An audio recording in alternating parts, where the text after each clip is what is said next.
Okay. My hearing aid yet. Now we'll close it. Yes, boss. I don't use that very often, but what a great crowd, and we have so many wonderful people here, friends, family, dignitaries, and there's no way we're going to introduce you all because you're all important. You're all part of our wonderful Las Vegas and greater Las Vegas community, and we thank you for coming today. This is an exciting day, and we are on a rise in this community. Everything's back in order the way it should be, and we have looked back at the recession knowing that we're going a great way forward. So I see members of our Laborers Local 872 here. I see our, you're always good for barbecues and wonderful things.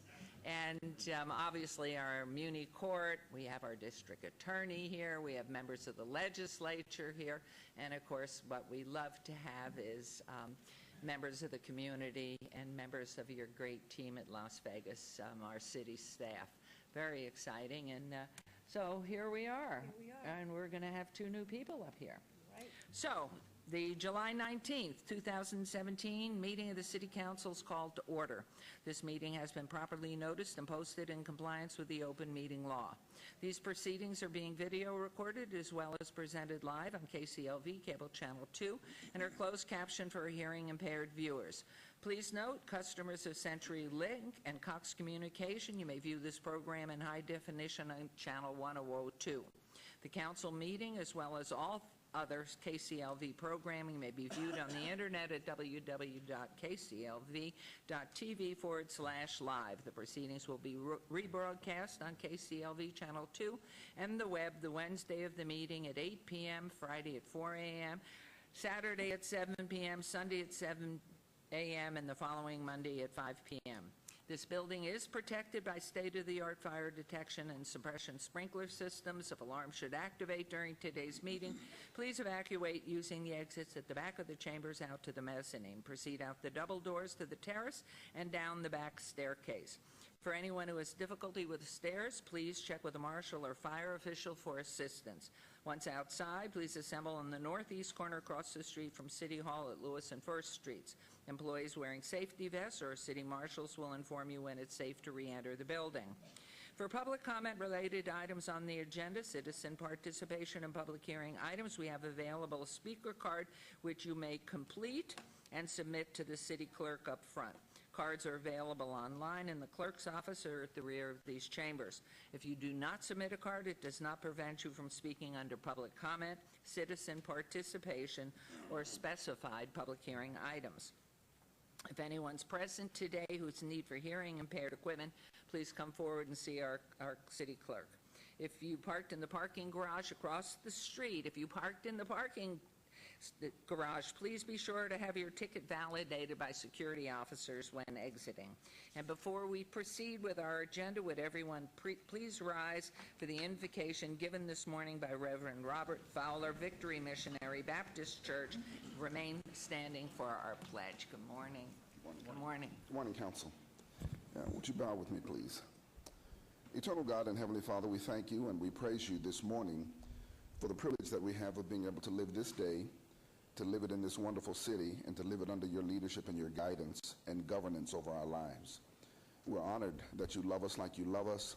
We're blessed by the fact that you have blessed us to be able to be in this city in the way that you have blessed our city with wonderful weather. We pray for our council this morning. We ask, God, that you would bless each and every one of them. We thank you for them, and we thank you for their tireless efforts and energy to help our city be a model city. We pray for their families that are supporting them, and we thank you for them and for their support. We ask you, God, to forgive us for the times that we have failed you by not being fair to each other, not being right with each other, being disrespectful to one another. We pray that you would set us on a course that would allow our city to be a model city of peace and prosperity. For the times that we have made decisions that have not impacted everyone in a positive way, we pray that you would give us greater wisdom to be able to make decisions for our city that would propel us forward in the areas of peace and prosperity. And we ask these things in your name. And everybody that agreed said amen. I pledge allegiance to the flag of the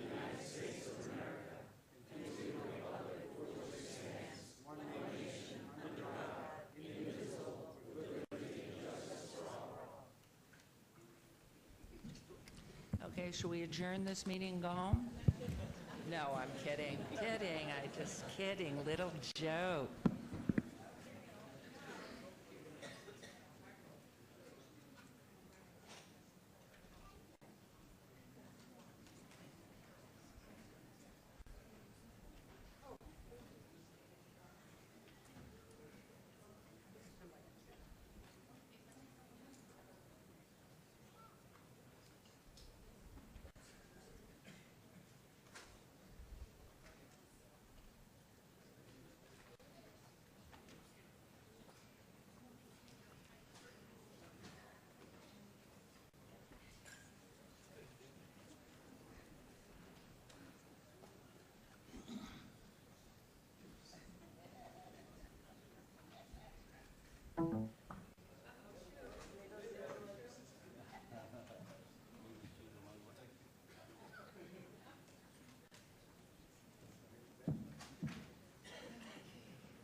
We were 6, we are 4, and it's harder to corral 4 than it was 6, and we're going to be 6 again.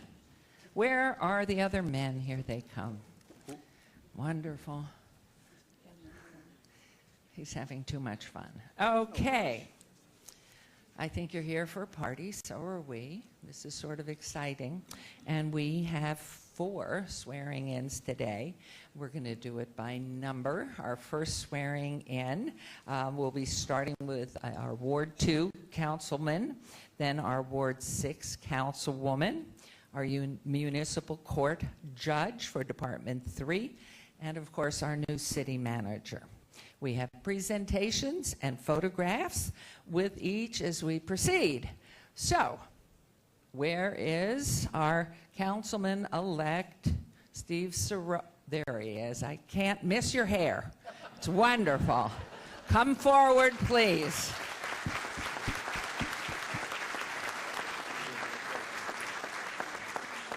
You're going to keep us all trim.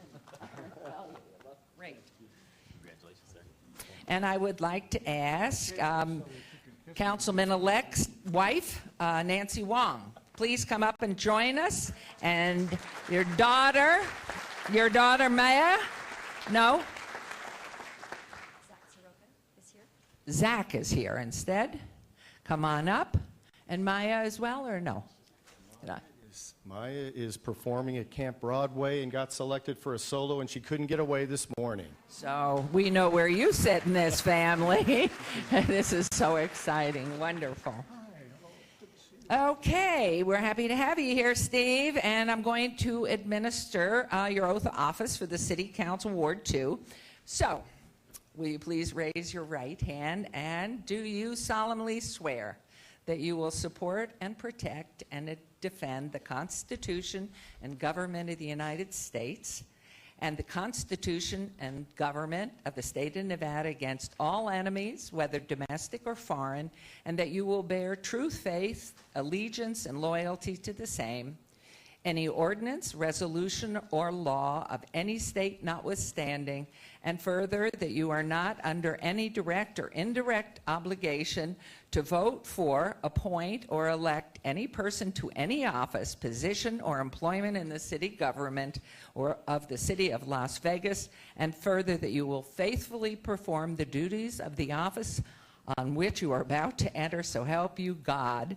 And further, that your bona fide address is herein shown, and you will immediately notify the city clerk of any change of address during your term of office.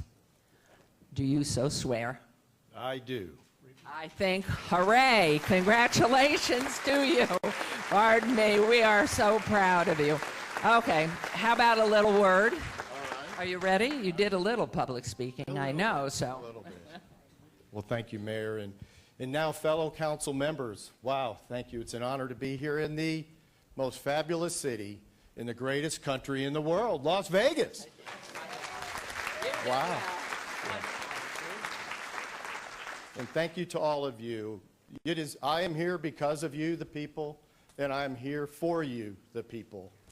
And I am proud to bring the values that I cherish here to represent you, and I will do my best to remain honest, to have full integrity, and to make decisions for the greater good of the community. And for that, I thank you for this opportunity. I'm truly honored to work with you, Mayor. We've worked in the past, and I look forward to working on your council. So thank you, everybody. Thank you. And let me give you your certificate of election.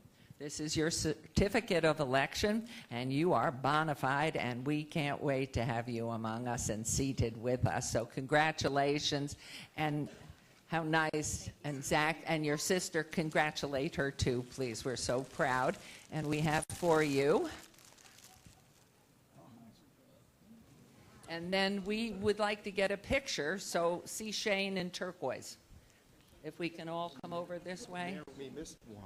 Who did we miss? My mother-in-law. Absolutely, your mother-in-law. We did not have you on the agenda. Well, come on. No, this is more important.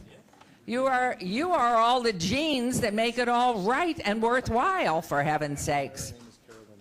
Okay, and I understand your name is Carolyn, and our apologies. I love it. What month were you born? April. Early in April? You and I are both Aries. We are real pains. So congratulations to you. Do we have any flowers? Yes. And we have for you as well. So if we could, can you come over closer? Let's get a picture if we can. I'll come over there on that side. Somebody take that break off. The break is on the chair.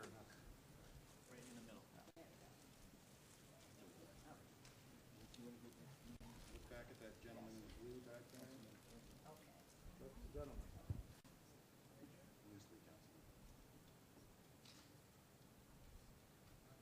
Wonderful. Thank you. And our apologies. I'm so sorry. The most important person, you are that. And we both did red today in black. So we are true sisters. Congratulations.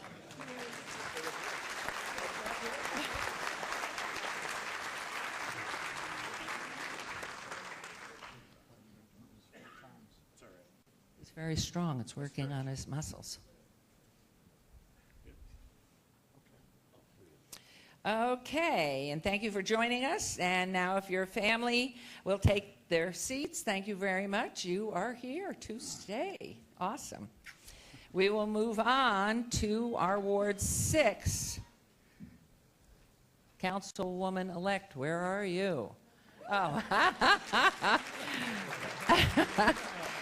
Michelle Fiore. Wonderful.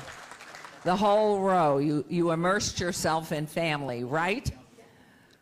And joining Michelle, we invite her mother, Lil Fiore, daughter and son-in-law Sheena and David Siegel, daughter Savannah Kamey, grandson Jake Willis, and her granddaughters Jaden Bonner, Mara, and Morgan Siegel, and Gemma Willis, who's 2 days old, could not be here. She is just learning to breathe and drink, right? So hello, how are you all? Hello. Is this exciting? Do you know you're on television? So you can watch yourself again and again and again? Okay, so nice to see you. Congratulations. I know you take credit for her. Congratulations. And these beauties, same age? Yes. Twins, look at that. Twice, isn't that beautiful? Congratulations. All right, here we go. Okay.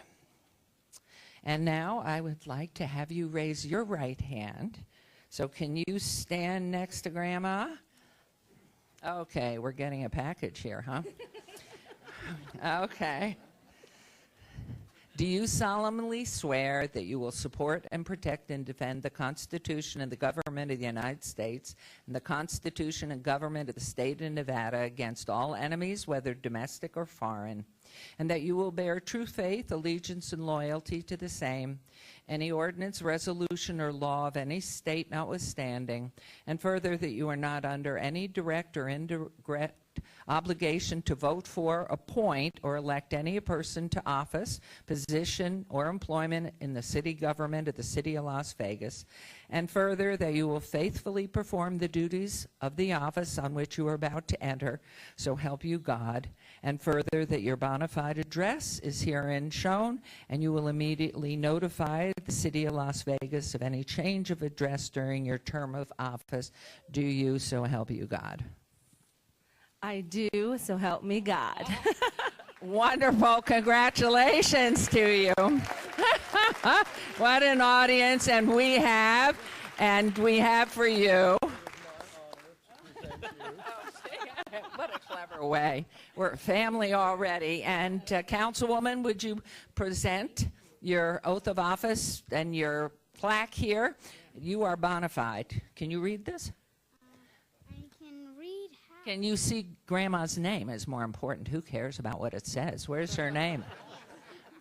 Right there. Wonderful. Are you proud, Grandma? Not so proud. Well, so you got some persuading to do here. Now, I'm going to hold this for you, and I know unaccustomed as you are to public speaking. Here's the microphone. Thank you guys so much. And I have to tell you that the room is full of my family and my friends are my family. I'm honored, very, very honored to be sitting here with our mayor and my new peer and the peers that are going to teach me the ropes here. I'm very excited. Las Vegas is amazing. And, you know, kind of following Oscar Goodman's footsteps. It's Vegas, baby, and we're going to have a good time. You know, I'm a little nervous about that. One of him's enough. Oh, my Lord. I think we got a rocky road going forward if you're like him. Congratulations, Mom. Children, thank you for coming. And this is wonderful. And picture, wait. Mom, come back, please. Well, let's all try. Why don't you come this way a little bit more? We'll put the little people in front. Okay. Can you come up here, and where are our twin daughters? Come on. So they're beautiful. Yeah. Okay, here we go. We're going to look at the... Wait. This is for you. Wow. Thank you. Wow. Whoa. Okay, now look way back there at the waving hand. Yeah. The waving hand. The waving hand and the blue in the back. Oh, close waving hand. And right over here. Closer together. Yeah, closer together. Right here. And this one. There you go.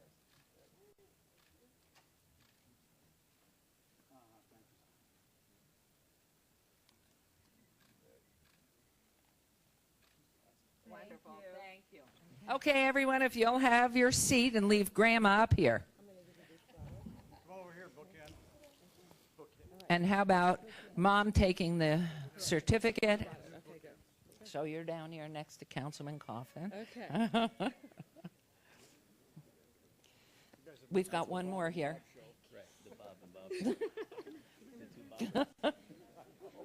Great. Okay. Okay, and we are going to move on to our new municipal court judge oath. Will Kara Campbell please come on down here? And with Kara, we have her mother and father, Kara and Richard Campbell, her husband, Josh Tomschick, and her son, Kason, and her daughters, Emerson and Ellison Tomschick. Please all come on down. Congratulations. Wow, what a handsome family. I saw your pictures. Congratulations. Congratulations. What a beautiful family. Awesome. How old are you? 8. 8. How old are you? We'll try you. How old? 10. 10. Do you know how old your younger sister is? Could you tell her? 6. Okay. 6? How's that? Perfect 6? Okay. How old are you? Never mind. Okay. And sir, we would do you of you. Don't ask my age. I won't do that. I don't share mine, but welcome and congratulations. We're so proud of you. I think. Wonderful. Okay. So, if you will come forward and raise your right hand for me and your Bible. Can you tell us a little bit whose Bible this is? This is my daughter Emerson's Bible that was given to her by her grandmother, my mother-in-law, Linda Tomczak. Oh, my goodness, how beautiful. This is very special. So if you'll hold it up, and, well, let's put it the other way around. Why don't we put your papers here? Okay. Perfect. And then you can hold it for Mom right there. With her left hand, she can put it on the Bible. Her right hand, she can hold it up.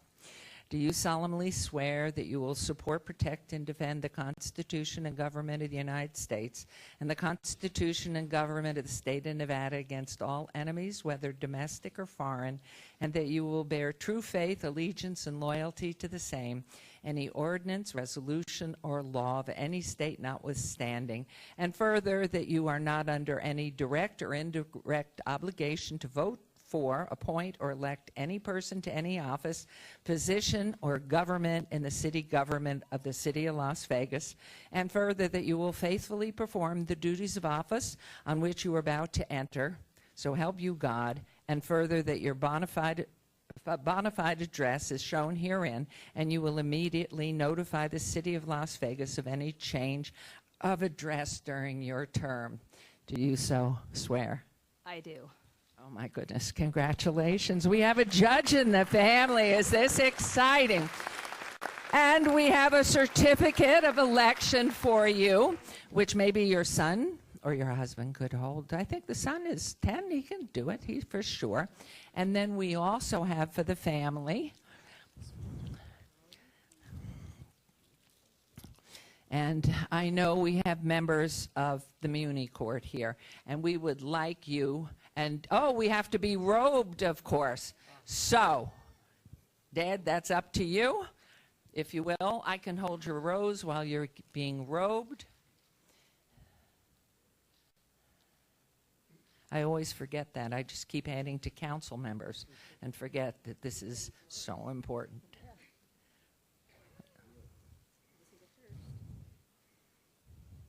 This is so exciting. Now, I have with us, and I see in the audience, somebody I'd like to, first of all, I'd like to ask our Muni Court judges that are here, please, to come down. And I would also like to ask, and not embarrass you, but I see our district attorney, Steve Wolfson, is here, who played a little piece of your life, had some input. So, Mr. Wolfson, Mr. District Attorney, would you come down for a moment, please?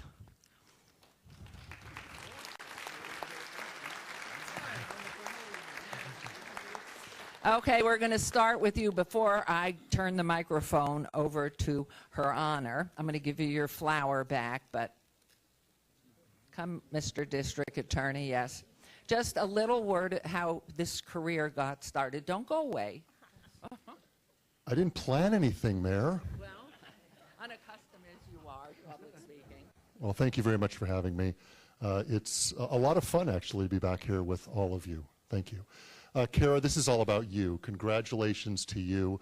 The city's gain is our loss because you've been an excellent prosecutor and just a really great person in the district attorney's office. I knew you when I was in the private sector, and obviously I've been your boss for 5.5 years up until about 10 days ago. So my warmest to your husband, Josh, and your family, congratulations, and I wish you a great career. Thank you. Thank you so much. Thank you so much. And I'm going to ask our Chief Judge, Cynthia Leung, just a word or two. You're welcoming somebody new on behalf of your whole Muni Court. As unaccustomed to public speaking as I am, well, on behalf of Municipal Court, welcome to Municipal Court and the City of Las Vegas.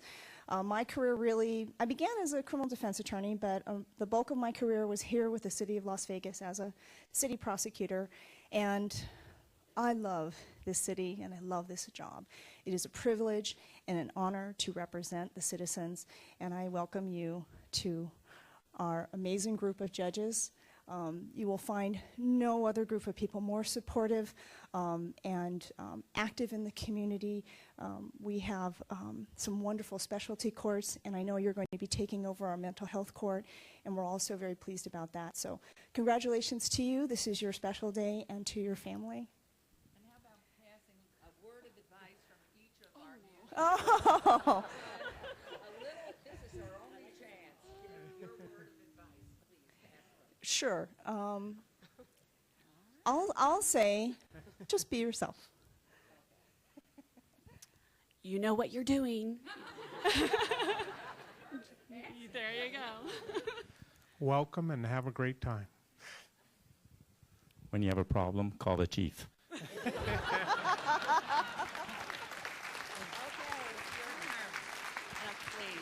Of course, I have cotton mouth now. Thank you, Madam Mayor, City Council, and my fellow members of the bench. It's an enormous privilege and honor. Scratch that. It'll take too long. It's an enormous privilege and honor to be sworn in today in front of you all and to share this special moment before all of you. As a native of Las Vegas, it's just such an honor and a pleasure to be able to serve our city, the city that I was born in, raised in, and am now raising my children in. And as a lot of you may know, some of you can directly relate who have run campaigns. It's not an easy journey. It wasn't fun getting here. It took a lot of, sleepless nights, endless days. And if it weren't for my amazing family and friends who gave up their days and nights for me, I wouldn't be here today. So I just want to take this time to thank them appropriately. I want to thank my parents, Richard and Carol Campbell, for essentially giving up their lives during the campaign, as well as my brother, Craig Campbell, who's here in the audience, with my nieces, Jenna Campbell and Olivia Campbell.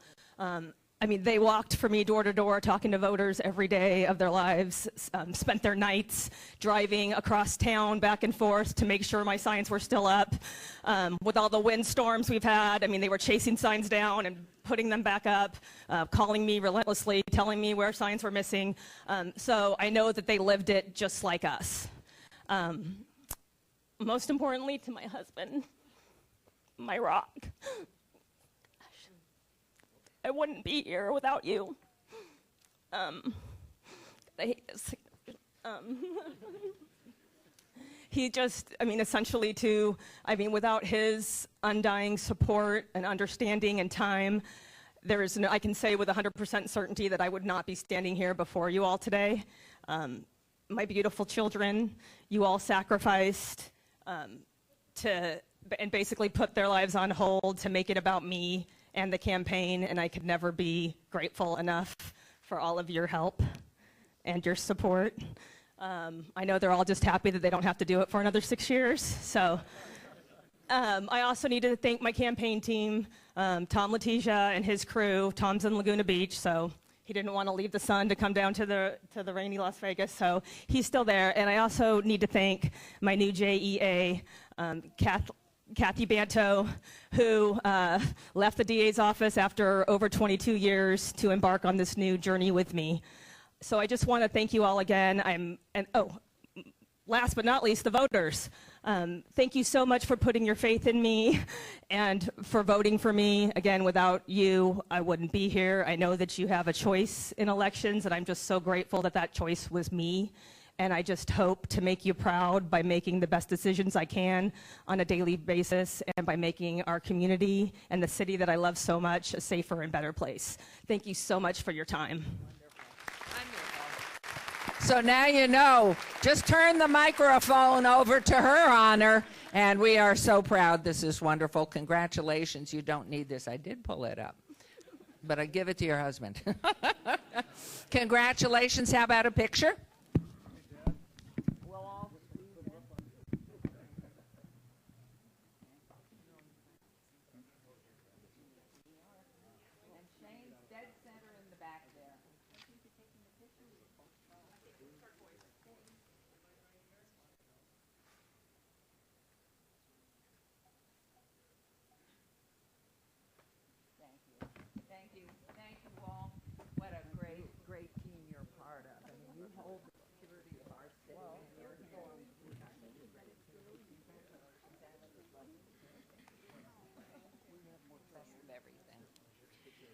Wow, is it exciting?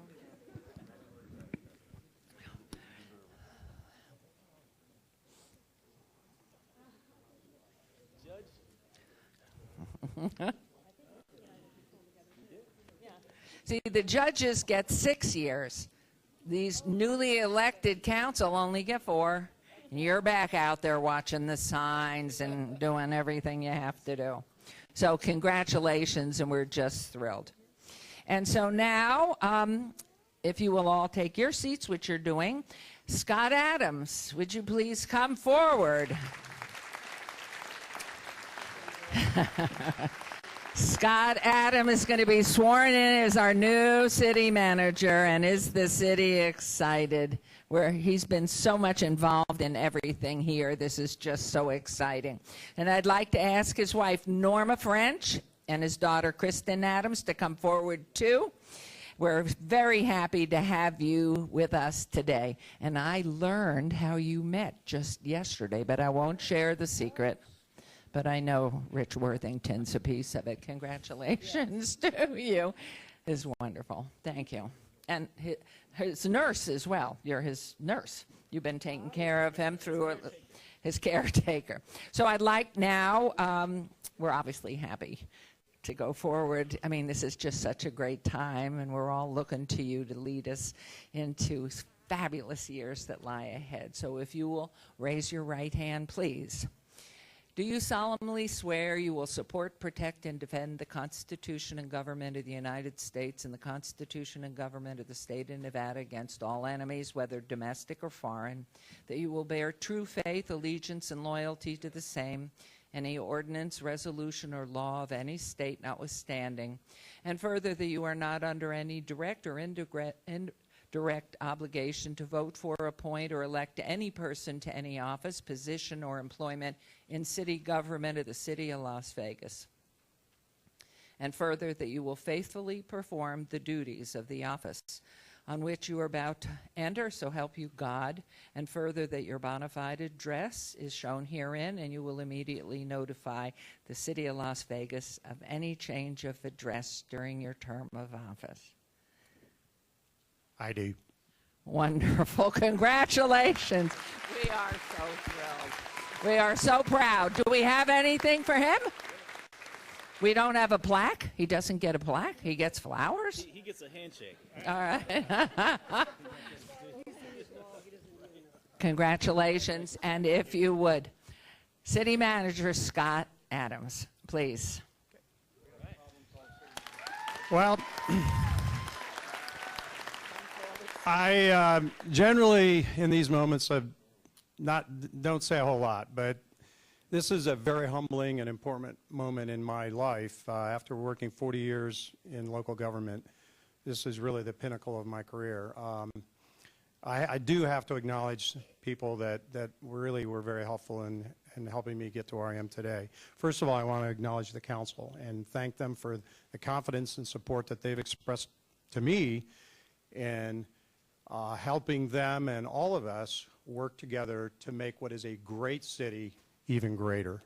I appreciate that confidence. I take it seriously, and I work my hardest to be sure that I don't let you down. I also need to recognize my family. One of the great things about moving to Las Vegas is I met my wife. And 13 years ago, I came here single. I met her. We got married. She has been with me every step of the way. And I can truly say that I wouldn't be here without her support. I want to thank my daughter, Kristen, for being here, and our entire extended family for all the support that they've shown to me. There is one person who is watching that couldn't be here that I want to thank, and that's my mother. I know she's watching. Mom, I know you're there.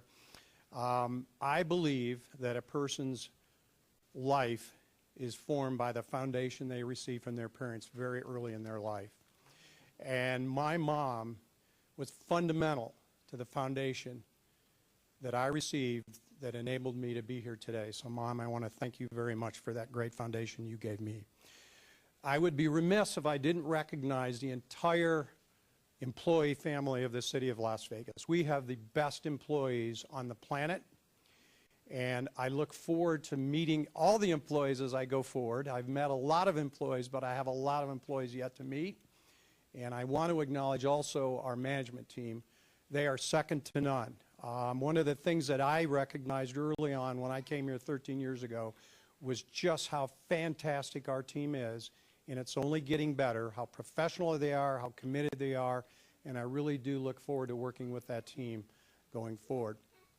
Council, when I interviewed in this process, I presented to you a 100-day plan, and I have not let any grass grow under my feet in making that happen. I've already started working with our senior management team. We're putting it in play, and we are all together. I pledge to you to work collaboratively with you, our citizens, all of our stakeholders in the community to carry that plan out and move us forward as a city. Thank you very much. Thank you. Thank you. Thank you so much. We're so excited. So let's have a picture. Kristen, come on. Council, please, let's try to get close. Come close, close, close.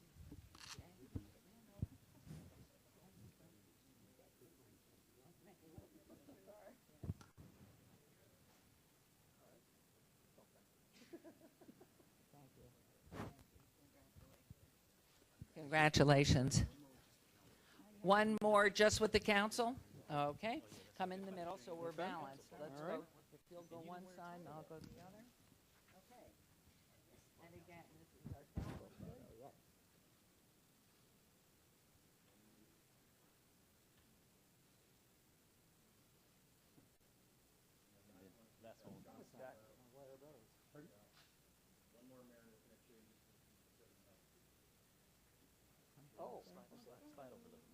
This way? Oh, keep coming.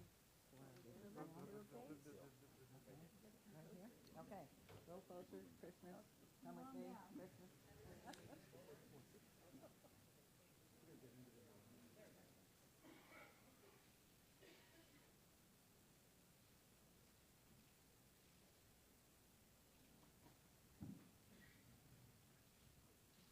Okay.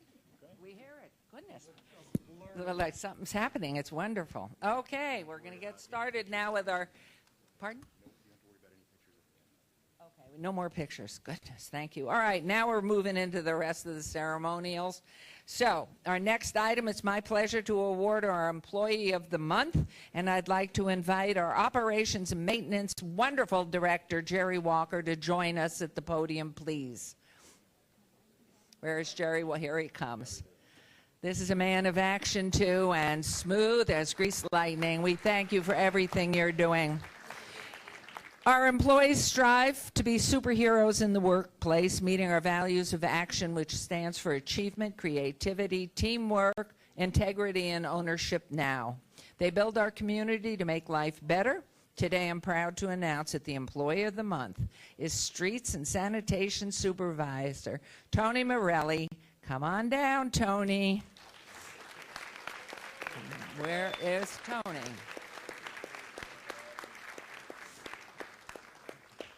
Tony's been with the city. He was a very young man. He's been here 16 years and is currently the supervisor for the East Side Street and Storm Drain section. Lucky you're here. My God, the storms are right upon us right now. Okay, he is a dream when it comes to adapting and overcoming challenges to create the best outcome for our residents. A perfect example was his work on the 2016 Life is Beautiful Festival downtown. 2016 was the first year the city provided site preparation and cleanup support for this enormous event held in the heart of the city. The effort was a terrific success, thanks in part to the work that Tony and his crew did, and this was no small job. The festival brought in over 100,000 people in a 3-day time period, not to mention all the staging equipment, musicians, chefs, artists, and so much more. The work required 800 hours of staff time and 700 hours of time from misdemeanor work crews over a 2-week period. Tony supervised the removal and transport of 145,000 square yards of turf over the 2 days alone. Life is Beautiful is an important event for the city and for the entire community, which brings in more than $15 million in non-gaming revenue to the city annually. So thanks to Tony's efforts, this event is quickly and efficiently cleaned up so that everything returns to normal for our residents and visitors. We thank you for all that you do for the city, Tony, and I'm proud to present you with this award, naming you the July 2017 Employee of the Month. In addition, to our left, you'll see a sign that will have your name on it, which will be posted on the corner on Main Street in front of City Hall, so you can go back and forth and drive back and forth looking at yourself. And we want to give you a chance to say a few words, but first, of course, we have to go to our wonderful, wonderful Jerry Walker. Thank you, Mayor. Tony started with us 17 years ago. He started fairly entry-level position. He's worked his way up through our ranks with proficient, consistent, productive work efforts. He brings to us especially an outstanding work ethic and work attitude. We can always count on him to provide the highest level of customer service, which he did again in this situation. We did provide basically cleanup activities, not a lot of the staging, but it was a huge effort over a couple of days, and Tony pulled it off without a hitch for his first-time application. And I will also pass on one correction. Tony is now the supervisor for the downtown maintenance section, which we just initiated, and so some of the improvements you're seeing in the downtown area are Vacation right away. not until everything is solved downtown to you and the council people's satisfaction. So let's good, give that Tony. to Tony. And thank you so much, Tony. I'll turn this over to you now.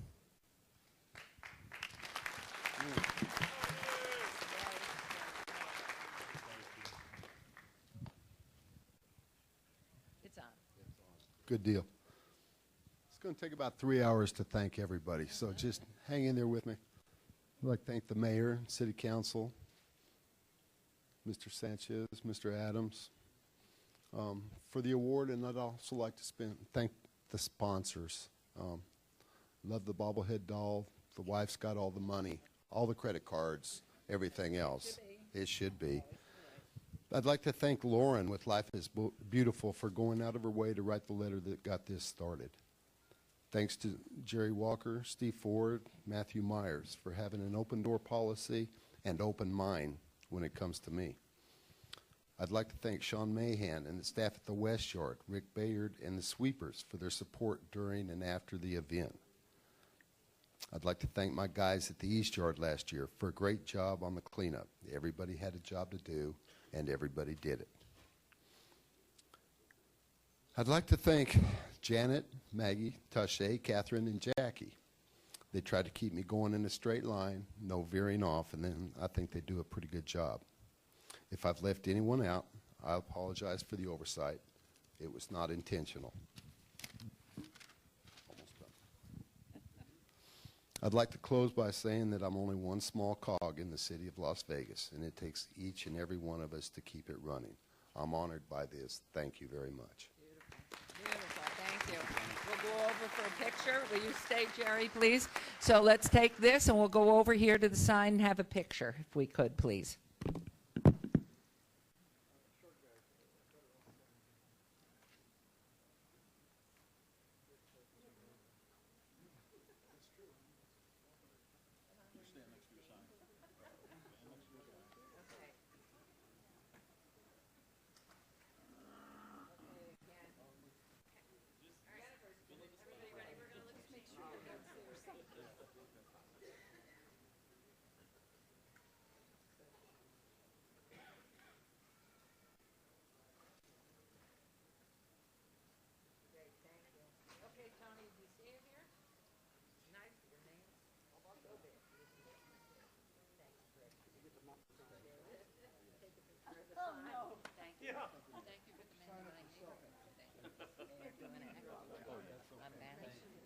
Chasing those trees down, something's not right there. I'll get back to you in about a week. The street over is beautiful. Thanks, Jerry. Awesome. Gosh, we do have a great team. You are going to love your jobs, both of you. Are you taking pictures out? Yeah. They're supposed to be taking pictures of you. Okay. Okay, Councilman Anthony is about to tell us something awesome about something that's going on right in front here. Well, thank you, Mayor. It used to be out in front. If you got here early, you got to see some outstanding classic cars. If you got here a little bit later, they were gone because you cannot rain on a classic car. It is impossible to get it wet. You have to keep it dry at all times. So it is my honor today to celebrate the collective car hobby. The industry started in the United States and now thrives across the world.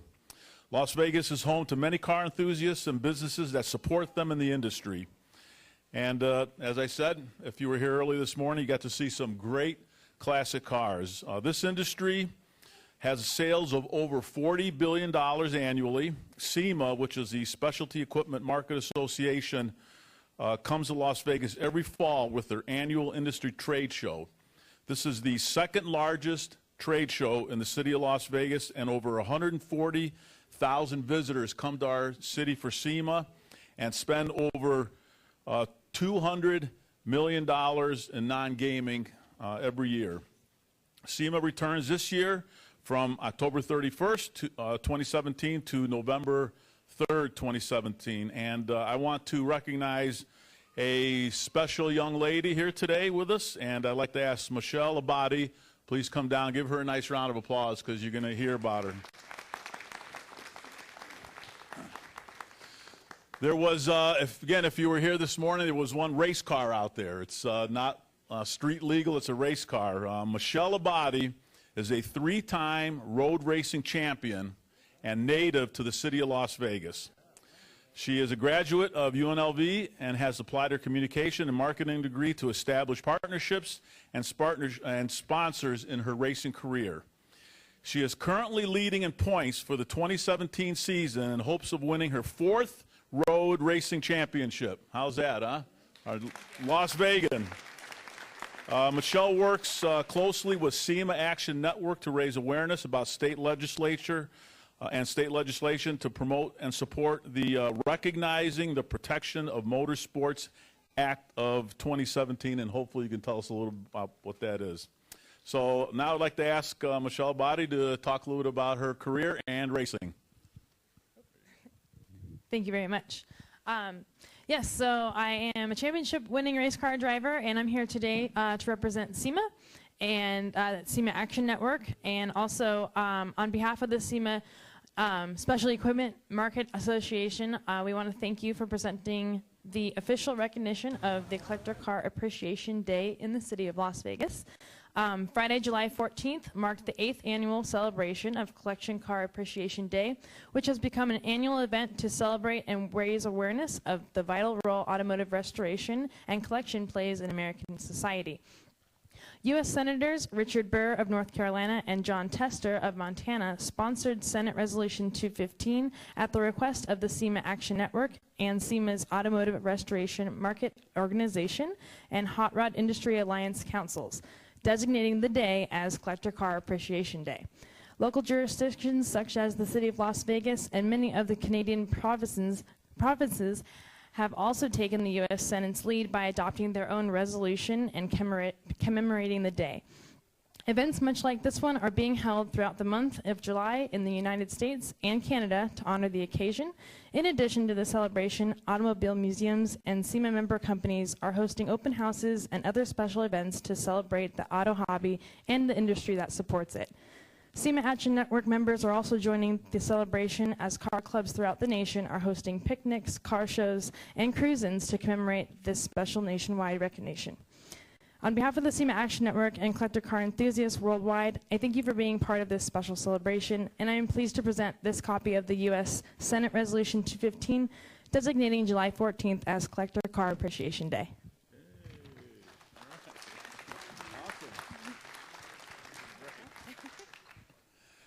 So, any car collectors that brought their cars down here are they here? Why don't you stand? Why don't you be recognized? These are the car collectors that these aren't cars that you just buy for transportation. These are cars to recognize our colorful automobile industry. John Bear, would you please stand? This is the guy that puts the whole thing together. Give him a nice round of applause. So thank you very much for sharing your cars with us. And as Michelle mentioned, I have a proclamation signed by the mayor and the entire city council proclaiming today National Collector Car Appreciation Day in the city of Las Vegas, and I'm going to present this to you, Michelle. Congratulations. There you go. Thank you. So let's get a picture taken, and we're done. I'll hold the resolution up. Deal. We can go here. And then here we go. Look at Shane in the back.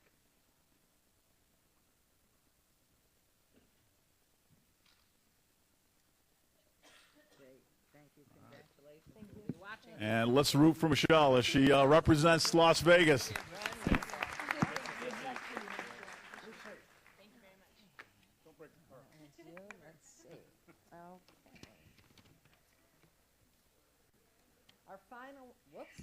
Our final item, I'd like to invite our Regional Flood Control General Manager and Chief Engineer, Steve Parrish, to join us up here at the podium. It is July, and that means Flash Flood Awareness Month. In fact, today, it is really Flash Flood Awareness right here this morning. And it means for all of us to be more diligent as we deal with the monsoon season. This guy is great as he's moving on down the field here. During the summer months, we can quickly see changing weather patterns to bring thunderstorms and flash flooding. All of the government jurisdictions have worked with our partners at the Regional Flood Control District to improve our preparedness for flash flooding. The city is a much safer place than it has been in the past because of all the work that has been done. Steve, I want to present you with this proclamation making July Flash Flood Awareness Month in the city of Las Vegas. And please tell us a little bit more. And I want to let everybody know Councilwoman Lois Tarkanian and I sit on the Regional Flood Committee. But if you will tell us some more, and I think, Councilman, what are you doing, showing him where all the storms are? Yeah, are we in it? Don't go. Don't leave the building. What she says, being on that committee, we every meeting we have, we find out about the great work that you're doing, and we really appreciate it. Well, thank you for those comments, and thank you, Mayor and Council, for this proclamation. It is that time of year again. Flash flood season is upon us. July, August, and September are our flash flood months. So this is the time of year we try to raise awareness of the dangers of flash flooding and do proclamations such as these and reach out to the community so that they understand that these flood flows can be dangerous and deadly if you don't respect them. And so we've come a long way over the years. Over the last 3 decades or so, we've spent about $1.8 billion, billion with a B, on flood control facilities just in Clark County. About $557 million of that is right here in the city of Las Vegas. So I want to thank Dave Bowers and the Public Works staff here at the City of Las Vegas. They really work hard to get these projects designed and constructed, which is our focus, to get these projects in the ground and functioning. But I should also point out, and a lot of times it's overlooked, that maintenance is just as important as building these facilities. Once they're in the ground, we need to make sure that they're maintained and cleaned. And so I'm glad to see that Tony got recognized today as Employee of the Month, and Jerry Walker has always been a great partner of ours. They're very responsive. Anytime we see an issue, we let them know, and they get it taken care of really quickly. So thanks to them. You need to keep in mind that these flood flows are very dangerous. You don't want to drive through flooded areas. 6 inches of water is enough to sweep someone off their feet. A foot of water is enough to float most cars. So it's very dangerous to drive through these flooded areas. We just ask that you avoid them as much as possible and avoid the flood control system as well. I know it's an attractive thing to go down and see the water flowing. It's something you don't see every day, but these channels are very dangerous. They're not intended to have people around them, and so just stay away from them and let the system do their job. It's been a very busy morning this morning. Henderson has received a lot of rain this morning. We have a detention basin that's got 14 feet of water in it right now, out by the Henderson Executive Airport, which is a really big basin, so that's a lot of water that it's captured already. So we're keeping an eye on the skies. We kind of do that, and these tools are available to you as well. We have our FloodSpot app that you can download to any mobile device. There's lots of good information on that app from the Weather Service, as well as information regarding stormwater quality, flood insurance, all kinds of things like that are on the app. It's also crowdsourced based, so the more people that download it and use it, the more effective it'll be. But if you're out driving around and you see some flooding going on the street, and it's safe to do so, you can take a photo of it and send it in through that app, and we can share it with other people around the city so that they understand that there's issues going on in that area. And we asked if you had a video, and I think we do have a video. Okay. Can we run the video? Let's roll it.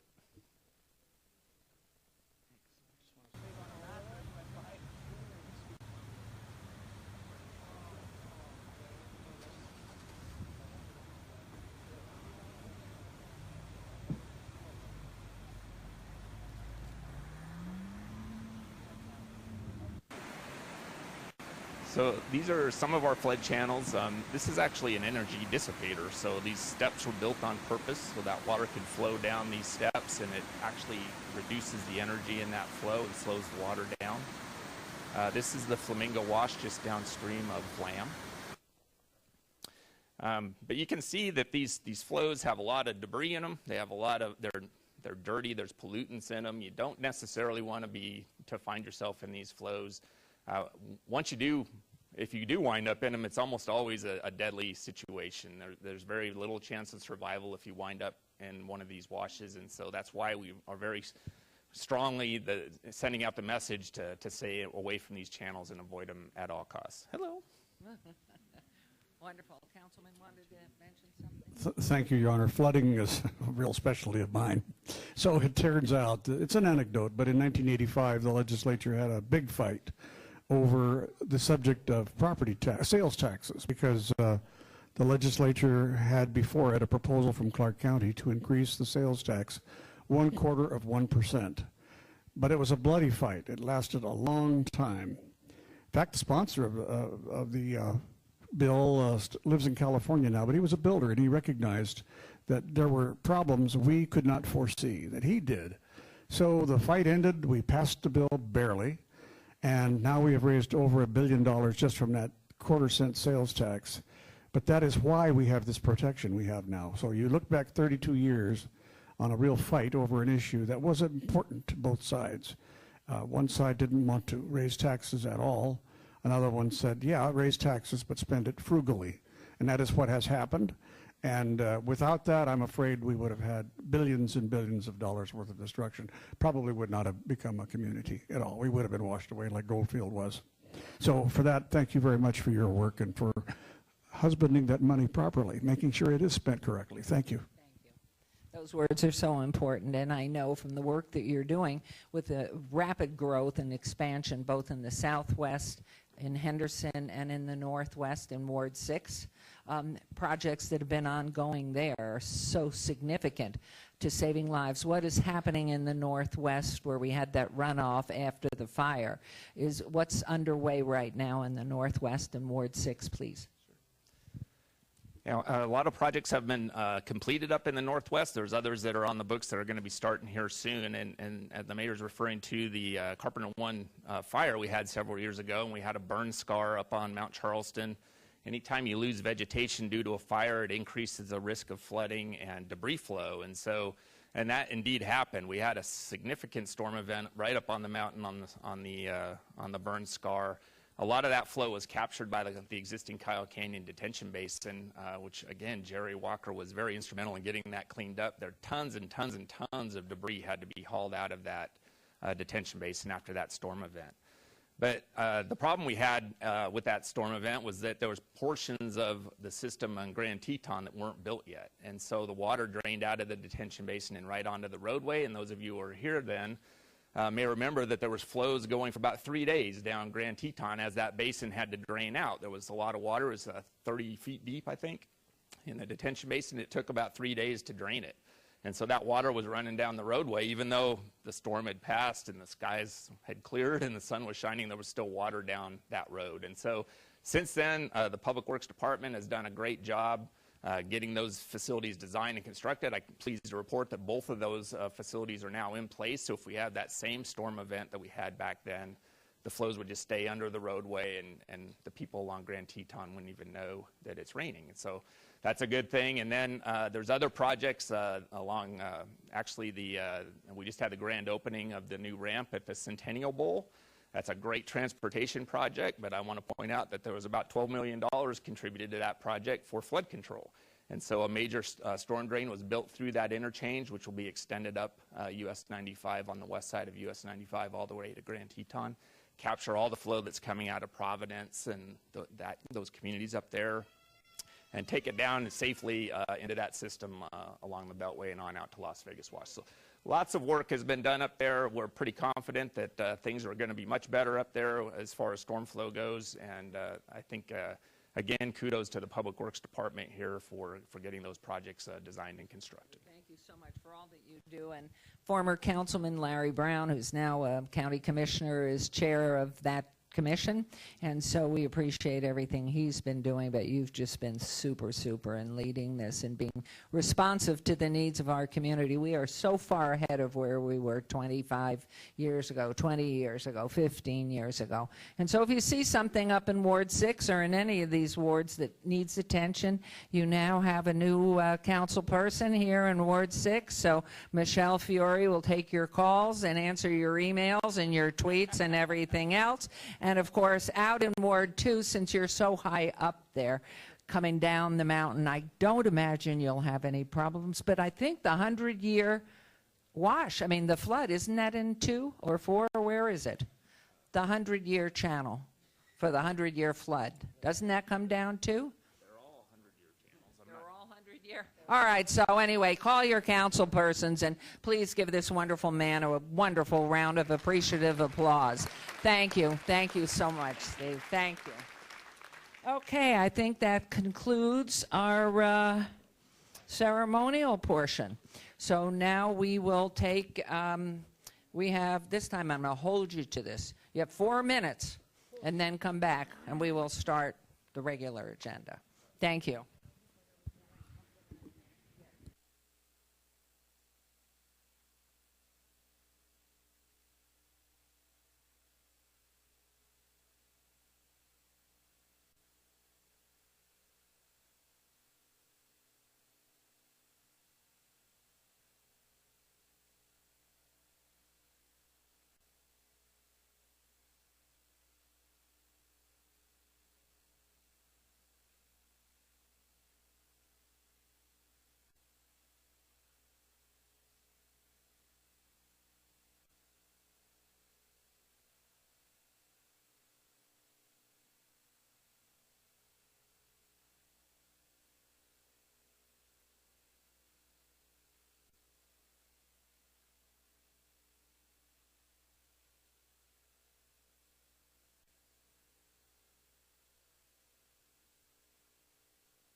right, everyone, time to get to work here.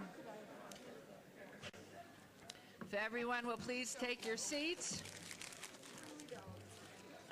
I'm going to pull forward 95 first. Okay.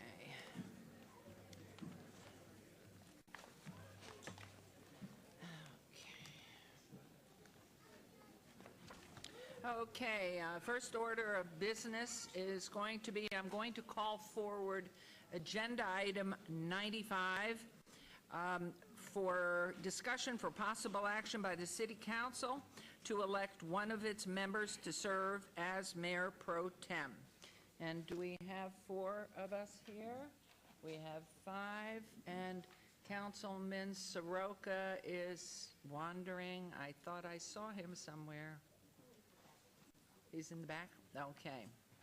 Well, for the first order of business, it is going to be to appoint, put a name in motion for appointing this person as Mayor Pro Tem, and I would motion to appoint Councilwoman Lois Tarkanian as Mayor Pro Tem.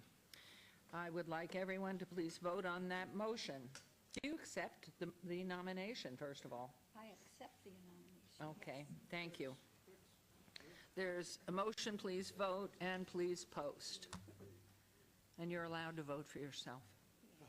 I thought I would. We want it unanimous. Congratulations, Councilwoman, and we appreciate it. Just stand up here. I just think it's wonderful. Wonderful. Okay, I think I'll leave for the day and go on vacation, and you'll handle everything else now. All right, any questions, anything? We're all set? Oh, here we go, really formally.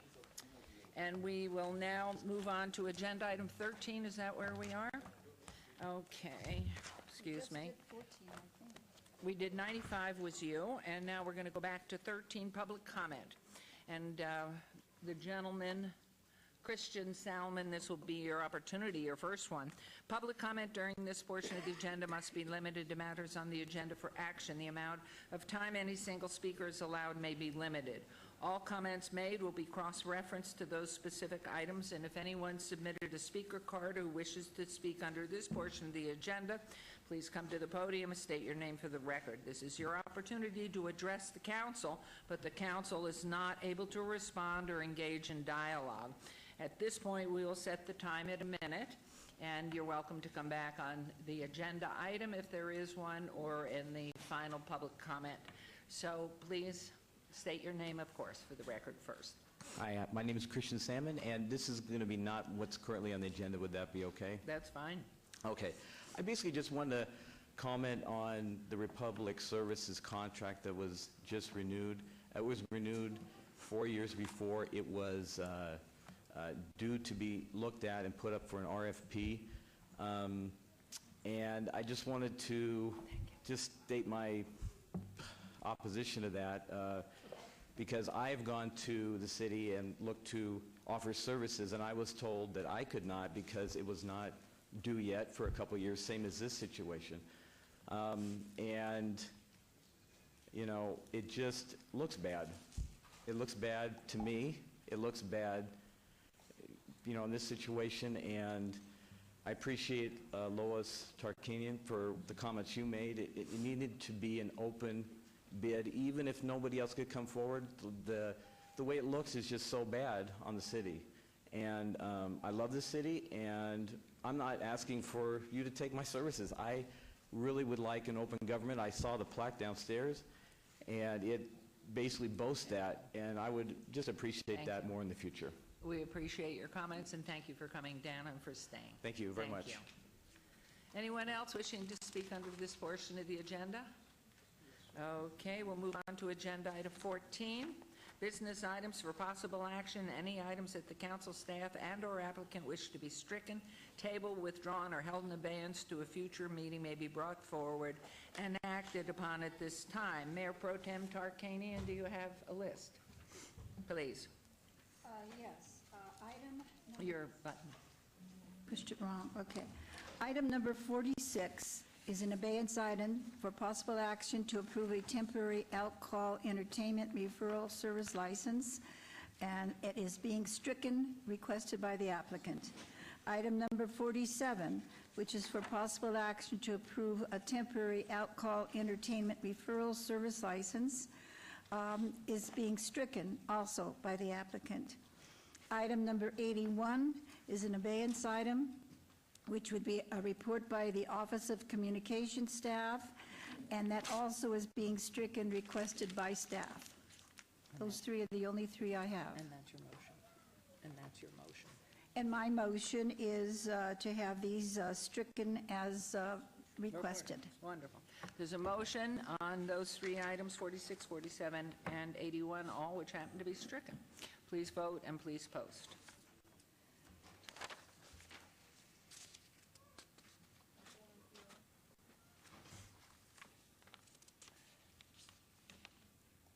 And that motion carries. Thank you very much. We will move on to agenda item 15 for possible action to approve the final minutes by reference to the May 17th, 2017 and the June 7th, 2017 regular city council meetings. May I have a motion to approve those minutes, council? I move to approve the minutes. Thank you very much. There's a motion to approve. Please vote and please post. And that carries, and we'll move on to now agenda items 16 through 79. This is in the consent agenda, with the exception of items 46 and 47 on the consent agenda are considered to be routine or recommended for approval by their departments and may be enacted in one motion. 2 corrections should be noted on the consent. Item 18 should read wards 1 and 5, not just ward 5. And on item 38 should read Ward 1, not Ward 5.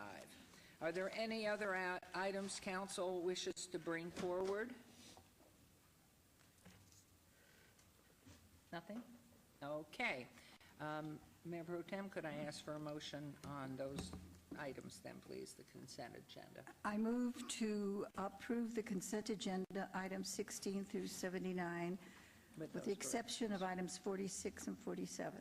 Thank you. There's a motion. Please vote and please post. Okay, those carry. And now we're into administrative.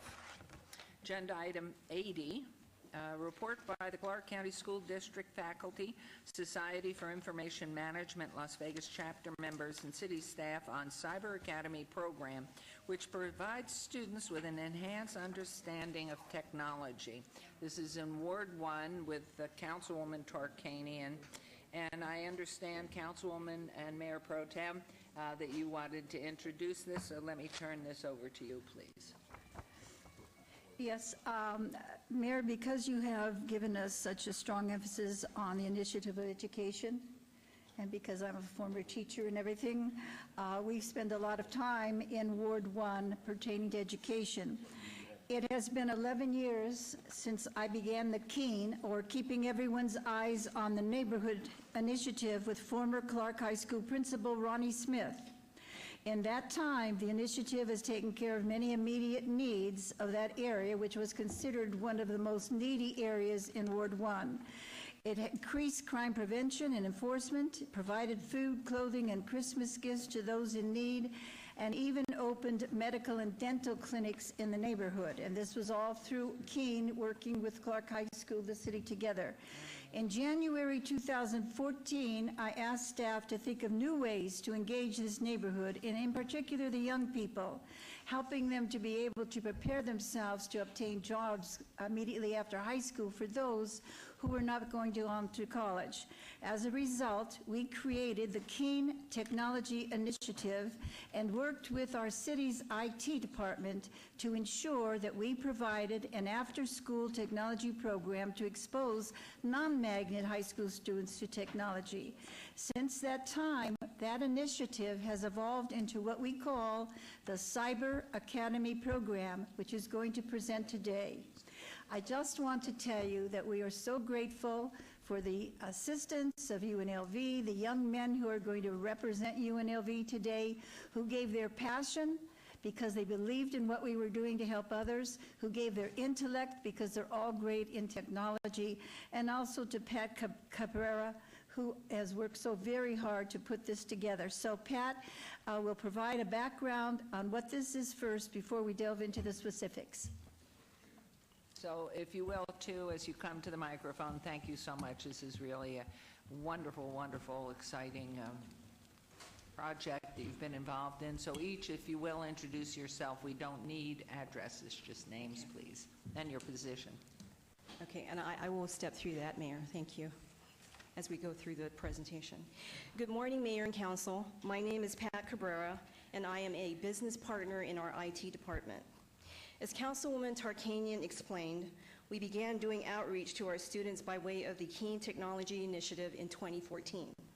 Since our IT department went through a change in management over the last several years, the initiative was resurrected last year and evolved into the Cyber Academy program. The goal then and now is to provide our students with an enhanced understanding of technology while making an impact on our local community. In working with Councilwoman Tarkanian and her staff, we added an elementary school to the process. The program has been a collaborative effort with the Clark County School District, the Clark County Election Department, city staff, and our sponsors, the Society for Information Management, Las Vegas chapter, the Public Education Foundation, and C-Store. Mrs. Wagner, along with Principal Joe Pendleton, Assistant Principal Gina Ray, and Systems Administrator Ted Mills, provided unbelievable support to us at Clark High School. School Principal James Ametti and second grade teacher Claudia Quaresma have also been tremendous in their support and commitment to the program. As you will see throughout this presentation, this was a public and private partnership. To step through what the program entailed during the course of last school year, I would like to introduce the interns that helped make this possible. To my left, Mr. Larry Singh and Shante Christensen, and to my right, David Martin Vaquero and Miguel Carrillo. The interns are products of the Clark County School District and currently attend either CSN or UNLV. They started off as volunteers and are now part of our internship program in the IT department. They come from diverse, multicultural backgrounds and have the desire and passion for improving students' education through technology. This experience has helped them grow as individuals and as a team. Good morning, Mayor and Council. My name is Larry Singh, and I'm a Cyber Academy intern in our IT department. Thank you, Pat Cabrera, for that background information. This was our first year developing the Cyber Academy program. With this program, we really wanted to do something different, something unique. We partnered with Clark High School and Rexville Elementary, which really aided with the success of this project. At Clark High School, what we wanted to do was integrate technology into a traditional classroom environment. And at Rexville Elementary, we really wanted to help the students increase their math scores and reading performances, while also introducing them to computers and technology and coding and programming as well. What we did at Clark High School was really unique. It was really exciting. We actually did a mock Senate election in Mrs. Wagner's U.S. government class. We infused the Nevada revised statutes to give the students a more real-life experience. All of the students had their own roles, they had their own responsibilities, they created their own real-world experience. And because they were peers with all of us, it really made them more comfortable to ask questions and ask for help. And that was another key thing that was pivotal to the success of this program. The students all learned that technology can be fun, it can be easy to use, and they gain the ability to research new tools and find new technologies that they can use in the future. They learned how to, they used this, in a normal government class, students would learn how to take tests or prepare for assignments, but we were actually preparing them for life. We were teaching them these valuable life skills on how to vote, how the election process works. We had 7 groups in total to mimic the different groups that would be in a real election. There were the political groups, there were the news group, the election department, the special interest groups. Each student had their own role to play, and they had a responsibility to fulfill, just as any other team in real life would have. This really added to the election process and made it more lifelike. And this wouldn't have been possible without a series of tools. Some of the tools that made this possible were Moodle, Cyberbank, WordPress, Open Broadcast Software, Crash Course Government videos, Kahoot Quiz, Google Apps for Education, and the most important tool of all was the actual Clark County voting machines, and that wouldn't have been possible without the support of Clark County. With these tools, the students were able to access assignments on demand anywhere. They didn't have to be in the classroom to continue learning. They had access to accounts, which enabled them to have transfer funds, donate to people, get paid for doing fulfilling their roles. They were able to put real websites together, just as any campaign would. They were able to broadcast live streams of the debates and speeches, much like CNN or Fox would do. And all of these tools really helped make this program real, and it gave the students an experience that they wouldn't have from a textbook or from notes or from a lecture. And by having the Clark County voting machines, they actually learned how to vote, and they became more civically minded before they graduated. A lot of the students graduated this spring, actually, and some of them are here today. They're now prepared with what it means to vote and all the things that go into actually running for office. The class that we did this program in was a really diverse class. Actually, 72% of the class were women. And women usually tend not to gravitate towards IT-related careers, but we wanted to change that. We wanted to show them that technology isn't really that daunting, and it's something that anyone can do just with a little help. And there's a really definite need for a diverse workforce, and that's why we wanted to promote that. And the best part of all was the average cost per student was only $11. And we were able to achieve this by using open source, free to use tools. These tools, and the students know how to access these tools so they can use it for future projects. Later on in life, if they're developing something, they can use all these tools. We also did a survey at the end of the program at Clark High School, and 30 students participated, and the responses were really good. It was really positive. The students really enjoyed what they did, and they learned a lot about how the election process works. They learned by doing, which is the best way to learn. Now I would like to welcome Mrs. Wagner, who is the lead teacher in the Teach Academy, as well as an instructor for the We Are Community program, as well as a U.S. government teacher. She will provide more insight and background into what she observed and her experiences. Wonderful, wonderful report. Welcome. Good morning. Thank you for having us here this morning. I also brought along with me our oldest Keene member, my grandson Jace. So he's accompanying me this morning. Just want to thank you very much. Jace, would you, excuse me one second, would you like to say your full name on the record so we can hear from you? Jace Allen Preza. Wonderful. Thank you so much. It's an honor to be here this morning and to speak about this incredible program. As being part of Keene in the initial cyber program that we had going, and then this year working with it in my U.S. Government Honors We Are Community program with the students who are here with me today, it was beyond words that can describe what these students were able to learn. Also, along with what they were able to learn, with these skills that they gathered from working with the interns, they also created a community. They created a community within that classroom. And you're talking about seniors in high school, which, you know, by the time the year rolls along, they just want to get out. These kids look forward to coming every day. They wanted to be involved. When the students noticed that their friends weren't in class, they were texting and calling them and saying, where were you? So what this program did is not only give them skills, but it increased our attendance, it increased our graduation rate, and it created a community of learners that did not exist before. And so I'm very thankful for this program and what it did. We had a total of 39 students participating in the program. Every single student in the class graduated and is either going on to college or into the military.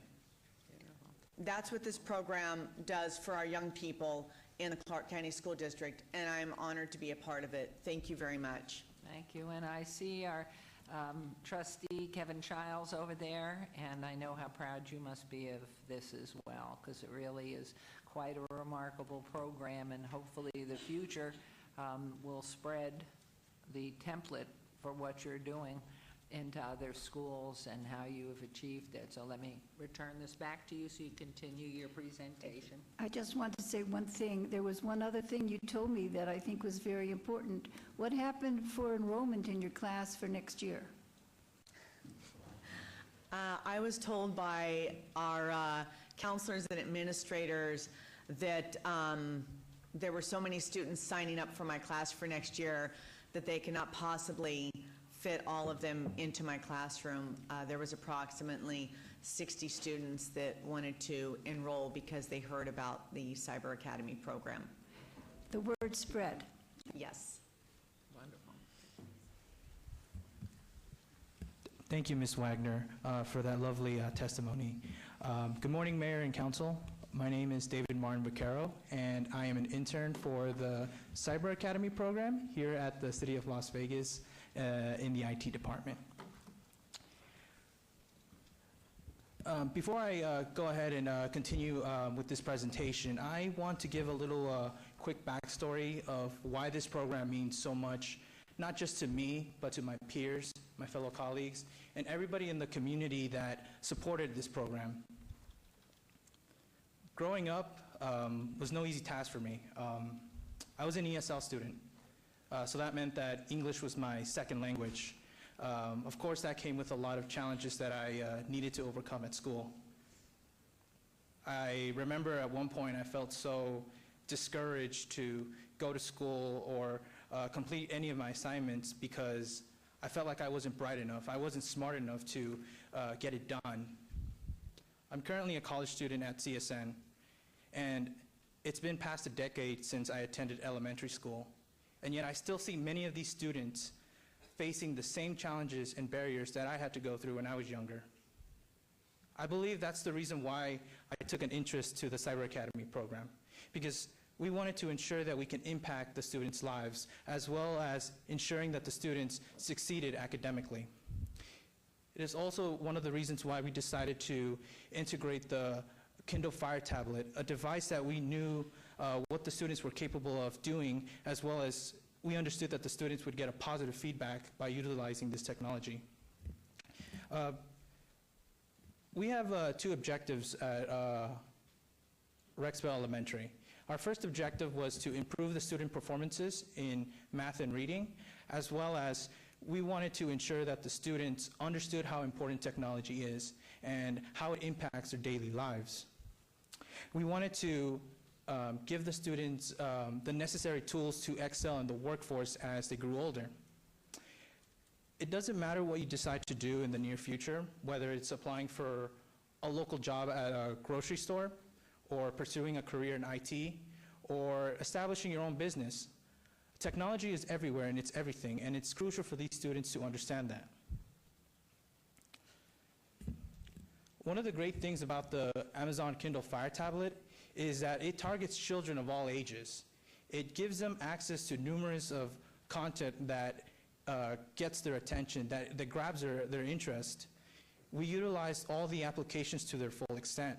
Applications such as Math Run or Fruit Ninja, which are basically math games, made the learning process for the students simple and easy, and it was fun for the students. As a matter of fact, many of these students never realized that they were actually learning. I think another factor that played a crucial role in making this program succeed for Rexville Elementary was the fact that it provided access to thousands of resources with a touch of a button. We used a lot of online assessments, many of them which were fun. They're called Kahoot and quizzes. We utilized them in Clark High School as well. And these students had a great time using these assessments. They were always asking me, David, are we going to play Kahoot? David, are we going to play quizzes? And I said, yes, guys, calm down.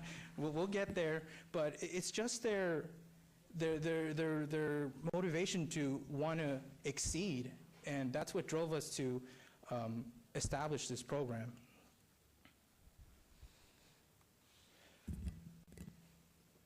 In the second semester, we decided to fulfill our second objective, which was to introduce coding. We wanted the students to understand how to program a computer and understand how important technology is and how it plays a crucial role in their lives.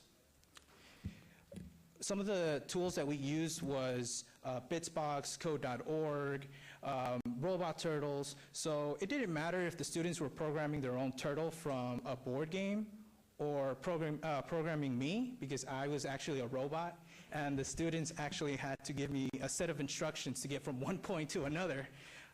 You're not going to believe how many times I crashed into the door. But it was that experience that the students got from having the opportunity to feel, having the opportunity to know what it feels like to be a programmer. That's an experience that many of these students will, nothing will ever take it away from them. And I'm proud that we did something like this with Rexbell Elementary. I kind of want to talk over about the demographics and the cost for Rexbell. As you notice on the chart on the left-hand side, it talks about the student population at Rexbell. Rexbell is highly diverse. It consists of 67% of the students are Hispanic at the school, followed by 13% blacks. The student lunch program, 88% of the students are eligible for free or reduced lunch. Why do I bring this up? Well, as you can tell from this data, many of these students come from low-income families, and especially for the Hispanics, many of their parents have migrated from a different country, so there's a lot of obstacles for these children when it comes to their education. These factors are one of the reasons why we decided to partner with Rexbell Elementary, because we felt that we can give back to the community and help those who desperately need our help. When we talk about the cost per student, it only costed $148 per student, and that includes the Kindle Fire tablet. I want to bring forward Mr. Ahmedi, principal of Rexbell Elementary, and he's going to go over a little bit of the data that demonstrate how effective the program was. Wonderful report. Good morning, Mr. Ahmedi. How wonderful and lucky for you to be part of this all. I'm very honored, actually, and I'd like to officially, publicly. Can you hear me? I'd like to officially and publicly thank Councilwoman Tarkanian for being our guardian angel at Rexbell. If it wasn't for her, I don't know where we would be at this point, even with our new school. So, Lois, I love you. You're awesome. And Mayor, I think you're the best. You're just awesome.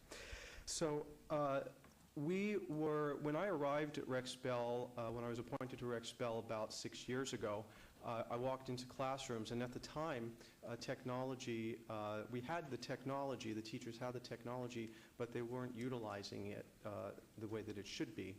And so, for example, their smart board boards, the computerized boards, were being used as bulletin boards. And so I'd go in and I'd hyperventilate because it was disparaging, because they were afraid of technology, and so we got them training for it. But as Councilwoman knows, engaging students is not an easy task. And when I walked into Ms. Quaresma's classroom, second grade classroom, every single student was engaged. And what I mean by engagement is they were focused in on what they were learning, and they were collaborating with one another. And again, that's not an easy task for second graders to do successfully. And they were excited about learning. And so I really got excited. And I really, again, like to thank Pat and the interns for breathing actually new life into Rexbell. And every year I am charged with creating goals for the school. And so I had, for grades 3, 4, and 5, as you know, there is an assessment that has to be taken every year. And the goal that I set for reading was about 11%, which For the district, that's the norm. But in Ms. Quaresma's class, they'll be taking that state assessment this year. But we have an assessment called Evaluate, where we we have a barometer of, we use it as a barometer to see how the students are progressing with the Nevada Academic Content Standards, if they are being successful in mastering them. And so in Ms. Quaresma's class, in reading, her class went up over 20% in the school year, and in math, over 40%. That is significant. That is significant. And so I got really excited because you know how data is king. I thought it would be a great idea to see if we can expand this to the third grade, because third, fourth, and fifth grades are what count for the state assessment and for the rating of our school. So I'm very excited to find out that that's what's hopefully going to happen this year. And in third grade, the entire third grade will be part of this program. And so we'll really be able to see the impact, the positive impact that it will make for our children and ultimately our school. How many, that meets every day for the third grade, for the current opening next week or 2 weeks out? Third grade, we'll have it once daily or not? How often? Well, we have to go over these twice a week. Twice a week for how long? For the entire school year. But twice a week being, what's the period time? Oh, isn't it about 45 minutes to an hour? 45 minutes to an hour. Okay, thank you. Great. Thank you. Congratulations, thank you. It must be very exciting for you. Very, Yeah. especially our new school. We won't have the Wi-Fi problems anymore, hopefully. Wonderful. Thank you, Mr. Ametti.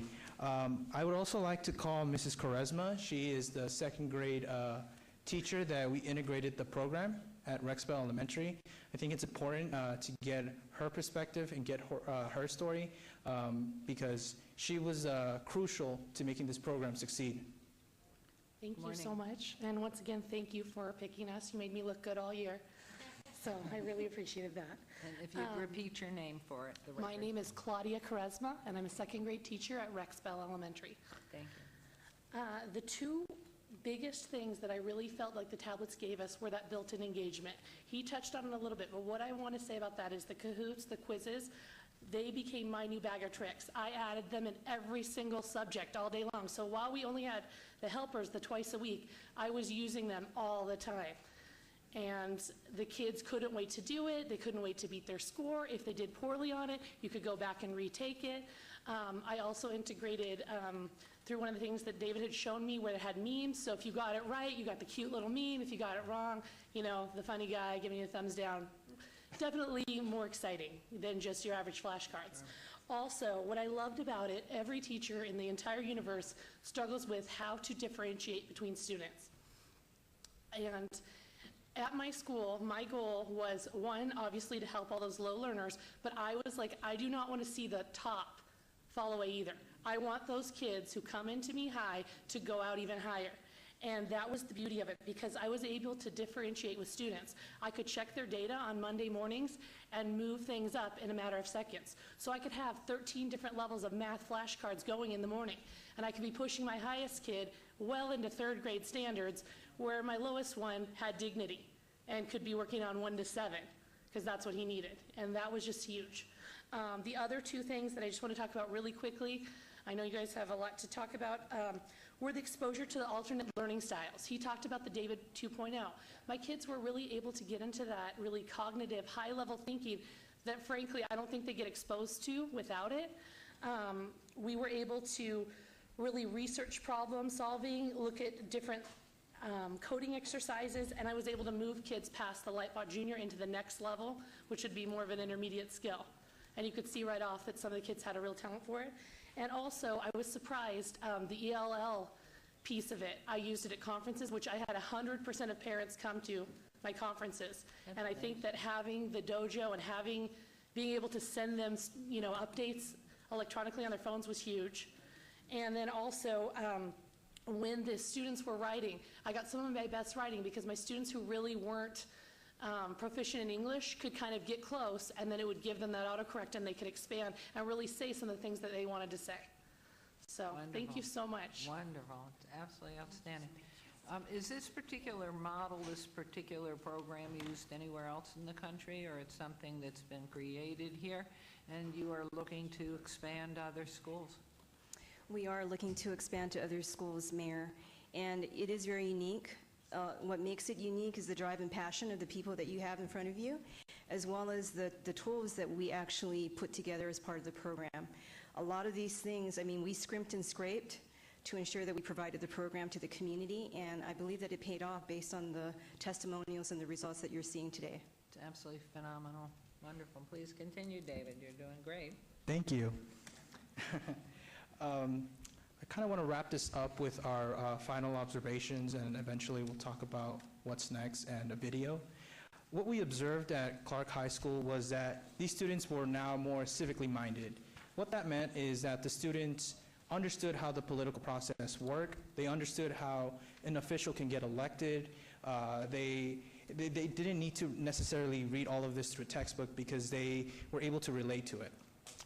Another thing is that they acquired many real-world skills, such as developing websites, handling financial transactions, or even interviewing a candidate.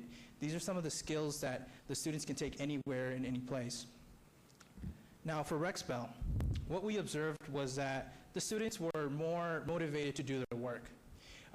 They did not feel discouraged. They felt comfortable around us, and that eventually led to one of the highest growth in terms of their academic levels compared to the other second-grade classrooms at Rexbell Elementary.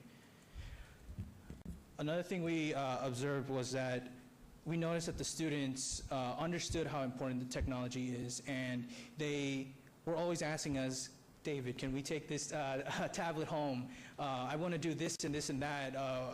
You'd be surprised how many things that children can come up with. They're so innovative. I now want to pass on the mic to Pat Cabrera. Considering the fact that we didn't really have a lot of money to start this program, you may be wondering what's next. We're going to continue to pursue sponsorships to expand the program. And, you know, as David alluded to, and Mr. Amedi and Mrs. Quaresma, the demographic that we're working with does not have the advantage of having technology in their homes. And so essentially we wanted to make sure that we have the opportunity to give these kids the ability to take the tablets home so that they can share them with their parents and their families. We will also be expanding to the entire third grade level, as Mr. Amedi alluded to, which is comprised of 6 classes, as well as continue in the U.S. Government Honors class for the entire school year. I really want to give special kudos to our sponsors. Without their help and assistance in terms of funding, this would not have been possible. We'd like to recognize the Society for Information Management Las Vegas chapter, the Public Education Foundation, and C-Store. And at this time, I want to call Mr. Joshua Levitt, the Vice President of the Society for Information Management Las Vegas chapter, to say a few words about the program.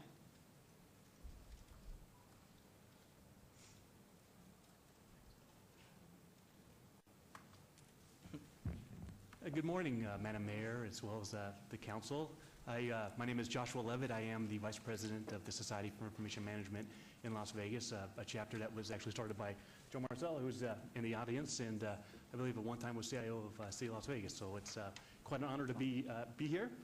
I want to, first of all, welcome our new council members as well as our new city manager, and put a big thank you to Lois Tarkanian, or to, Councilwoman Tarkanian, for championing this program, and for congratulations as well for getting your new appointment. That's very neat. Again, my name is Joshua Levitt, and SIM is a proud sponsor of this project, and we want to congratulate the team on their measurable success.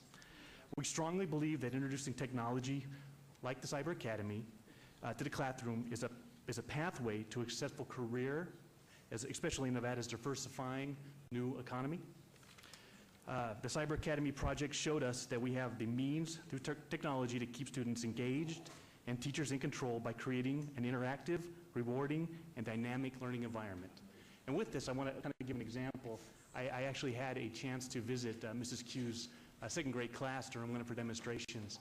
What I thought was remarkable, she had broken them up into separate little groups, and she was able to control basically the classroom from this one device. So as some kids, as she already sort of described it, were having some difficulties, she could adjust what they were learning. As some that were doing quite well, she would adjust it so they were more challenging. And what was really neat was there was a special girl that was sort of lost her attention. And so she was using the device, she started hitting it with her nose and playing with the fingers. I thought, well, she's lost. But no, the interaction of this device pulled her right into it. She right back in there and started hitting those right answers. I don't know if it was because there was reward at the end, if it was because it was flashy, but I tell you, technology like this really is what this community needs. It's stackable with what the school district wants to do. Hopefully what they learn in elementary school, they'll learn in middle school, and it'll continue to high school, where they can then continue with certifications or job placement, internships, or higher education. Again, I want to thank everybody for the opportunity. Congratulations again on the success of this Thank you program. for your sponsorship, and hopefully you will continue and expand it as you go forth. Fantastic. Thank you. Thank you.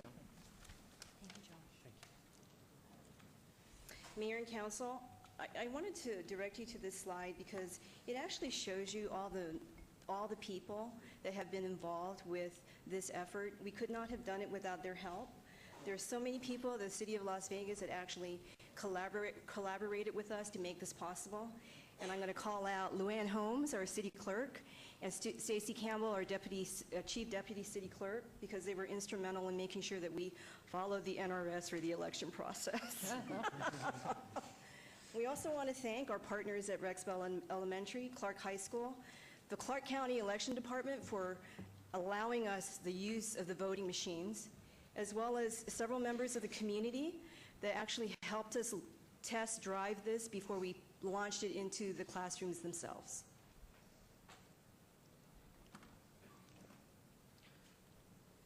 And we prepared a short video to show everyone a little glimpse of what we did at Clark High School and Rexbell Elementary. Here it is. What happens when your interns graduate? Are you training your next level of interns? Mayor, yes, we are.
Democratic nominee Deanna Mitchell, Independent nominee Jimmy White, and Republican nominee Kevin Andrade.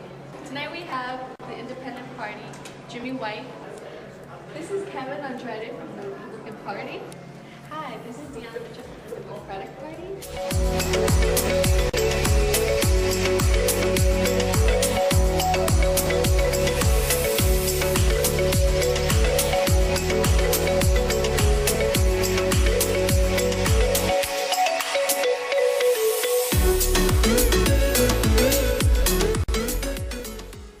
Wonderful, very good.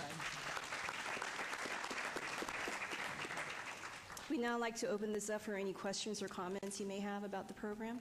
Thank you very much. It was a great presentation, and just I'm worried about the next generation. I start with the freshmen in high school and include them for internships so we can make sure that it can expand. Do you have enough people to go to the other schools and expand it? I think it's phenomenal. Well, through the leadership... Questions? Yep. I'm sorry, Mayor. Through the leadership of our director, our IT director, Michael Sherwood, we're making sure that we have an internship program that actually, reflects what you're thinking in terms of making sure our kids are ready for technology as they continue through their elementary and high school years. Well, in the city also, I mean, knowing you gentlemen and what you do, we are embarking on preschool programming, and certainly knowing children who are 3, 4, and 5, young 5 certainly can get involved, and it would be wonderful if we can keep moving it down and then continuing adding grades a year through and into middle school. So comments, questions, anyone? They're cool. Everybody's cool. Councilwoman, Mayor Pro Tem, let you finish this up, and thank you all so much. We're so proud of you and just thrilled, and wish you wonderful futures as you go on into the next chapters of your lives. Hopefully it will always be in Las Vegas, though. I just wanted to say that you give me a lot of thanks and kudos, and I appreciate that. But really, the success of all this is related to you. And our interns have been fantastic. The interns we had last year were very, very good. We're very, very fortunate to have that coordination. My feeling is, Mayor, if we're talking about doing more and working with the Clark County School District, I wanted to see if we could put something together that really made a difference. As a former teacher and administrator, I've seen a lot of programs that have been set, oh, they're going to be great and we're going to do this, but when you get right down to the testing, you don't see that big difference. Here we finally, and it wasn't at our first attempt, we've tried through the years, we have this now, and I'm hoping that the school district, I'm hoping that as we work with what we're doing and helping the school district, that some of this will be used. We already had the thank you to our partners that was shown on the screen. I wanted to say just a couple of minutes more. The reason why we're taking so much time is to give credit to all these people who have helped so long. There's Joe Marcella, who was chairman and past president of Information Management of SIM. Joe, you can raise your hand or everybody will recognize you anyway. And I believe we have Charles Hurley, who's the Clark County Assistant Registrar of Voters. We talk about the voter who doesn't know what the heck they're doing. We complain. We have an argument with the Republican, the Democrat, and Independent. Why not take the time to help youngsters understand? Our schools have been cutting social studies, civics, and this type of government class. We need this to maintain what our dependence is, our freedoms are within our country. So I just think it was so wonderful of everybody within the city and everybody within the county that helped these children learn how to vote. And was it exciting to them? Well, it sure was. If you have that many people that want to take the class, that you don't have enough room for them. And those who assisted with testing our concept were David Armenta, Navio Gill, Leonardo Porter, Ashley Perez, Aiden Perez, and Brenda Isabella Leva. The former interns for our school year were Daniel Alvarado's family. And you touched on something that I know our costs were low.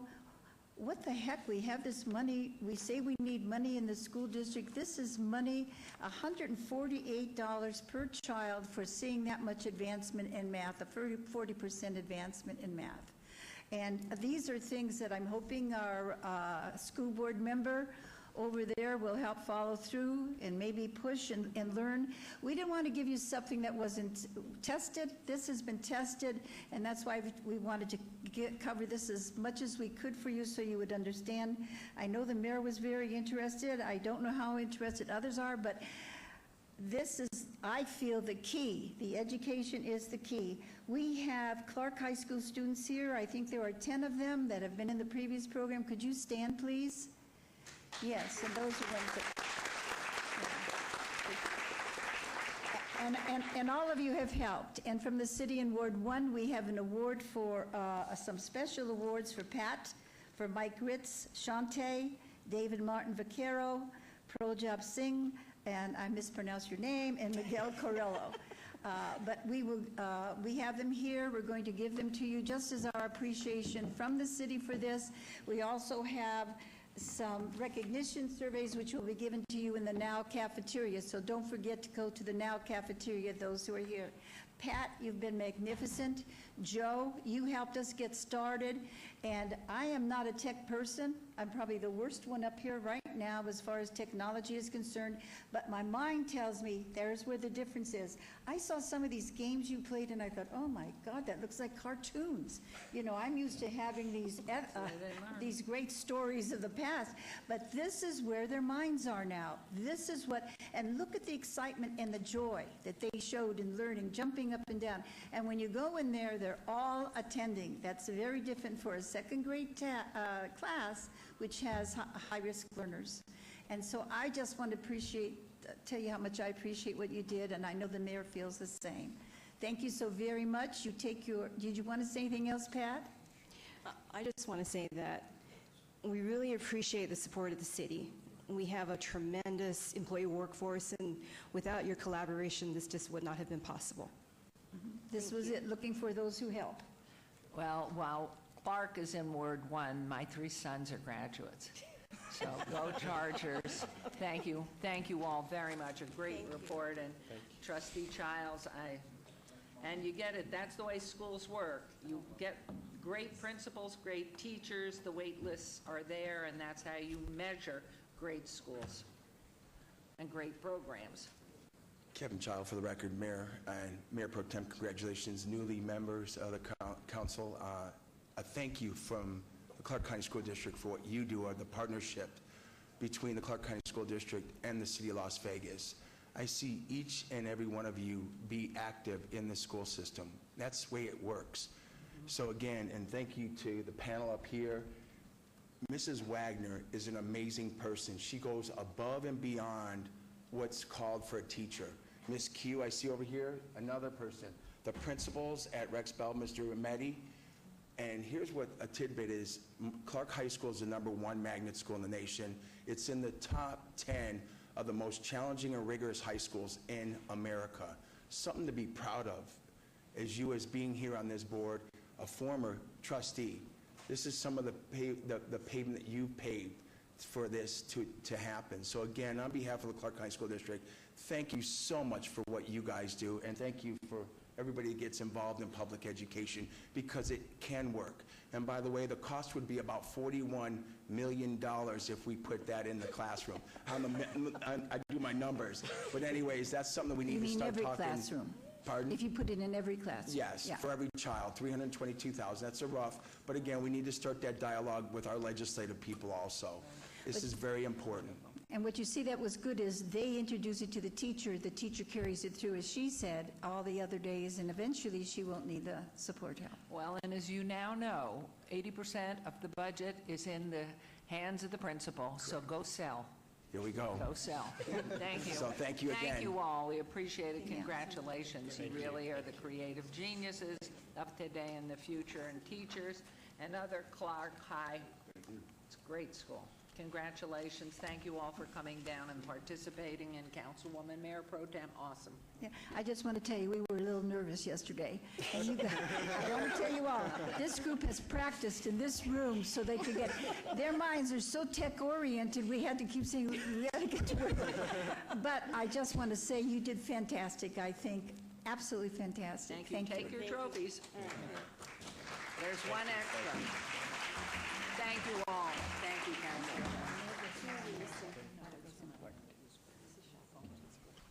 Thank you. Okay. We are now, that's a great program, a great way to have the late morning spent. Now we're on to agenda item number 82, a report by Mr. Bill Arndt, Director of Economic Urban Development, regarding EUD's 2017 fiscal year projects and planned projects. Reference all wards. Thank you. Thank you, Mayor, members of council. Bill Arndt, Economic and Urban Development. This item is really an informational item to give you a briefing on some of the major projects that we accomplished this past year. It's not going to cover every project that we did, but we had a very successful year, and we're going to look back at what we accomplished this past year, but also look forward to what we have to come. Before you start, I'd like to compliment the photographer of that downtown Las Vegas picture. It's awesome. Where is that hanging? I think that was shot internally. I'm not sure the John. credit, but I can Beautiful. find that for you. Great. So some of the things that we Public accomplished this year, these are kind of the major categories. Accreditation by IEDC. We experienced new gaming and hospitality projects. We had 2 new educational projects. Higher education opened up in downtown Las Vegas. 3 new market tax credit projects. 2 new enterprise park projects. Area hospitals are expanding, and we're going to give a sneak peek at Cashman. Of course, we have some business items later today covering Cashman as well. So the accreditation, less than 1% of economic development organizations nationwide are accredited by the International Economic Development Council, which is the major trade group representing economic development agencies like the city's agency, as well as public-private agencies throughout the United States and Canada. And so this is an incredible recognition. It's a peer review that we undertook with this group, and it really shows the level of professionalism that we treat our clients and trying to get new projects moving forward within the city. We experienced new gaming and hospitality projects. The Lucky Dragon Hotel and Casino is a new hotel project that opened up in downtown Las Vegas. We did not contribute financially to this project, but it was the first new hotel project, bottom-up construction, in 6 years. And so it was great to see that happen in downtown, 203 rooms, and it's now open since November of last year. Looking forward, Downtown Grand is performing very well, and they're performing so well with occupancy that they want to do a new bed tower. So they're working on plans for a room tower to be built where the existing porte-cochere is, to provide approximately 450 new rooms to add to the campus there in downtown. Well, excuse me, Mr. Arndt, what is the height or how many stories is the building going to be projected? They're planning it to be 8 stories. 8 stories. And it's going through the entitlement process now and in design, and so they'd like to move forward sometime in calendar 2018 with the construction. Thank you. So we had new higher education projects that I mentioned as well. These 2 graphics show on the left Red Flint, which is University of Phoenix, opened in October of 2016. And this is a new concept offering entrepreneurs and would-be students an opportunity to explore various technologies before committing to any one track or career.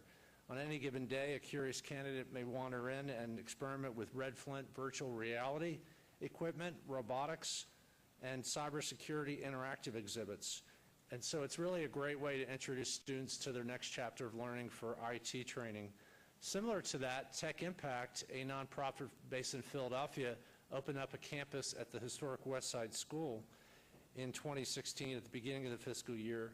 They focus on technology workforce development for low-income youth ages 18 to 26 and do that through 2 programs called IT Works and CX Works, which are help setting them up for success for customer service and front desk jobs in the IT industry. And is that privately funded, or does each student pay? How is that operated? The second program, IT Works, is free to students. There is a application process, but it is privately funded. I know Capital One is a local funding partner, and they have a number of private sector partners to help with philanthropy for that program. So how would someone who is watching this want to follow up to get involved and take advantage of that? For that second program, if you go to techimpact.org, O-R-G, you can read all about the program, and they do recruitment through a lot of different trade groups in the community as well. New market tax credits. We've been active with new market tax credits in trying to sponsor new projects throughout the city, including our downtown area. And our most recent project was the groundbreaking for the Blind Center in Nevada and their 36,000 square foot expansion.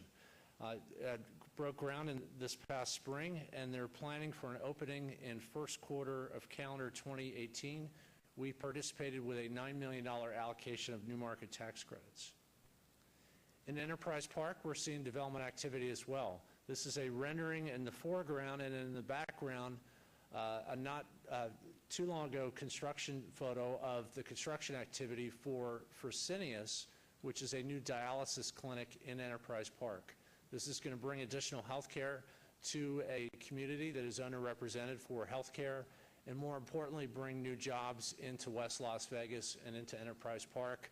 The contractor's finishing the core and shell and the building, and then they're going to turn it over to the business to do all the tenant improvements, and they'd like to be open also in the first quarter of calendar 18. Area hospitals are expanding. Mountain View Hospital added a bed tower, doing a neo-intensive unit, which you see there on the top left, and also on the top right. And they're also worked on a new medical office building adjacent to that bed tower. And then on the bottom, you see Dignity Health, which opened up a new clinic on West Sahara. And we really see healthcare as an area for expansion for the city and our residents. This is a long-term view of what we are hoping Cashman will look like to support professional soccer.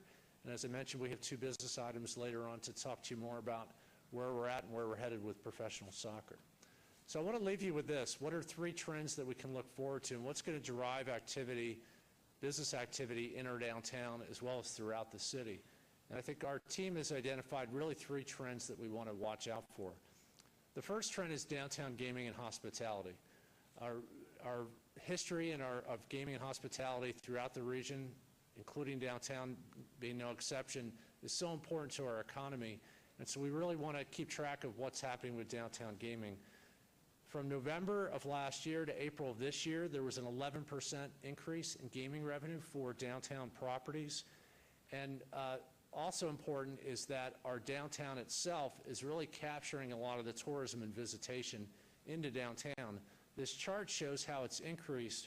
In 2016, there's a visitor intercept study that the LVCVA does and showed that 53% of visitors that are come to Las Vegas Metro area or the Las Vegas Valley are coming to downtown. And of those visitors, 59% said that Fremont Street Experience was the primary reason they came to downtown.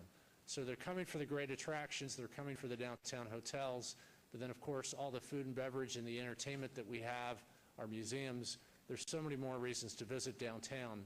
But the city supporting visitation in downtown is a really important thing, and this shows that we're definitely headed on the right track. Downtown employment, this is a rendering of the UNLV School of Medicine. And this is exciting because we just, as a community, welcomed in the first class of incoming students this past Monday. And I know the School of Medicine is very excited to get going with training up the next doctors in Las Vegas. But this is going to be such a huge impact, and of course, it's really made possible through a lot of philanthropy and community effort. And importantly, the School of Medicine received a donation of $25 million from an anonymous donor, which was matched by money from the legislature with an additional $25 million. So that's $50 million of a capital infusion necessary to help get going on this project. So we are in active dialogue with the School of Medicine and UNLV and their leadership to support them, and this medical school will be built on Shadow Lane at the location of the former health district site. And do you have any timeline on that, and who the architect is? That building's magnificent. The timeline is still under discussion. I know that they have a local design architect and then an architect out of state as well. Beautiful. And beautiful. This is a rendering of what the final School of Medicine will look like. It's magnificent, it really is. Mayor, through you. Yes, please. This is a beautiful building, and I think it's a Gorgeous. great location, the old Southern Nevada Health District site.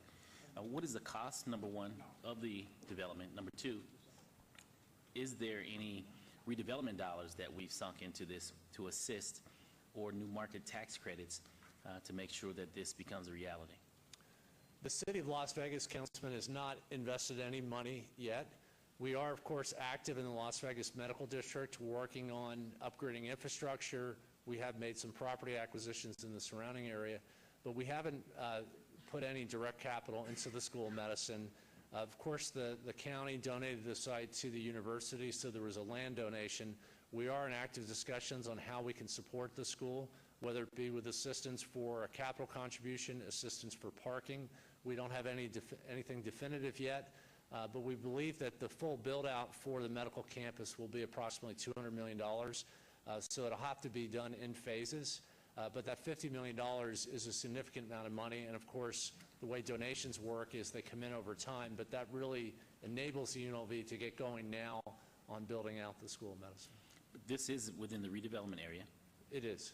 and there is an opportunity that exists for the School of Medicine to tap into any available redevelopment dollars today and into the future.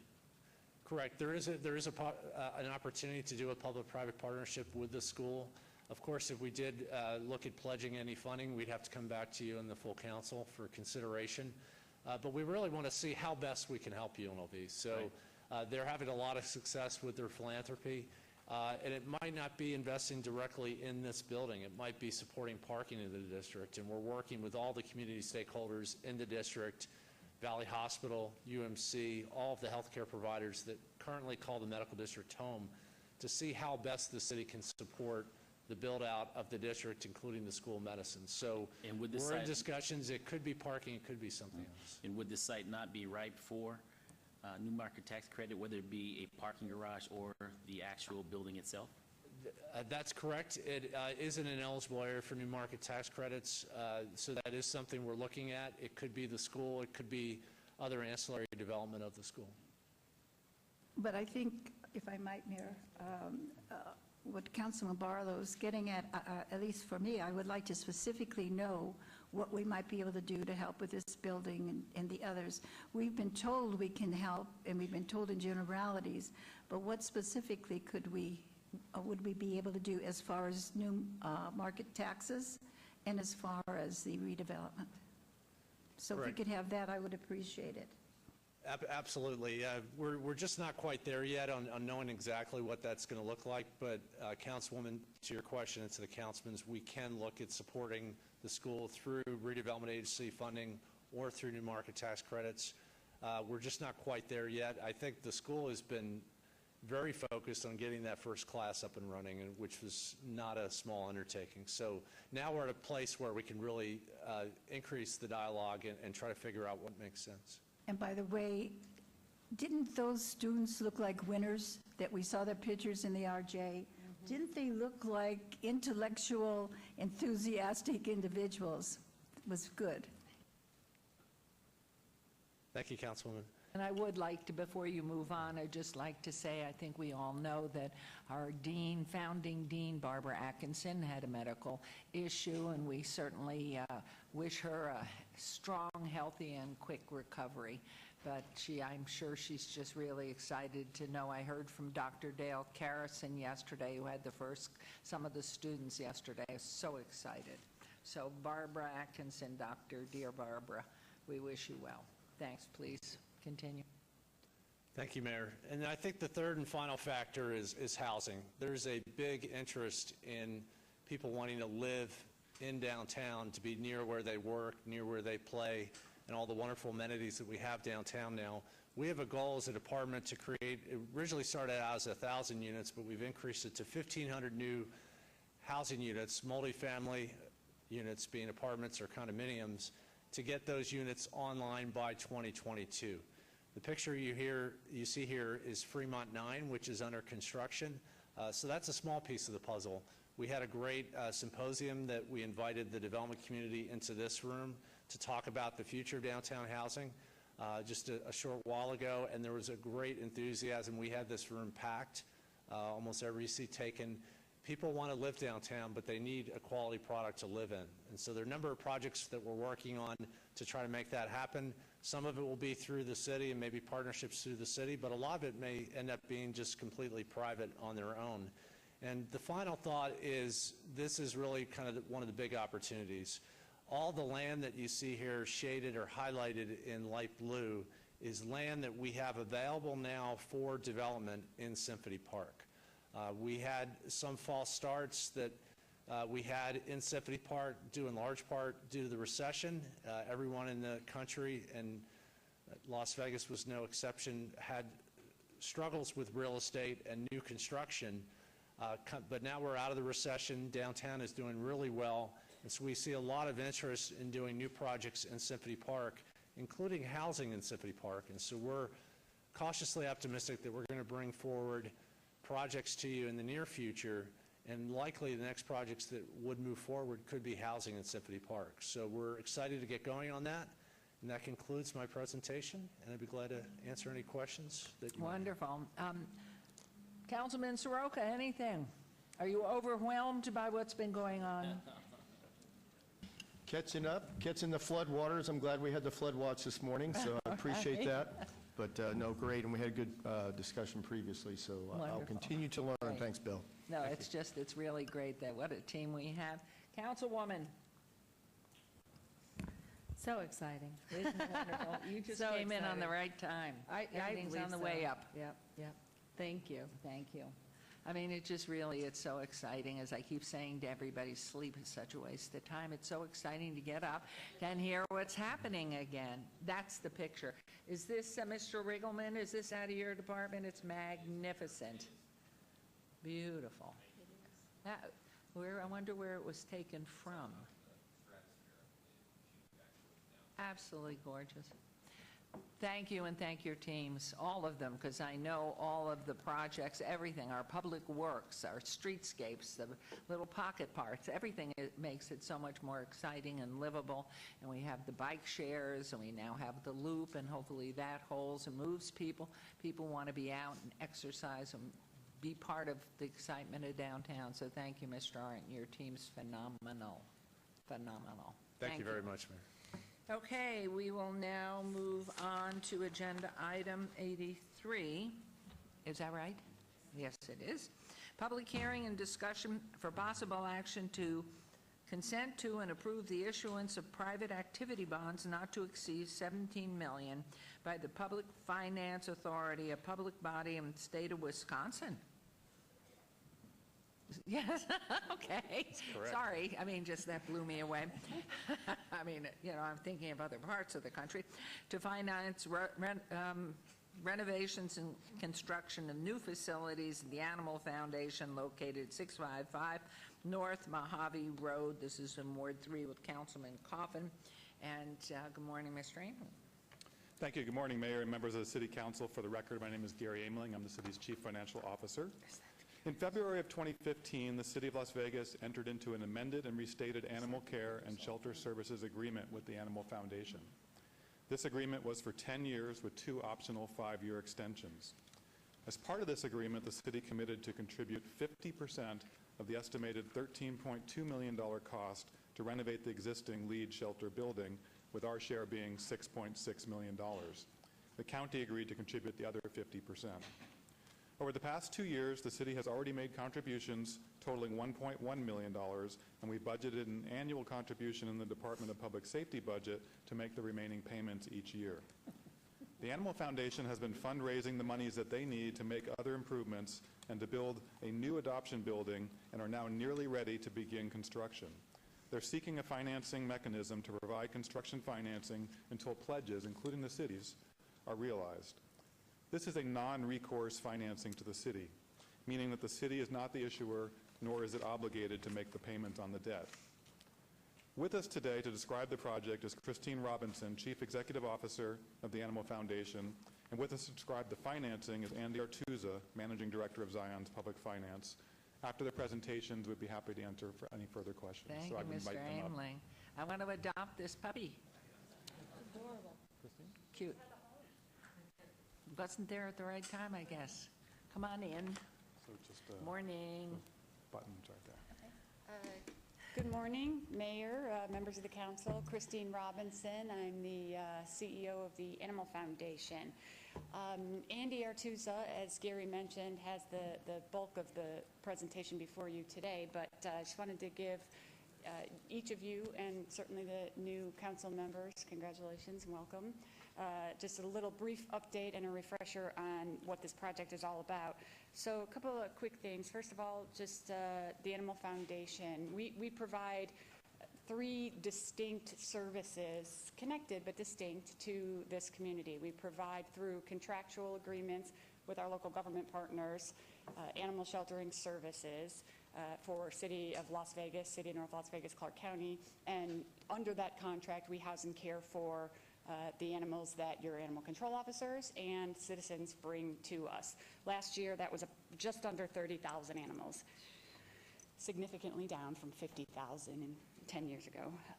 The second area of services that we provide are, so when those, we provide those services under contract during what's called an animal, what's a legal hold for these animals.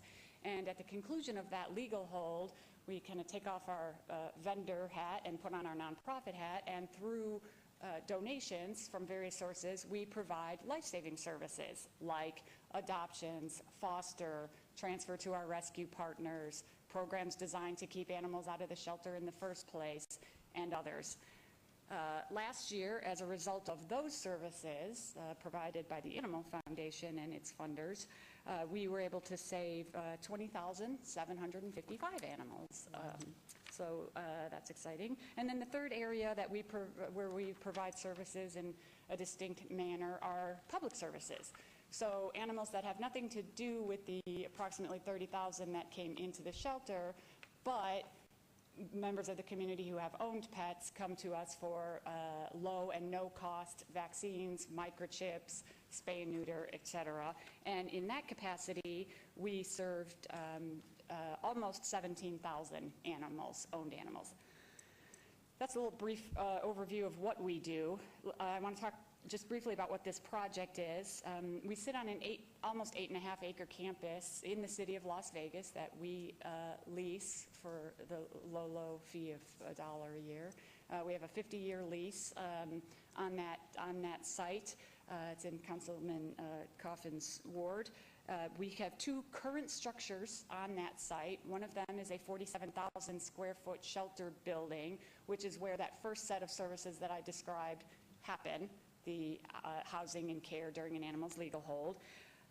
We have approximately 25,000 square feet of dog adoption bungalows on another part of campus where animals, dogs that come off their legal hold and are available for adoption are housed.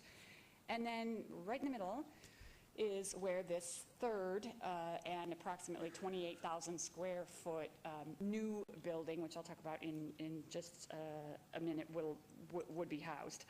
The project includes 3 components: a complete renovation of the shelter building, mostly infrastructure, flooring to put epoxy flooring, prevent spread of disease. An animal shelter really needs to be built much more like a hospital than a tilt-up warehouse. So all new flooring, structural glazed kennels, so new kenneling system, a tremendous overhaul of the HVAC system, so primarily structural components in the renovation. The second piece of the project is the new building I just talked about, the approximately 28,000 square foot new building, which will house primarily 3 services: cat and other animal adoptions. Our contracts require that we take everything that comes to us. So while that's primarily dogs and cats, we also house and care for bunnies, goats, ferrets, pigs, etc.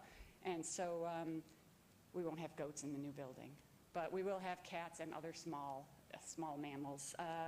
So adoptions, administrative areas and offices, and educational facilities, multi-purpose, so that we can bring our animals who currently have play yards outside. We can bring them inside in the summertime. And then finally, there's a third component that's just the boring but important things like central plants and site improvements, and there's a small barn for some of the animals that I talked about earlier. Those are the 3 components of the project. Each are, we've been at this a long time, as some of you know. They're all designed in concert with best practices in the shelter and medical industry, animal shelter. I want to talk a little bit about fundraising. The complete construction project, the whole thing, is about $31.5 million. The whole capital campaign is a $35 million campaign, but that's because we're not here, but seeking 3 years of operating funding while we're building that so that our programs, operational programs, will be sustainable. We have raised $29.6 million in cash and pledges of that $31.5 for the construction project. Our local government partners, the county and the city of Las Vegas, have contributed $13.2, as Gary mentioned, for the renovation of the building where those services are provided. And then privately, we have raised $16.4 million. Good job. Ultimately, that will be $18.3 million. We are $1.9 million short at this time for the construction piece of the project. We have enough cash and pledges in place for the bank to provide financing for the amount that we still need to raise, which gives us enough money to begin construction and get this thing built. And so with that, I'm going to ask Andy Artuza from Zions Public Finance to come up and describe the financing, which is actually what this item is before you today. Well, I have to thank you, Ms. Robinson. I know how hard you've been working on the fundraising as well as everything else, but that is really remarkable. Thank you. And so you're only $1 million what short now? 1.9 for the construction piece. Anybody watching? How do we get a hold of Chris Robinson? Where do we get to you, please? Could we have your website? Animalfoundation.com. Animalfoundation.com. We take $1,500,000, whatever, but please help out this project. And could I have one other aside, knowing there's been a lot of promotion lately about caring for rabbits and how many rabbits there are. Are we spaying rabbits? Yes. Yes. Can You we may have do a heard little- that rabbits reproduce. I had no idea, because I just know at Rancho Circle, people moved away, there were so many rabbits. Rabbits that come to us, certainly those that are going to be placed for adoption, which is most that come to us. They're already spayed. They will be spayed or neutered before they leave, yes. And what is the charge for anybody who has a rabbit? Or two rabbits? I should probably for know what the spay of spaying. a rabbit costs, but I'm afraid I don't. But it's all on our website. All right, it's all on the website, so please, before you have your rabbits meet other rabbits, bring it in and get it spayed. Your Honor. Thank you, One Mayor. second, don't go away, please. Same because question I Councilman- have on rabbits and other things. Creatures obviously get displaced when there are developments, and I know we have rules on that for certain endangered species. We have developments that occur sometimes without thought for the critters that might live in an area. So can we house critters that are displaced by a developer's action and perhaps find homes for them or to mitigate the problem that's happening there? So Can you place them? there's two different answers for that. If we're talking anything endangered species related, that's a whole different ballgame. If we're talking other animals that are found as a result of a project, as I mentioned, we are obligated and willing by contract, of course, to bring in any animals that come to us. I guess the short answer is it depends. If it's a wild animal, we would work with the Nevada Division of Wildlife. If it's an animal that belongs somewhere other than in an animal shelter, which primarily houses dogs and cats, we can work with other organizations. Certainly if it's a dog, cat, or small animal, of course we will take them. Sometimes it's best to leave them where they are, but Well, my it pointed depends. question would be better. It is, I've seen pictures and I've heard a lot of stories, and a big packet of pictures came into my office yesterday about animals out at the Badlands golf course dying and going into the homes in order to survive and eating their lawns and dying and drowning in their swimming pools trying to get water. And I don't know whether any provision was ever made. I know the council didn't order anything because, you know, the owners did that on their own. And I'm curious if a movement is made to try to relocate a lot of those wild animals, which are just dying, which had been surviving there for hundreds of years before, if in fact there is a way to help preserve that life or to have a place to put it so that they might be up for adoption. Well, I don't know anything about that particular situation, but the short answer is yes. If you've got animals in the community that need our assistance, let's get them the help they need. Well, we'll look into that. Thank you very much. Thank you. Madam- Please proceed. Yes, I just Councilwoman. wanted to say quickly, Councilman Coffin, I had asked about those animals recently for the people involved, you know, in that discussion, and they had told me there weren't that many of them, but you're saying there are that many of them, and why couldn't we transfer them to the wetlands area park or something like that, if they're dying of thirst?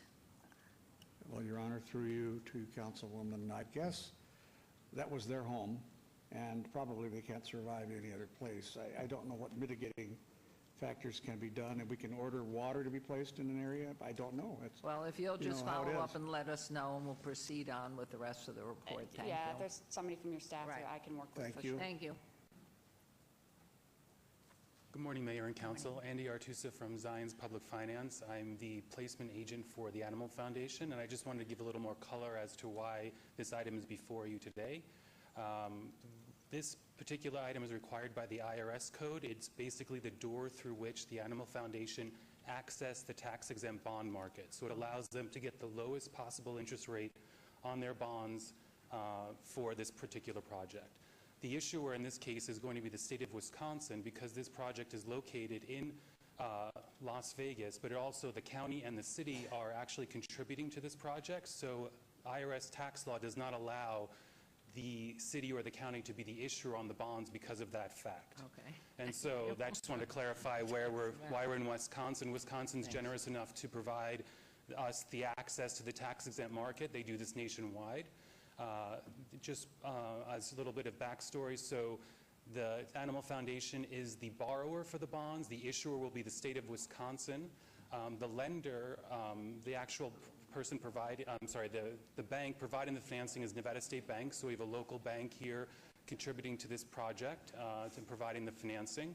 And so overall, Nevada State Bank has been very generous, giving them a very low interest rate of 3.45% on the financing, so it's very low. And this is just a procedural step required by IRS tax law in order for them to access the market. So we need to hold a public hearing to have any public comment, and then we would kindly request your approval. Thank you. That's very concise and right to it. I should have asked you right after, before I opened my mouth about rabbits. Thank So you. anyway, thank you. Now it makes sense. This is a public hearing. Is there anyone from the public who wishes to speak on this item? I will close the public hearing. Any comments? Nope. Are we cool? Okay, Councilman Coffin. Your Honor, I move for approval of item 83. Very simple. Thank you. Thank you, Wisconsin. Okay, there's a motion to approve. Please vote. And please post. Motion carries. Thank you very much. Madam Mayor? Yes. If I could just ask Chris a question. Chris, if I could, you know, the last time we got into situations with money we were providing, we had some people in the community who had some questions and were sort of negative on things. I just wonder if you could give me a list of those organizations or the individuals involved. I wanted to make a contact with them on a few other questions I had about votes we've made in the past. Sure. So what I'm saying is those, I know that we worked it out, but there were still some disgruntled people. I would like to know who it is with whom I should speak in order to talk to those that were objecting to that type of thing, to, you know, mistreating animals that are sold in stores and things like that. I'd like to know those key people if I could, please. Sure, I can. And where I could reach them.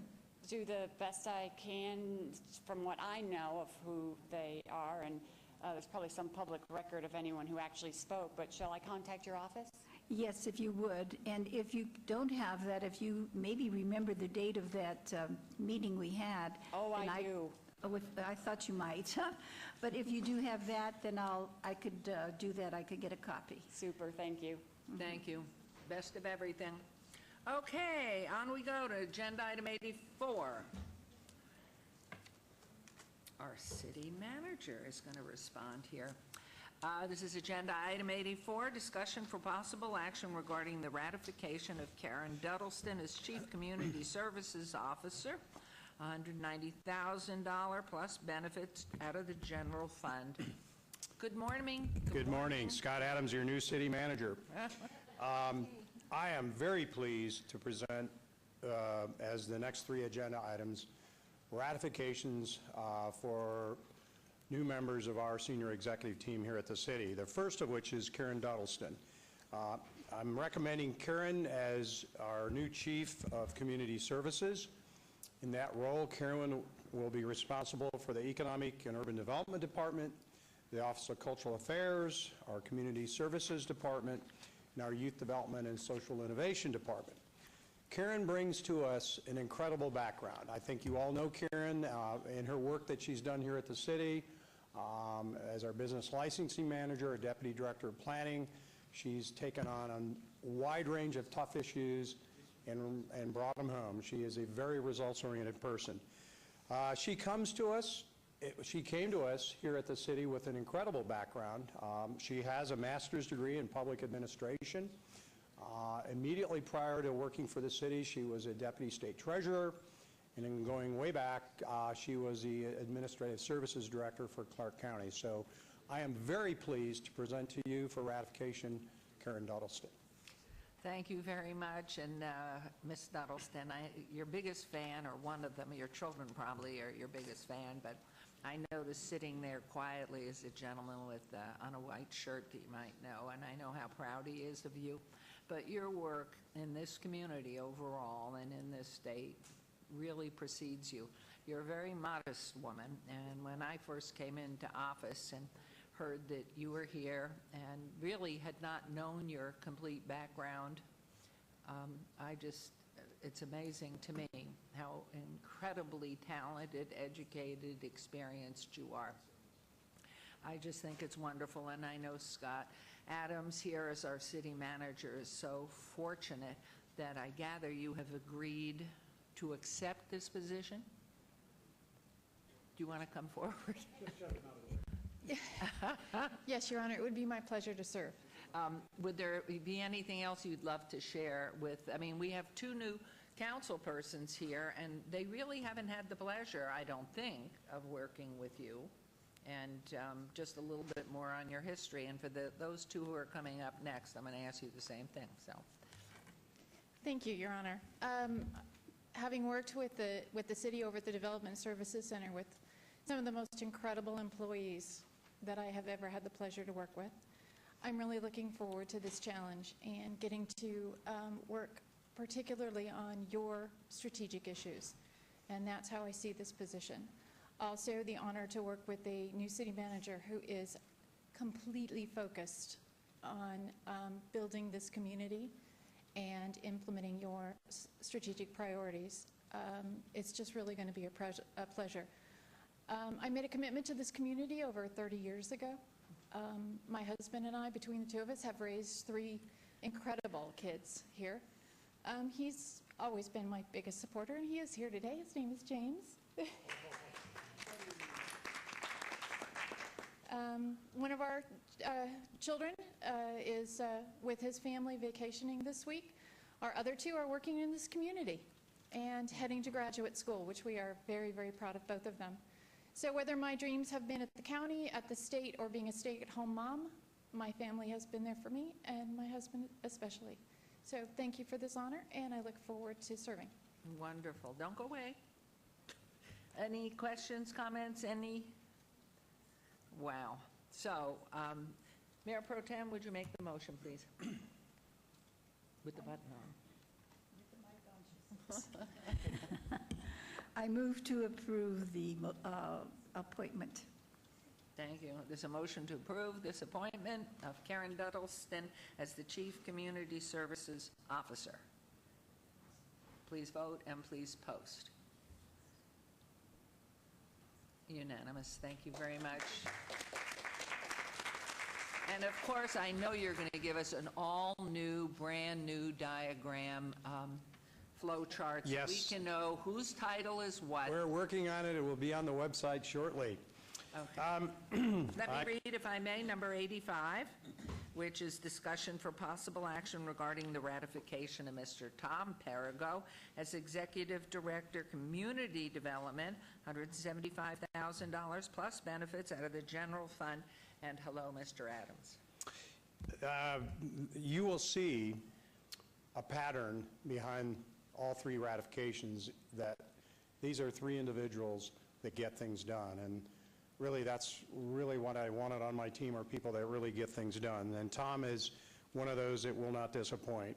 Tom is being presented to you as, for ratification, as our new Executive Director of Community Development. In that role, he'll oversee all of the Development Services Center departments, to include Public Works, Planning, and Building and Safety. Tom, as you know, has most recently been in the role of Director of Planning, but Tom is a rainmaker when it comes to sustainability. He has held the title, and deservedly so, as a Chief Sustainability Officer of this city. Tom, I would almost say single-handedly, has brought the city from obscurity in that realm to being a global leader. And I don't mean U.S. leader, global leader in sustainability. We are recognized around the world as being one of the most sustainable city governments, and I think a lot of it is due to Tom. Tom has an incredible background as well. He's been a Director of Administrative Services with the city. He's held a number of past titles. He has both bachelor's and master's degrees, his master's degree in economics from the University of Nevada, Las Vegas. So it's my pleasure to present for ratification Tom Perigo. Wow.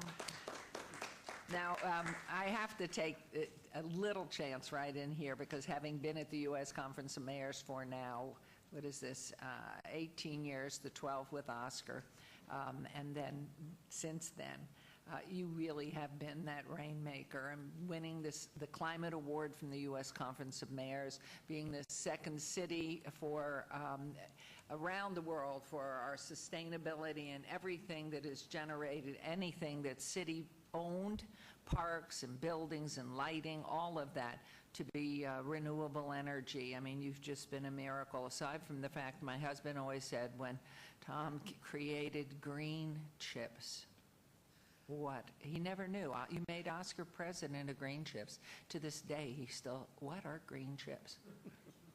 So I think the committee now on sustainability that has come out of that wonderful challenge that you created is out working into the rest of the county with the hotel, the resort corridor, showing how to do everything effectively to sustain life here and preserve the planet and use solar energy and everything. You are just a phenomenon. So hopefully you will stay involved with that. And is Sylvia here, by the way? No. She doesn't care? She cares deeply, but she's very busy. Okay, no, I'm kidding you. You know that in your family. So how about tell us a little something more, too, your chance. Sure. Thank you, Mayor, and thank you, Scott, for those kind words. Our community builders developed over $500 million worth of projects last year, and we completed over $120 million worth of public projects, infrastructure, parks, community centers. Currently, we have in excess of $1 billion worth of development projects in the city, public and private, working their way through the Development Services Center. That is a huge responsibility. We're fortunate at the DSC that we have a team of the most dedicated professionals anywhere, I would argue, on the planet, working all of those projects to help build this community. I am really honored that Scott is entrusting me in this role, and I'm really excited for his leadership and where he's taking us and where the council and you, Mayor, are taking us, and I appreciate your support and your leadership over the years. And as it's been said many times today, it truly is a privilege to be a part of this organization. I'm really excited for this new role, and thank you. And you accept Mr. Adams' offer then to become the Executive Director of Community Development? yes, I accept Mr. Adams' offer. Okay. Questions, comments, anybody? Councilwoman Mayor Pro Tem, here we go. I move to approve Tom Perigo as Executive Director of Community Development. Wonderful. There's a motion. Please vote and please post. Unanimous. Congratulations, Sylvia and Perigo family. And now, agenda item 86, discussion for possible action regarding the ratification of Jorge Cervantes as Chief Operations and Development Officer, $200,000 plus benefits general fund. Mr. City Manager. Well, unfortunately, the next candidate that I'm presenting for ratification could not be here today. He is at Harvard at the Public Policy Institute, a 3-year, very intensive program, and will be back soon. But I wanted to move forward with this ratification to give him the confidence of knowing that he's in place and can move forward. That candidate is Jorge Cervantes. He will be the Chief Operations and Development Officer. In that role, he'll be over Tom in the DSC function as he's been in his prior role of Executive Director of Community Development. But added to that responsibility will be the Departments of Operations and Maintenance and Parks and Recreation. Now, there's a bit of method to the madness in putting that together. Those are all the lion's share of our capital functions in the city. And I thought it important, as you know, Jorge has been the leader of our capital project process. He's done an outstanding job of putting together all of our capital facility development and planning over the years. And so this really retrenches him with the departments that do that and really thrusts him in the role of really leading that effort in the manager's office. Jorge himself has an incredible background as well. He comes to us from the city of El Paso, where he received a bachelor's and master's degree from the University of Texas at El Paso. He's a registered professional engineer, and in the city of Las Vegas, he held numerous positions, including a previous stint as Director of Public Works, most recently Executive Director of Community Development. So I am pleased also to present Jorge Cervantes as the new Chief Operations and Development Officer. Well, it's wonderful, and I'm sorry he's not on the phone. He'll probably watch this in retaping, but Jorge, you have been a sensation in this. Oh, you've got something more. I apologize. David brought to my attention that the program he's at Harvard is 3 weeks, not 3 years. Oh. He will be back soon. That's very good. I did hear it, but I thought, well, maybe he's doing an online course. I don't know how you do it for 3 years, but awesome. But anyway, as you rewatch this, Jorge, I mean, we've just all been so thankful for the many ways you've helped this city over the years. You've been simply sensational in the various roles you've had, and we are so grateful. You're somebody, when any of us call you, it gets done, and we know your connections spread across the state and into other states as far as your connections and knowing how to get projects done. So we're thrilled to death, and I gather he accepted the offer? Yes, he did. He's not here. Okay. Any questions or comments for Scott on Jorge? Okay, hearing none, Mayor Pro Tem. Move to approve Jorge Cervantes as Chief Operations and Development Officer. Thank you. There's a motion to approve this appointment of Jorge Cervantes. Please vote and please post. And that carries unanimously. What a great team you have. And for our new council persons, boy, are they... I appreciate your support collectively and the confidence you're placing in our team. Thank you very much. Wonderful. And you'll get us that new flow chart. Yes, I will. Thank you. Okay, we're on to agenda item number 87, discussion for possible action regarding a supplement to Real Property Operating Agreement, RPO, between the city, between Las Vegas Convention and Visitors Authority, LVCVA, and the City of Las Vegas City to provide certain soccer game day services at Cashman Stadium, located at 850 North Las Vegas Boulevard, for Las Vegas Soccer, LLC, team, $50,000 City Facilities Internal Service Fund. This is in Ward 5 with, wait one second, with Councilman Barlow. Hold it, wait. Okay, okay. Wait for it, wait for it. Wait, I got it. Okay, it's in your ward. Here. Hey, head that. Okay. Head it out there. It's multicolored for some reason. I have no It's a idea ball, it why, but you rolls. get It's the okay. message. Mr. Arndt, please. Thank you, Mayor Goodman, members of the City Council, Bill Arndt, Economic and Urban Development. I'm going to turn it over to Brett Lashbrook to introduce himself and this exciting opportunity to bring professional soccer to downtown Las Vegas. Then he's going to kick it back to me to cover the business transaction Getting thick in of what we're here for. So, Brett. Excellent. Thank you, Bill. Matt, thank you. Madam Mayor, members of the council, I'm incredibly excited to be here today. This is something that is long overdue for the city. It's something that we've been working on very hard with city staff for quite some time now, and I'm excited to give a little bit of background and present the actual proposal to the city.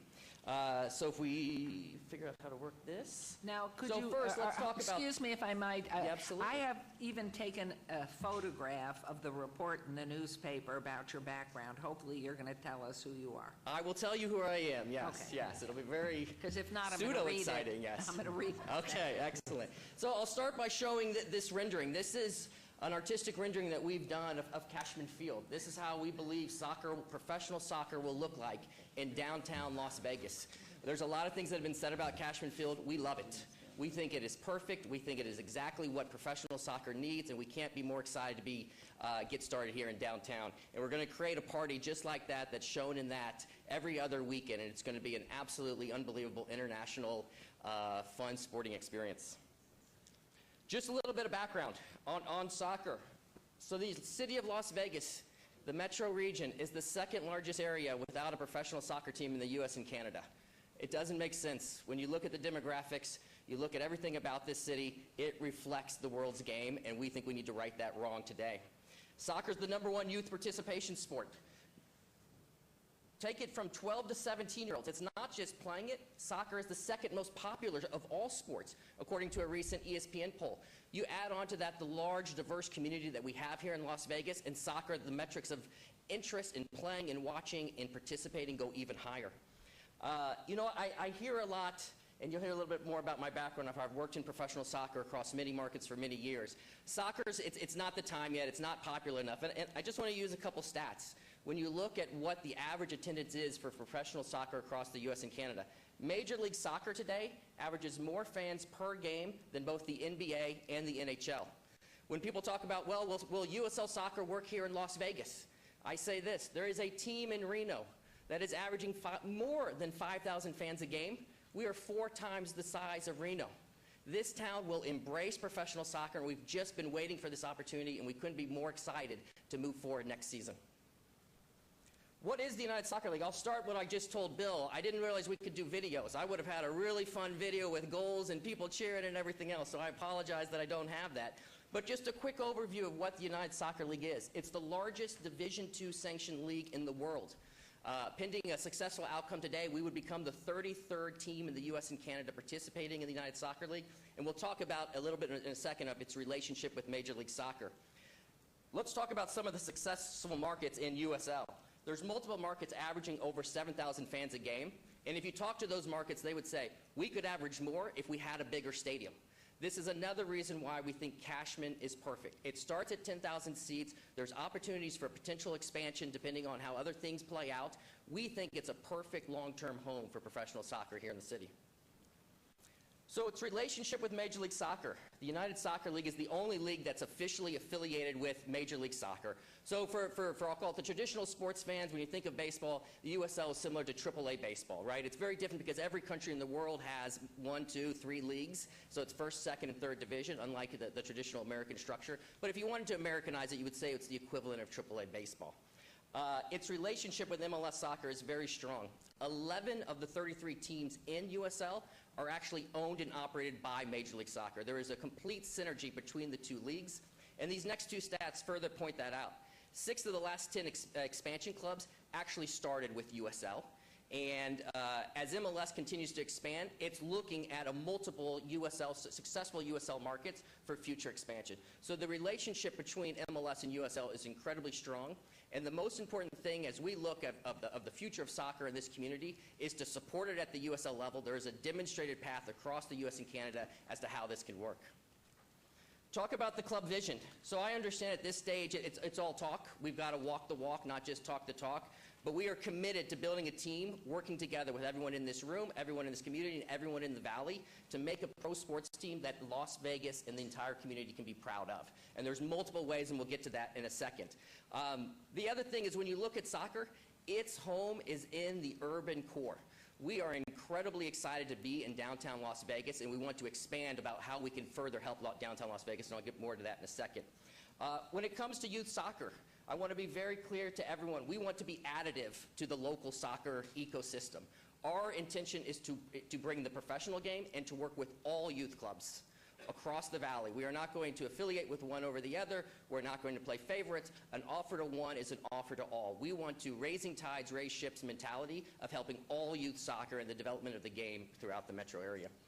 Provide an affordable entertainment. When you look at the average price of a USL ticket compared to other professional sports leagues, it's incredibly affordable. And when you look at the demographics of Las Vegas, you look at the demographics of downtown, you look at the core fan of soccer, we think our price point is right in that spot where the fan support will be very, very high.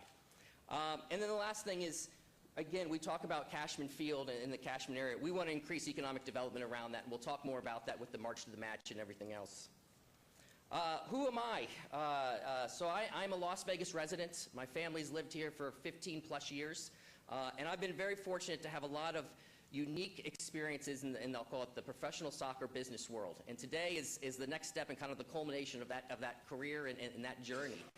The two things that are probably most of interest is that I was the chief operating officer for the USL team in Orlando, which then became a Major League Soccer team. And today, that team has 20,000 season ticket holders, a brand new 25,000 seat stadium in downtown Orlando, and has really helped demonstrate the path of how these other communities can start at the USL level, demonstrate the support, grow the game organically, and continue to raise through the professional ranks. Before that, I was very fortunate. I spent 7+ years in New York City working at Major League Soccer's league headquarters, first as its legal counsel and then as special assistant to the commissioner's office, where, again, life comes full circle, working with communities across the U.S. and Canada of how do we grow the sport, how do we build stadiums, how do we create public-private partnerships, and take the sport of the new America and continue to expand it. Our proposed Cashman Field lease agreement, I'll let Bill and Scott and everyone else go into more details, but I'll just tell you the background from our perspective. This is a publicly funded stadium that currently sits empty 300+ days a year. I know there's discussions of the primary tenant looking to potentially move, which would mean the stadium is sitting empty even more. It's located in a redevelopment zone, and we believe that, so the key terms are, the 51s will stay the primary tenant. We will play around baseball. We can play around baseball for as many years as baseball wants to stay there. Baseball and soccer stadiums are being shared more and more. I always give two examples. The first one is Yankee Stadium, a little team called the New York Yankees, if you've heard of them. They host 20 professional soccer games a year. Another example is just up the road in our rivals, soon-to-be rivals, Reno. The AAA baseball stadium in downtown Reno also hosts 20 USL games a year. This can be done and is being done across the country. So the 51s will remain the primary tenant. We'll pay the same pro rata fees that the 51s are paying, despite having significant more day of game costs, as we'll convert the field to a full soccer field. We'll take out the pitcher's mound. We'll bring in grass on the dirt infield, all at our cost. So in summary, right, essentially we will be treated the same as the 51s. We're moving into an existing facility, and we think it's a perfect match, right, to further utilize an underutilized facility. Additional events, right? We believe we need to be more than just a USL club. We think we need to leverage the brand and the greatness of the city of Las Vegas. We think we can do a lot of exciting things by having a professional soccer team here with a full-time staff, with sales and tickets and marketing and community relations. We think we can become the home for Major League Soccer preseason, and that's a concept that will take many years to develop, but similar to what the city of Phoenix has done with Major League Baseball, we think we can do the exact same thing in the month of February with Major League Soccer. International club exhibitions, having worked very closely with several promoters that have brought these international teams during the summer months across the U.S. and Canada, they would love to come to Las Vegas, and they're waiting for the opportunity and the platform to do so, and we think we can provide that. We can do other college and other soccer-related events, meanwhile making very clear that the city retains the right to do all other sporting events, right? There's no exclusivity on that, and we would welcome to have as many events as possible. We think the more people walking down there, the better. Further growing downtown, we talked about this, and again, I'll say, I realize our club has to walk the walk, not just talk the talk. But I want to say very sincerely to the council, we want to be part of the further solution of downtown. We believe that soccer is a perfect match for the demographics of downtown. We think it's the perfect match for the city and its vision for where it wants to become and continue to grow. And we think soccer is a wonderful, wonderful platform to do that. We talked about March to the Match. It's very traditional in soccer communities across the United States that the fans will start at bars, restaurants, at nightlife, before and after the game, and they're marched to and from the game. I have seen firsthand in communities all across where they say, oh, the fans aren't going to march, the fans aren't going to do it, no, they're going to get in their car and they're going to leave. That's not what happens. We're not trying to recreate the wheel. This is what's happening across the U.S. and Canada, where fans will congregate in other nearby bars and restaurant entertainment areas and march to and from the stadium. We'll be providing up to 50 new full-time jobs in addition to the part-time jobs. And then you have, further growing downtown, the historical community aspects of professional soccer. And so one of those is really having fan input in every step of the way. So we've actually created a website, vegasprosoccer.com, where we're soliciting input from the fans on what do they want the team name to be called. Do we want it to be called something very traditional? Do we want it to be called something very Americanized? I'll call it Lions, Tigers, and Bears. Do we want it to be something very, I'll call it Vegas-fied? And Mayor, I would be remiss if I didn't tell you that someone the other day submitted a name that we thought may be you late at night getting online, submitting under another name. Someone submitted the name Fabulous Las Vegas Soccer Club. So it's on the list. I'm not sure it's going to win, but it's on the list. So we would encourage the community to really be part of this process, right? Help us design the logo, the name, the brand, the identity.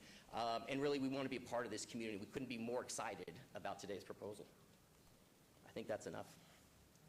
And that was wonderful, and I've been advised by our legal counsel to go ahead and open number 88 as well. So I didn't get that far, even though I did see it in reading the agenda a couple of nights ago. So agenda item 88, discussion for possible action regarding a Cashman Field use agreement between the City of Las Vegas City and the Las Vegas Soccer LLC team to conduct professional soccer matches at Cashman Stadium, located at 850 North Las Vegas Boulevard, Ward 5, Councilman Barlow.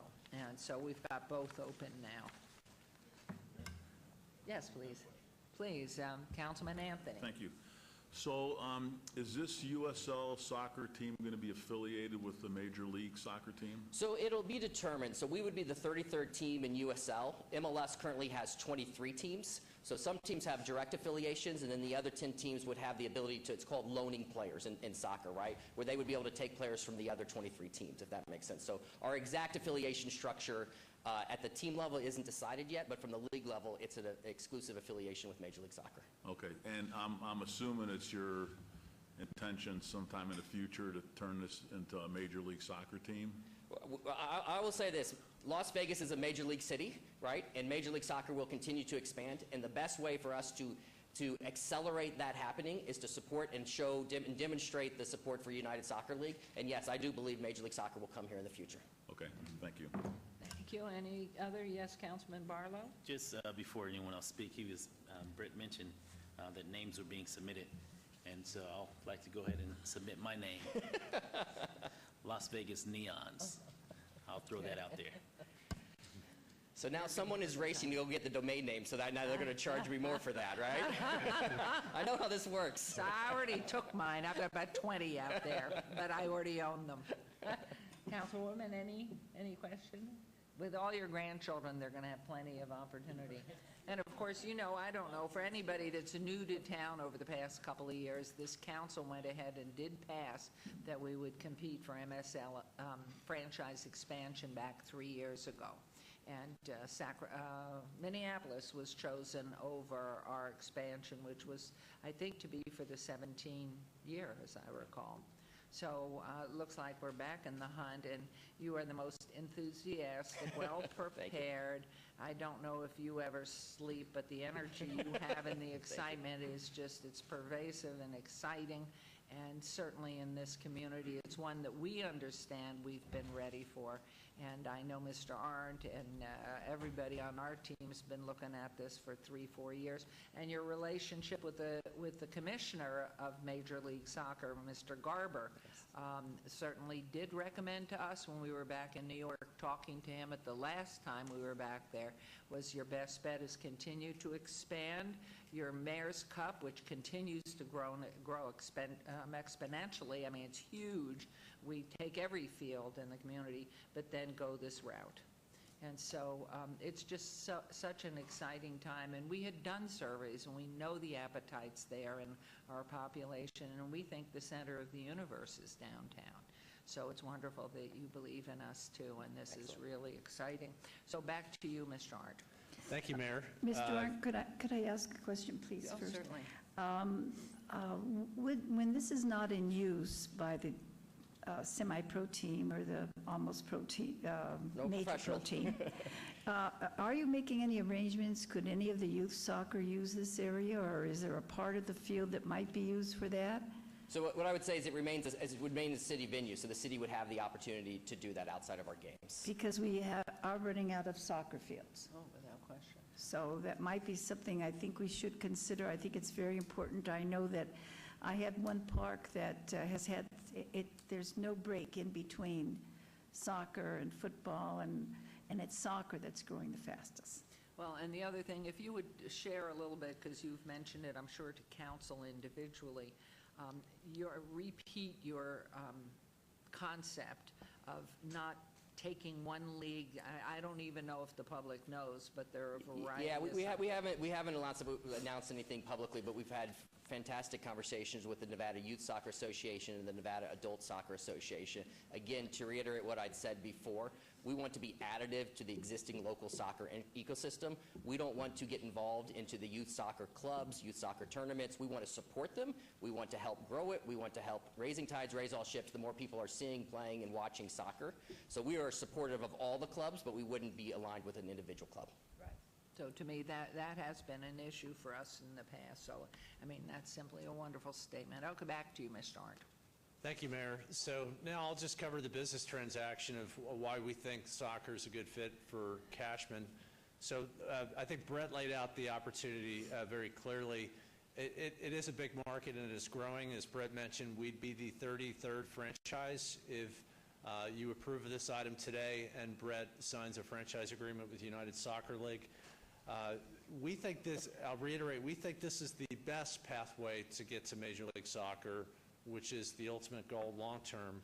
And another point I wanted to mention is that Brett is working with us and will work with the community to host not only Major League Soccer games, but also collegiate soccer. So Brett wants to be supportive, as he called it, the entire soccer ecosystem. So he would certainly work with UNLV Soccer to host collegiate matches.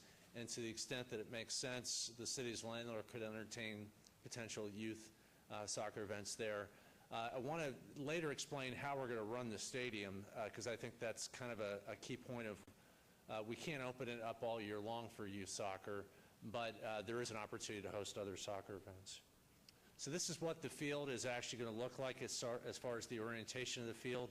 And this is the layout that Brett prefers. And we're going to work very closely with the 51s in the existing baseball franchise to make sure they're not impacted. Long term, we've shared this vision before. This is still our vision. We see the Cashman complex, not just the existing stadium facility itself, but the entire campus being able to support professional soccer, practice facilities, ancillary development. Think of a village concept. And I think Brett's vision long term aligns very closely with our vision that this would be a venue for professional soccer potentially year-round. Brett mentioned this is a pathway to Major League Soccer. This is a simple chart showing who's gone to Major League Soccer recently, what cities. And the chart has a lot of information on it, but the main takeaway here is that there has not been a top 10 TV market or media market in the country that has gone straight to Major League Soccer, or I should say a market outside of the top 10 that has gone straight to Major League Soccer since 2009. So if you look at the communities on the left-hand side of this chart, all those communities are not in the top 10. Some of them are very big markets, but they've started with a minor league team and then went to the professional. Who's doing what? So Brett, of course, is going to be owning and operating the team, responsible for all aspects of team management, including marketing.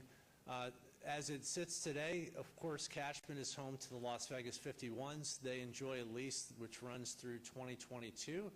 And the LVCVA has worked with the city and is in agreement to continue to manage the stadium for baseball. And since they're already managing the stadium for baseball, they would continue to manage the stadium facility for baseball and soccer. And so that would run potentially through the 2022 season. Of course, the team has expressed interest in moving into a new venue, but the lease does run through 2022.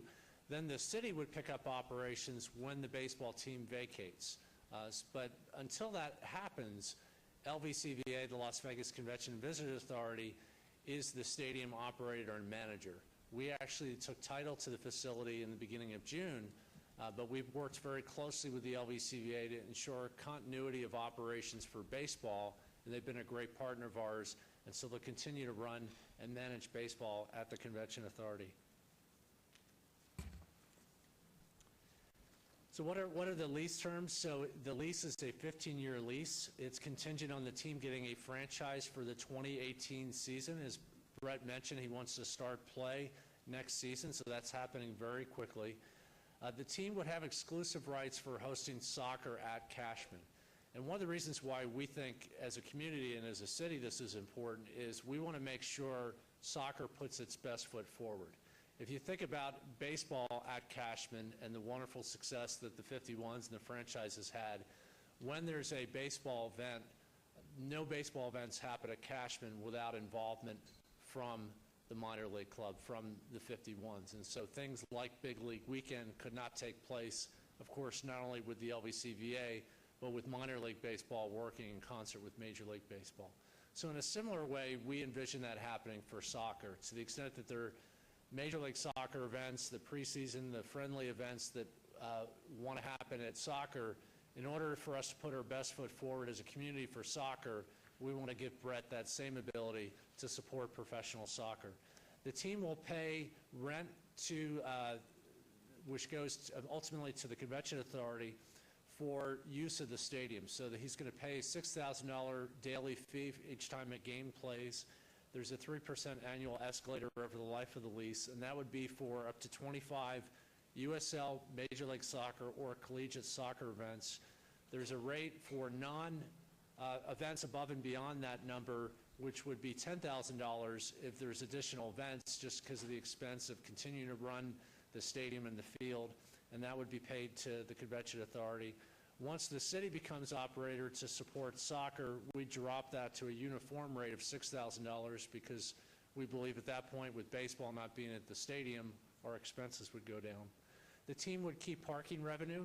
The rate charged for parking would be up to the team, but we'd work to ensure that that's a market rate for parking. The team gets concessions revenue. The Las Vegas Convention and Visitors Authority already has a concessionaire pardon me, that works with the stadium, and so they pass on concession revenue to the team. And then the city has a termination right if they were able to move forward with a Major League Soccer team or a new redevelopment project that would require use of the entire Cashman campus, including all the raw land, then we'd have the right to terminate the lease. The LVCVA has been a wonderful partner to work with. I'd like to thank Terry Jasinski, Ronna Lacer, and Luke Pushnig, who's worked on this transaction with the city. As I mentioned, the Convention Authority would continue to operate the stadium to offset some of the additional expense associated with running soccer. We will be paying an additional fee of $50,000 for handling some ancillary expenses. As I mentioned, the team keeps revenue. The LVCVA will get that rent payment to offset the expenses. The soccer franchise is responsible for 100% of converting the field from baseball to soccer and then back to baseball. And so to accomplish that, they've agreed to post a $50,000 deposit that should there be an issue, and we don't anticipate any, but should there be one, we could quickly step in as owner-landlord and remedy the situation to make it ready for baseball. As I mentioned, the city has that termination right to accommodate a Major League Soccer franchise. If the Cashman facility weren't big enough to host that and we needed to knock it down and build a new one, we'd have the ability to do that. So what we're asking for is for you to approve a supplement to our operating agreement with the Convention Authority, which would engage the LVCVA to not only manage the stadium for baseball, but also for soccer. We'd make that $50,000 annual payment to the Convention Authority to help with the operating expenses. And then the second item, 88, is for approving a field use agreement to allow the soccer club to play their games at Cashman through that 15-year period. And it would require the team rent payment and 100% cost of the field conversion to be handled by the team. And of course, we're giving soccer exclusivity for the purpose of promoting soccer at Cashman and in our community. I'd like to thank Brett Lashbrook and all his effort for working on this. Thank our legal team, Nick Niarchos and Terry Ponticello, Jeff McGeechee on my team. And I also want to thank United Soccer League for believing that Las Vegas is a good home for professional soccer. I believe it. I didn't grow up playing soccer, but I'm a convert. After studying the business case, it makes perfect sense. So we're asking for your approval. With that, I'd be glad to answer any questions or any questions specific to soccer to turn it back to Brett. Thank you. It's very exciting. Is there anything else you'd like to add before I open it up here? Of course, if they have questions, or we'll just move for the vote on it. Let's make some soccer dreams happen in downtown Las Vegas. Okay, thank you. Any other comments, questions here? Okay, Mayor Pro, well, no. Councilman Barlow, it's in your ward. We're going to go right to you. I appreciate it. Thank you so very much, Mayor, and this most definitely has been a long time coming. As the entire community knows, this is an item that I've been fighting for literally for probably close to 4 or 5 years now. And we were almost there at one point, and the fact that we're still in the downtown, still talking soccer, is something that I'm so excited about, specifically as a former soccer player for more than 15 years. This is my passion, something that I enjoy watching and participating in. At some point, I'm looking forward to going out and coaching some soccer teams as my kids prepare themselves accordingly. And you know, having an opportunity to have a relationship with United Soccer League and into the future Major League Soccer as well. Brett, I do have to thank you so very much for coming down to Coffee with the Councilman many, many years ago. Yes, that was the very first meeting was at Coffee with the Councilman. I got an idea, Councilman. Right, and he came to me and he says, Councilman, I have an idea. And Brett, we've come a long almost way. there. We've come a long ways. We've come a long ways, and I really want to thank you for staying on it.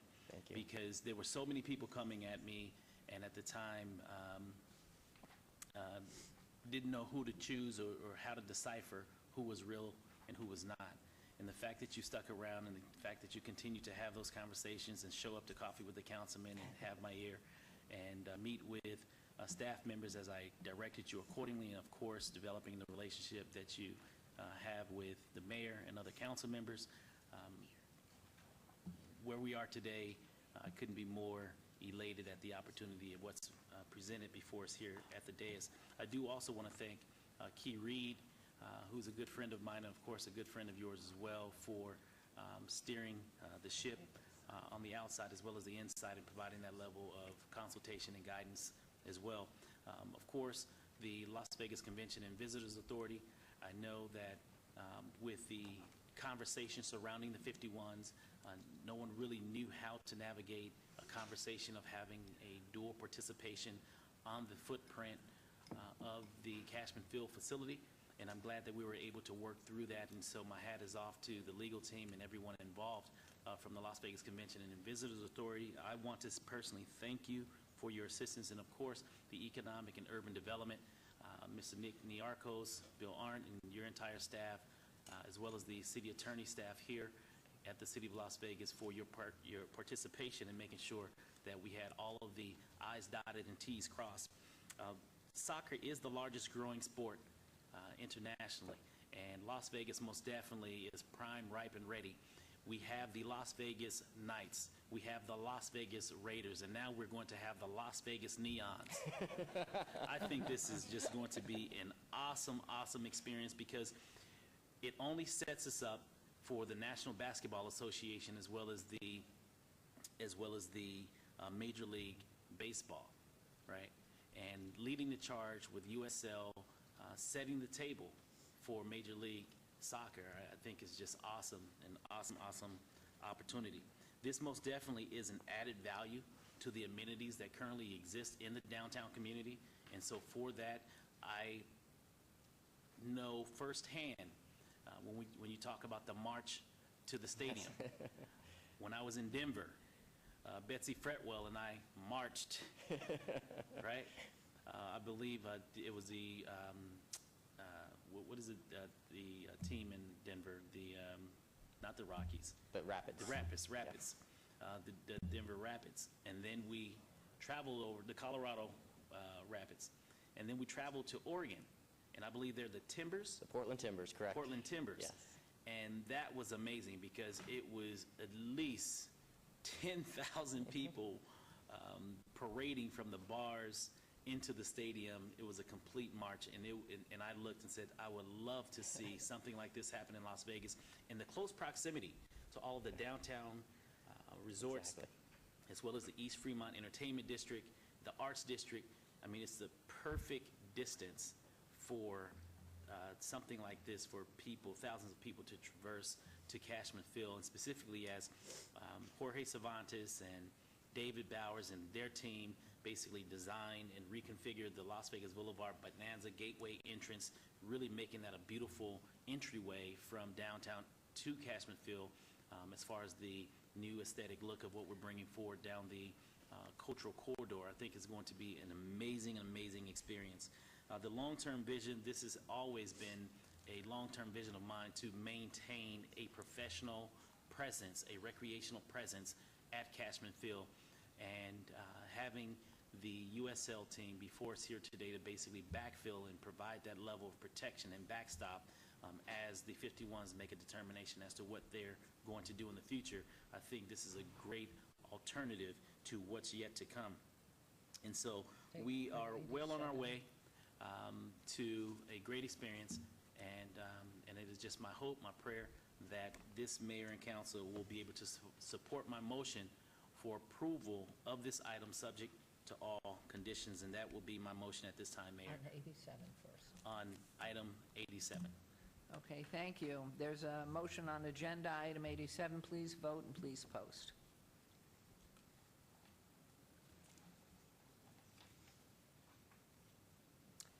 Unanimous. And on 88, please. And on 88, I will make a motion for approval subject to all conditions. It's a motion on agenda item 88 for approval. Please vote and please post. Get that. All right, and in celebration, Mayor? As long as he gives it back, throw it to him. Oh, you're going to give it to me? No, I'm just going to say. Aren't you going to throw it? I just want to thank you, Mayor, for your due diligence, your leadership as the mayor to make this happen. Thank you so Give very it much. to this guy. Come on, there we go. Here, There we go. We use our feet. We use our feet, Thank you. Councilman. And we have Luke is here. Luke Pushnick is here from LVCVA, the attorney, and I see Nick Niarchos here as well. Thank you. Thank you. And here we go. Wonderful. And you know what's interesting? Congratulations. If you get going, if the team gets going in February, March of 18, you will be the second pro team here. Absolutely. We couldn't be more excited. Thank you all for your support today. The Raiders won't be ready till 2020 or beyond. That's true.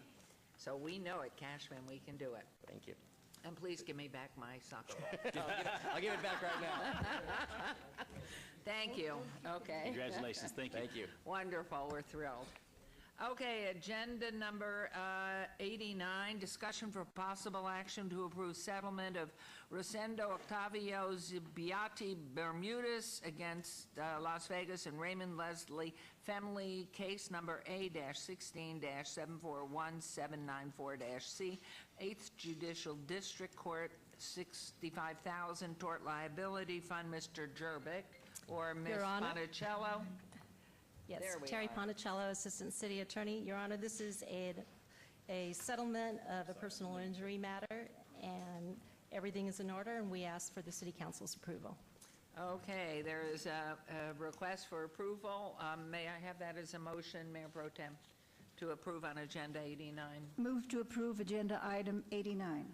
Thank you very much. There's a motion to approve. Please vote and please post. That motion carries. Thank you, Ms. Bonicello. Move on to Agenda Item 90, is that? Yeah, okay. Discussion for possible action regarding a complaint and set a hearing date for disciplinary action against Elegant Spa LLC and Alejandro Rodriguez, managing member, whose place of business located 610 East Sahara, number 12, Las Vegas, Clark County, Nevada 89104, is holder of cosmetology establishment license G6307038 for violations, Las Vegas Municipal Code, Ward 3, with Councilman Coffin. Good morning, Your Honor. Good morning, Steph. Deputy City Attorney John Curtis with Mary McElhone. This item is on for a discussion of a possible action regarding the complaint for disciplinary action against Elegant Spa for various violations of both the municipal code and these business license ordinances and the laws of the state of Nevada.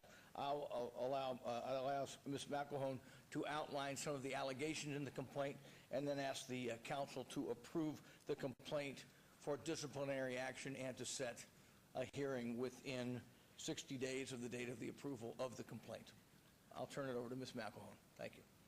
Good morning. Mary McElhone, Deputy Planning Director. Elegant Spa received its business license in November of 2015. Elegant is licensed to provide cosmetology services, which normally include manicures, pedicures, and skin care. It is not licensed for massage. In February of 2017, the Las Vegas Metropolitan Police Department received a citizen complaint. Based on a complaint that Elegant's clients were being offered sex during a massage, the Las Vegas Metropolitan Police Department conducted an undercover operation on April 7th of 2017. Metro's undercover operation resulted in the following. An undercover Metro officer posing as a new client paid $100 for a 30-minute massage. During the massage, there was also a solicitation for prostitution. Officers also witnessed 3 females who were living in the establishment, and 1 arrest was made by Metro for prostitution. Elegant Spa is subject to disciplinary action by the City Council under Las Vegas Municipal Code 6.02.330, paragraph G and H.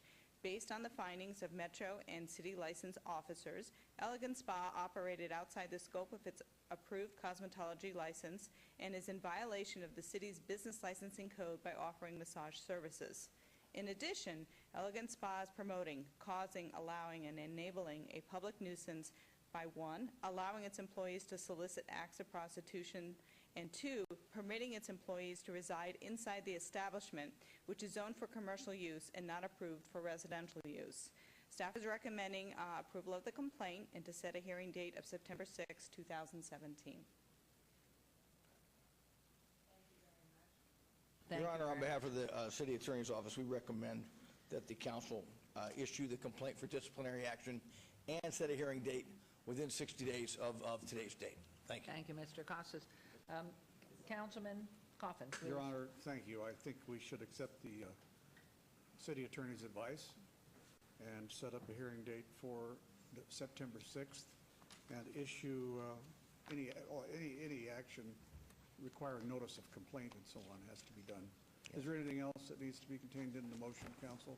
No, Councilman Kaufman, just the approval of the complaint and the setting of the hearing date within that 60 days. That's all has to be done. Well, I think that's what the motion does. Thank you.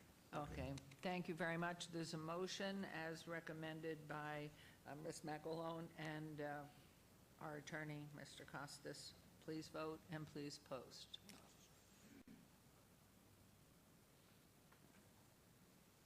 And, okay. And please post, and that motion carries.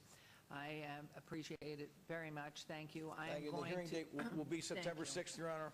September 6th? September 6th will be the hearing Thank date, and we'll you. be on the order. Thank you very much. Okay, we just concluded agenda. That was agenda item 90, which is part of the city attorney's report. We are going to take a 15-minute recess to give everybody just 15 minutes to relax. And we'll be back for the 1 o'clock session and pick up at agenda item 91.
Okay, friends and relatives, and those who are in back who can hear me, please come.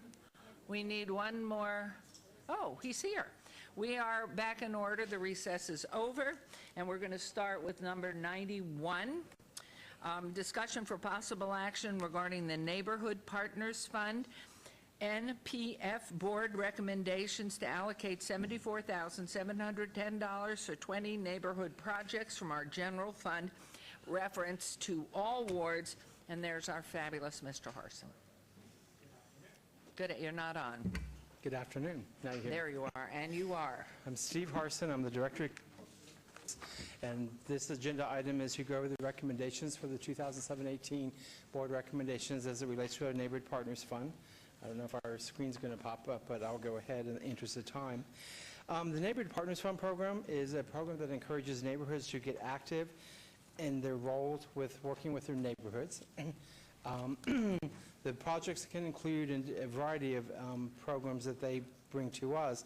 It can include public safety, cultural activity type of issues, beautification projects, community murals have been successful, doing work around community pride and community organizing, as well as maybe food drives where they help seniors in their neighborhoods or the immediate hard-to-serve population.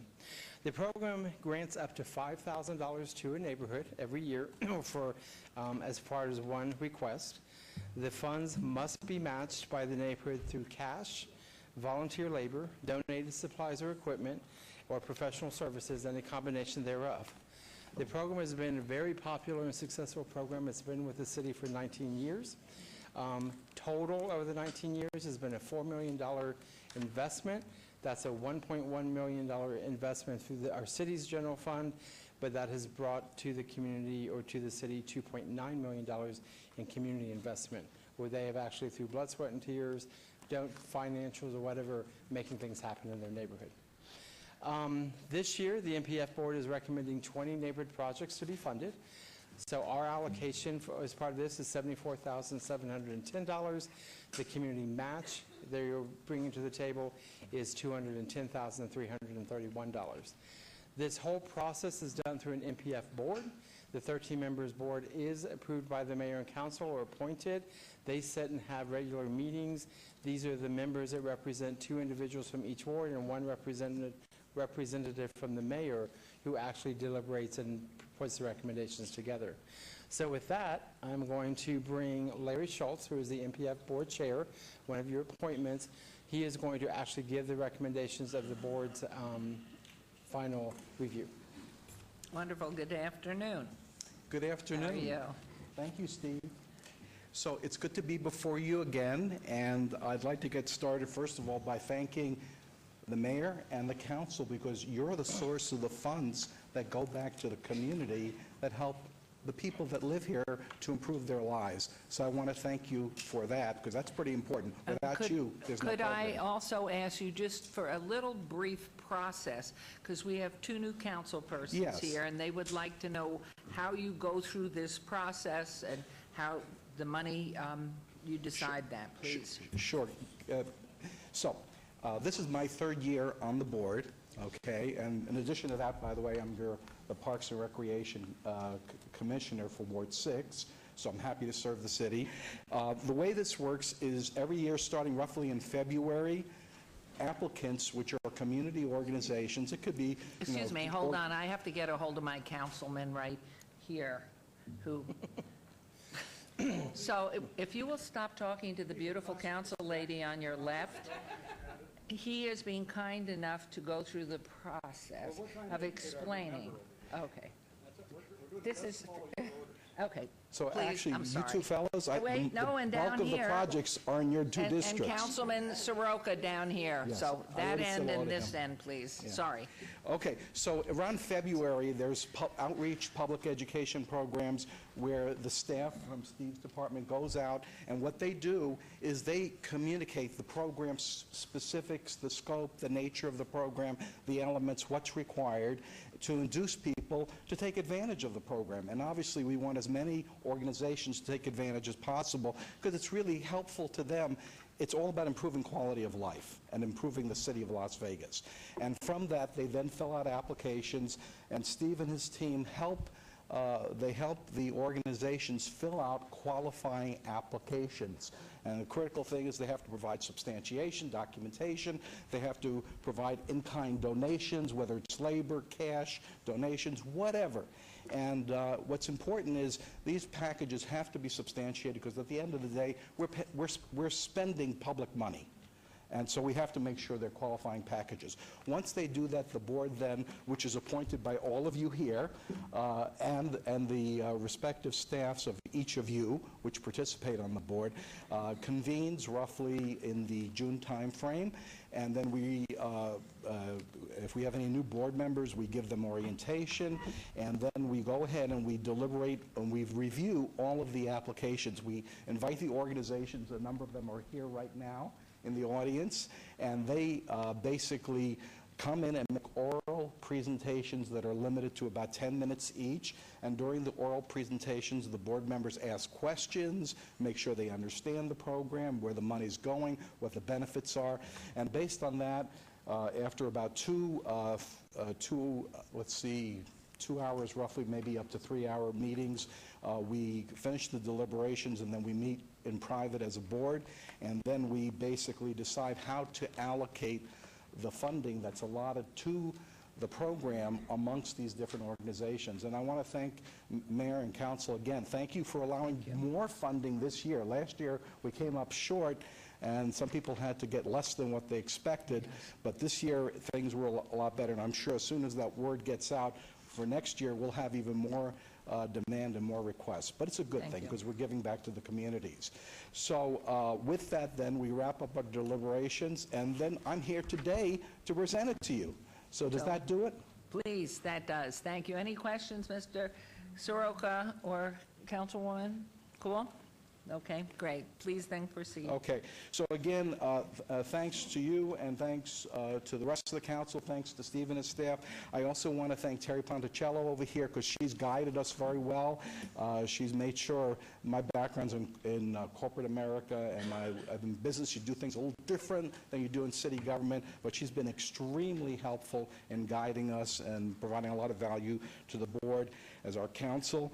Also, I would like to thank the applicants, because the applicants sitting here and those that are on TV who actually will be the beneficiaries of this program.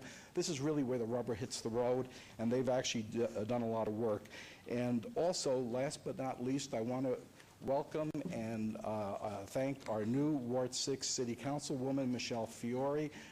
In talking to a lot of the residents in Ward 6, everyone is excited that you are now the new councilwoman for Ward 6. So thank you. Okay, now for the people that are here representing the different organizations, when I mention your organization's name, I'm sorry, Mayor. you're more than... Excuse me 1 second, We'll just need please. him to actually speak into the mic so that they can... Right, you can't turn, because then we can hear you. Okay, pretend I'm facing you in the back. So for those that are present, when I mention your organization's name, you're invited to stand and be recognized so that the council and the folks at home could all know who you are and that. So we'll start now.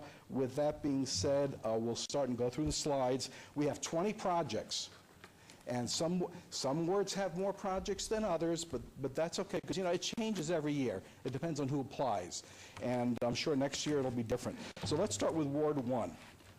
So the first project is, and I'm just going to give you the summary. I'm not going to get into all the gory details. There's a lot of details behind this. First one is McNeil Estates.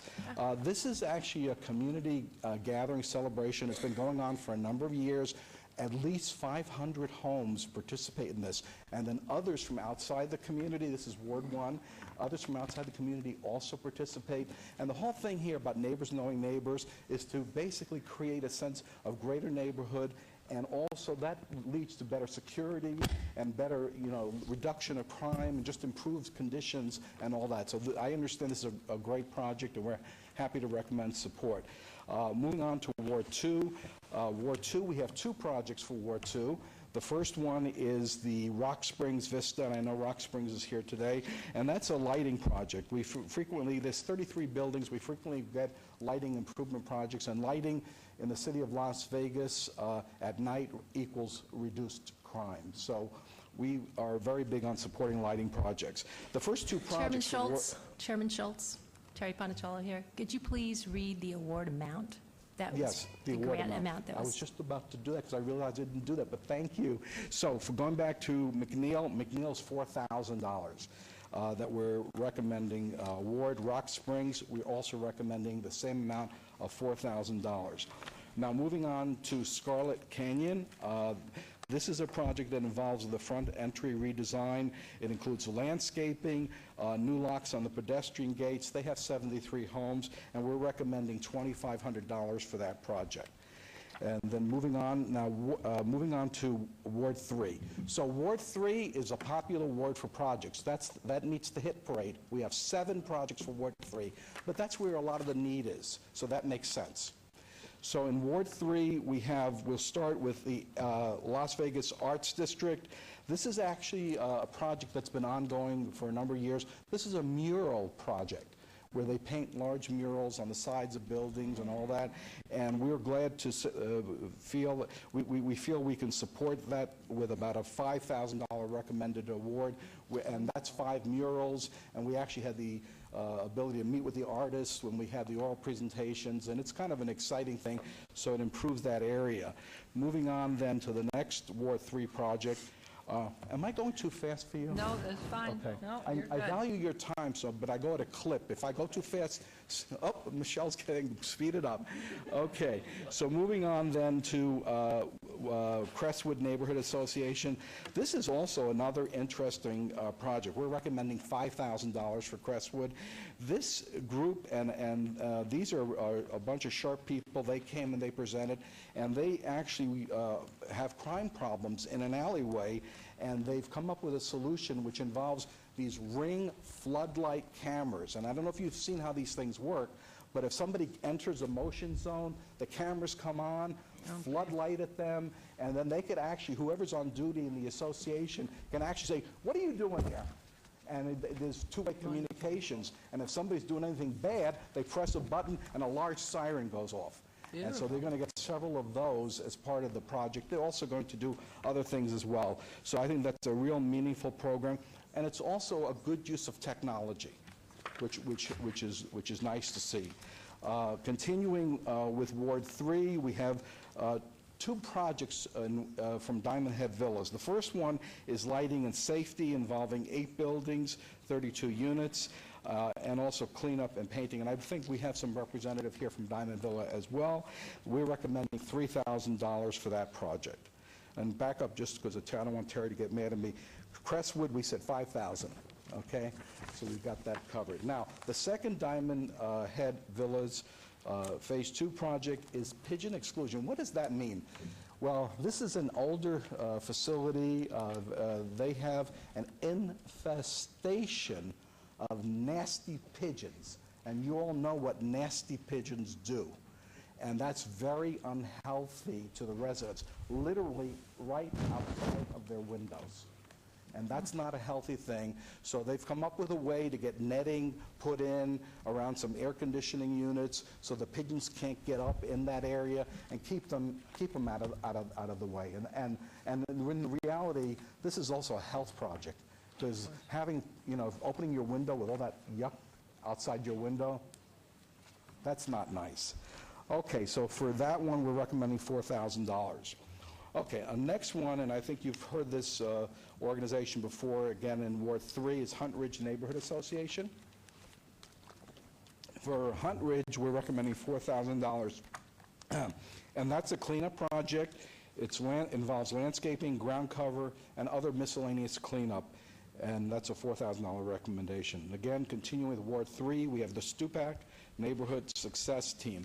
I like this organization a lot, and sometimes I wish I had more organizations like that.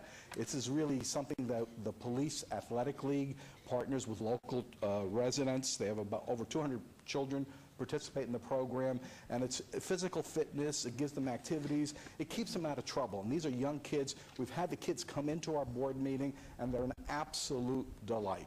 And it's nice to see that we can take care of young children like that. Also, they have a program that they're going to go out and do a food drive and provide senior citizens with groceries. So that is also very meaningful. We're recommending $5,000 for that project.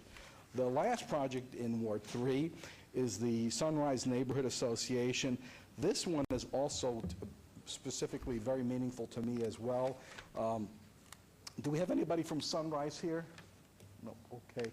This was a very passionate project where a bunch of the local families, the parents came in, and they basically said, our children, and these are people transitioning.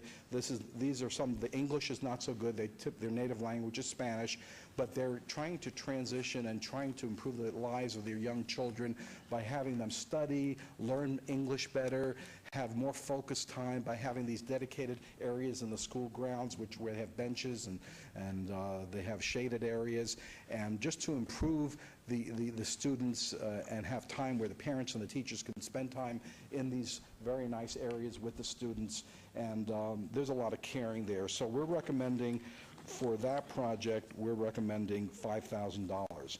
Now, moving on now to Your Honor. Ward 4. Yes, I'd like to please. interrupt Councilman, for just please. a second over here, please. Thank you.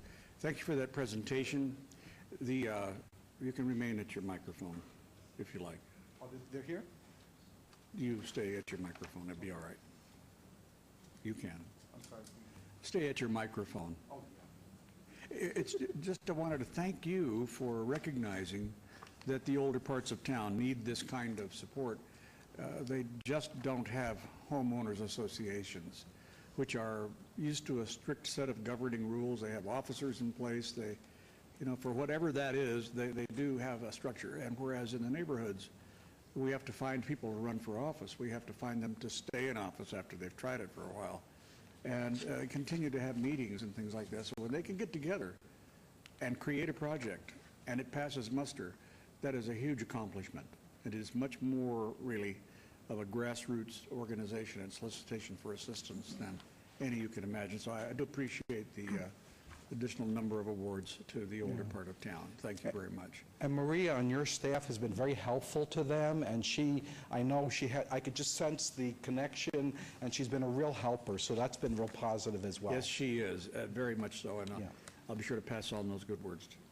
Thank you. Please continue then. Okay, Thank you. very good then. So moving on now to Ward 4, your ward, Councilman, and there we do have two projects. Both of those are Desert Shores projects. The first one, we're recommending a $5,000 award. This is a security fence addition. So they have a wall, but the wall's kind of low. And I'm not too tall, but I could probably just reach my arm over there and get in there. And apparently there's been reports of drug dealings on the other side of the wall because it's a place where they can go and hide. They want to raise the wall. And this money is pretty much for doing that. And they made a very compelling case, and they're also contributing quite a bit of their own money to the project. And hopefully that'll deter crime and improve the quality of life for that community. So we do recommend $5,000 for that association. They were very, they had a lot of support from the different elements because Desert Shore is very large. And they had from the sub-association, the master association, the management company, and they made a very compelling presentation. The other one is the Desert Shores Racquet Club, and there we're talking about front gate security, lighting upgrades, and again, this is all about safety. We're recommending $2,100. They're also contributing quite a bit of money on their side as well. So those are the two Ward 4 projects. Now moving on to Ward 5. So Ward 5, we have several projects. The first one is the Cultural Corridor Coalition. And that is basically a project which involves seeking funding, and we're recommending $4,000 for street banners so that you can have more, it's more prominent when you come into the cultural corridor, and as well as informational and marketing materials to distribute, which really benefits residents and tourists in the city. So that's the recommendation there. Moving on, continuing with Ward 5, we have the Greens Homeowners Association. This is I don't know if I'm saying this right, Xeriscape landscaping project, which I understand means minimal water. So this is a water savings project, and, you know, who can knock a water savings project here in the desert? This probably we want more of these. We're recommending $5,000, and it's all about just, you know, new landscaping, which requires minimal to no water, and I think that's a good project. Now, continuing then for Ward 5, we have the Rancho Manor Neighborhood Association.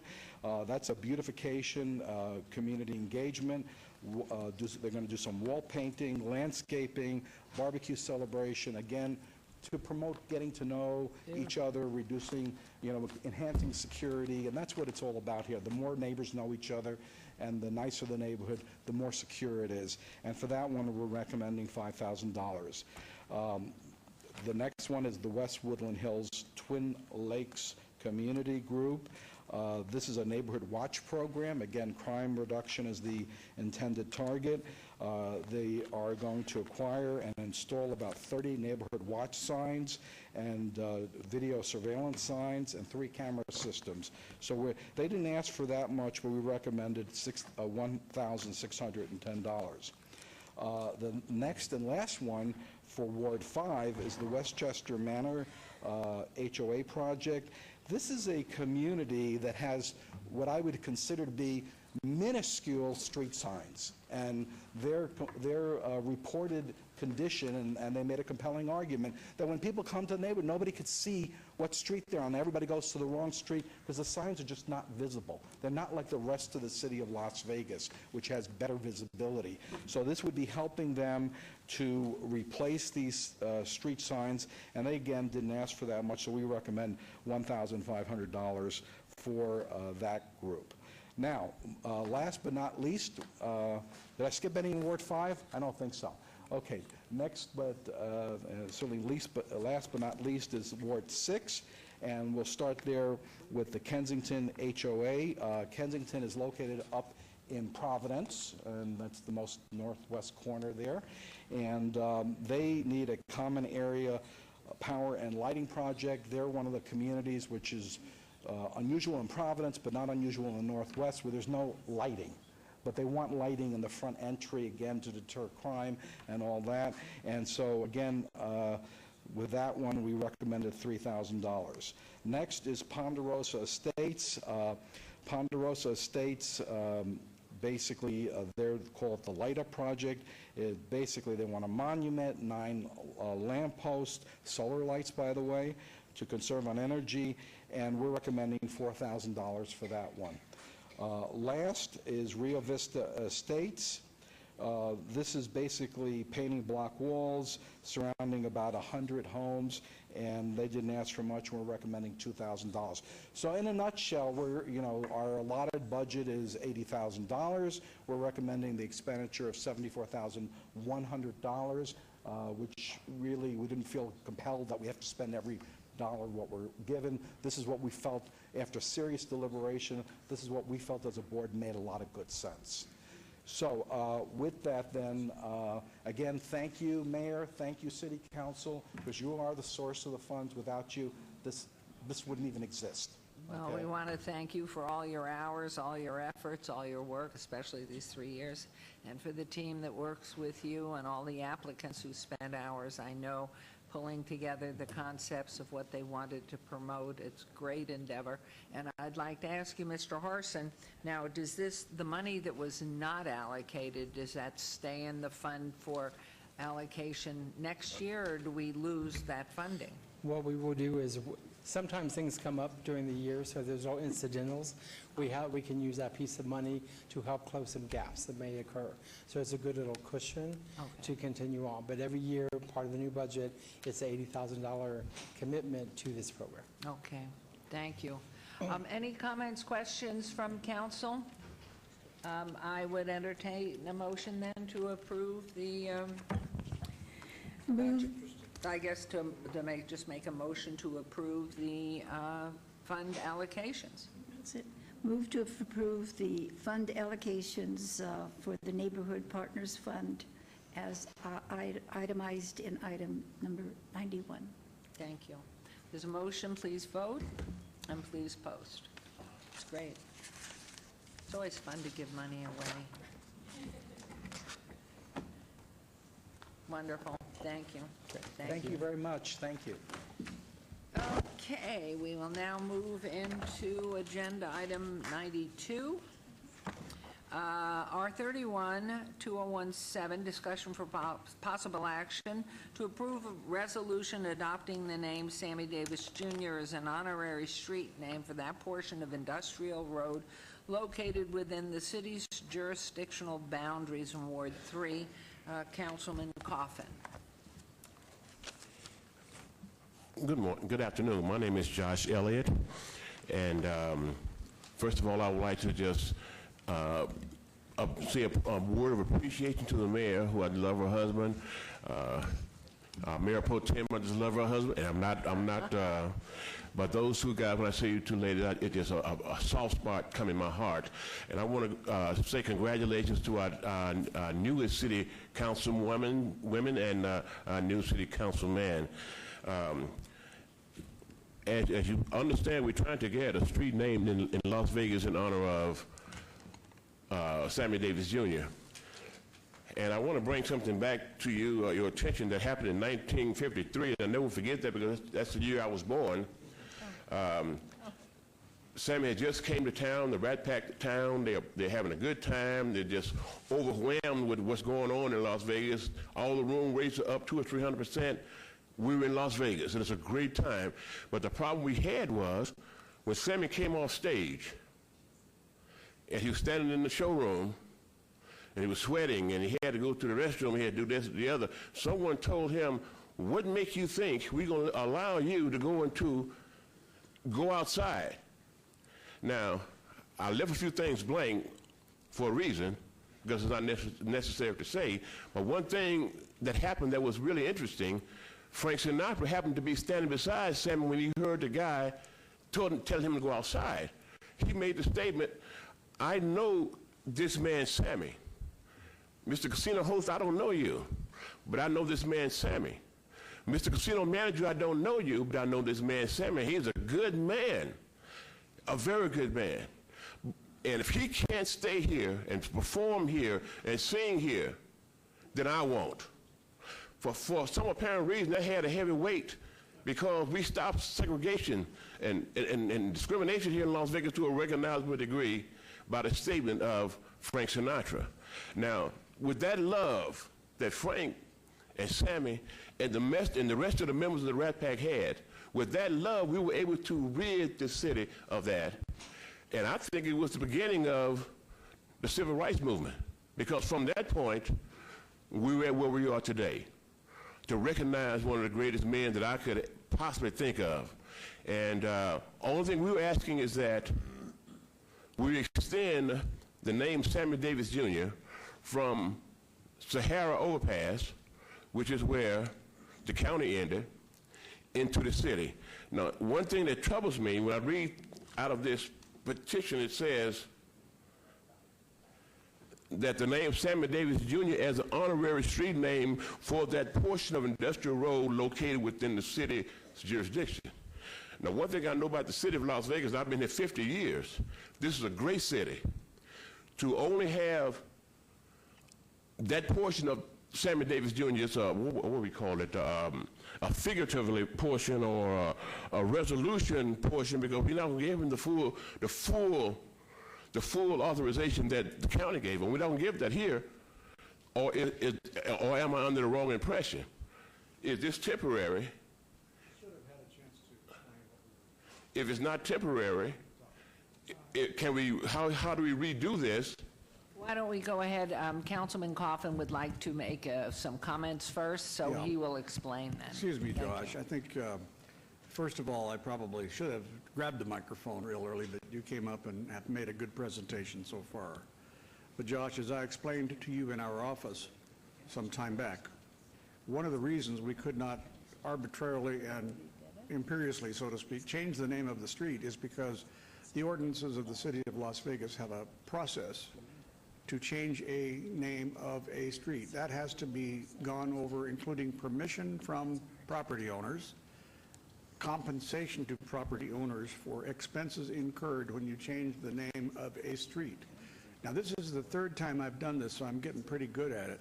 The idea is that you change the name of the street in which it well deserves to be changed permanently, frankly, Josh, and make it for Sammy Davis Jr., and the sign will go up just as big as other signs on the street. They'll be brown colored, as you might see here on this, and everybody can see in the overhead. And at that point, we begin a campaign to ask people who have businesses and, if any, residences on Sahara, on industrial, from Sahara to Oki. The industrial road ends just a little bit after Oki, so north of Oki, between Oki, if you will, between Oki and Charleston. And that's where it would officially be. But it's going to require an official act and some expense on the part of the city. This for a relatively short, very short notice and for a very little expense is a way to get Sammy's name up on there. I can't think of anybody better for this. So that is what's possible today. You want to wait a Councilman, I couple, understand 3 what you're years, saying. we could wait a few more years and try to do it officially. But So that's we about how can long it would redo this, come back and revisit this again, right? Well, we can start right now, and you could start right now. We can have a joint work effort whereby we solicit the owners of property, and I know you've talked to some of them, and Well, some that's of them great. have said That's great. no. So that's why we're doing it this way. Then we will talk to them, but give them a chance to get used to it. Old ways sometimes change hard, and it's a good thing Frank Sinatra was there. If he was here today and he appeared today, we'd find a way to do it today. But we honestly can't if we're going to follow the rules of the city. I really appreciate those comments, sir. You're very welcome, Your Honor. Josh, thanks for bringing this item to me and other members of the council. The purpose of this item 92 is to ask for the council to support this. So that's what I'm going to ask the council to do after they've had their chance to have comments. Yes, sir. Okay, thank you. Councilman Barlow? Thank you. Mr. Elliott, thank you so very much for bringing this item forward, because I most definitely supported the push on the county side for Dean Martin as well as Frank Sinatra, knowing that at some future date that we will also have Sammy Davis. And on the county side, there is Sammy Davis on industrial, everything from Spring Mountain to Sahara, and the city of Las Vegas portion from Sahara on into to Charleston is the remaining extension of industrial. And so I too would like to see that name extended out to Charleston as well, outside of the ceremonial component of what's presented before us here today. But in addition to that, I would like to take a step further, and in the process of doing that, as far as bringing Sammy's name under official name, not a ceremonial name, out to Charleston, I'm also looking to work with the councilmen as we work collectively to push for Cesar Chavez on Pecos, which last year we approved it to be ceremonial as well. And I believe that we have an opportunity to work collectively to have both of those components brought into active street names. And in addition to that, I might as well say this as well and place it on the record, where Martin Luther King ends on the city of Las Vegas side at Cheyenne and Martin Luther King. I'm looking forward to working with the mayor and the city council over in North Las Vegas to continue Martin Luther King's name all the way out through North Las Vegas as well. And so those are, three major streets that I believe needs to be in play as it relates to the official names that we have in each one of our jurisdictions, so that you don't have a street name that cut off right at an intersection and basically pick up with another street name in Absolutely. another section. And so I look forward to working with you and, of course, the councilman to get that done in very short order. So I appreciate it, and I do support the councilman's position on this item moving forward. Okay, and Councilman, so go ahead. Anyone else? Oh, Councilwoman, please. No, I certainly support this. I had the privilege of meeting Sammy Davis Jr. one time, a wonderful, wonderful man. There are many things he did to help relationships within the community that people aren't aware of. So I certainly support this. I understand what Councilman Coffin is saying, and that is that we do this now to sort of get the toe in the water and get it going. And also, once this is approved, then you begin meeting with the other people in the neighborhoods that need to vote yes on this. That's great, because I know they are very passionate about what's going on, and I appreciate what you said, Councilwoman. Thank you. Okay, Councilman, please. move forward. Thank you very much for your presentation, Josh, and I really appreciate the offers of support from the other members of the council on Cesar Chavez, so that we all have a project to work on. And maybe we should also simplify a little bit the rules regarding name changes of streets. Well, we don't do it willy-nilly, that's for sure. So therefore, I move for the adoption of Resolution 31-2017. Okay, there's a motion. Please vote and please post. The motion carries. Thank you. So you'll be in touch with, through Councilman Coffin to do this with the other names as well. Please. And Your Honor, on that subject, I think in September, we're planning on doing the naming after it's cooled down a little bit. The signs are not made yet, except for that one preliminary sign out of cardstock that was held there. We'll keep it in my office so you can see it. And then, you know, we'll do that, and we'll move forward in a deliberate way to do this right. Great. And when you're talking about Martin Luther King Jr., every sign in the city says Martin Luther King, very different people. And as you go through it and assess the cost of that, they might as well pull them all down and make it right, because they are not one and the same people. That is true. So make it Martin Luther King. And And then we I have see your OSA David instead Bowers in the back of OSA. the room, so I'll be working with David on that to get that taken care of. Okay. Thank you. Great. There will be Thank you. public support. Thanks, Your And Honor. via OSA, what's the one that you like out there in Ward Oh, 6? my We're going goodness. to change that one too? Oso Blanca, Osa Blanca. and there's a few other streets Okay, so you're going to fix that. that have mixed Make gender. us They're very much, grammatically correct. we're very ahead of the rest of the country on mixed gender, transgender street naming. Okay. You have to I like understand. that. We're very Okay, far ahead. Oso Blanca. You have the A and the O, you can't do that. All right, we're on to agenda item 93, boards and commissions. Discussion for possible action regarding the reappointment of member Sandra Cosgrove and the appointment of nominee Michelle Laramie to the Historic Preservation Commission. Procedure for this commission requires appointment by the City Council. Options are reappoint Ms. Cosgrove or bring forward a future item to appoint a new Category 6 member experienced in Nevada history and appoint Ms. Laramie as a new Category 7 member, members at large, or bring forward a future item to appoint another nominee. We will motion for these two seats separately, and first I'm prepared to follow staff's recommendation for the reappointment of Sandra Cosgrove to the Category 6 seat, and that will be my motion. So please vote and please post.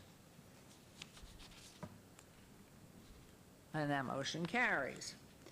And Councilman Coffin, I understand you're prepared with a recommendation for the vacant Category 7 seat. Yes, Your Honor, thank you. It's an honor to appoint someone to the HPC who represents a historic district. So from our newest historical district, Beverly Glen, I'm asking the council to approve the appointment of Michelle Laramie to the HPC. Okay, there's a motion to appoint Michelle Laramie. Please vote and please post.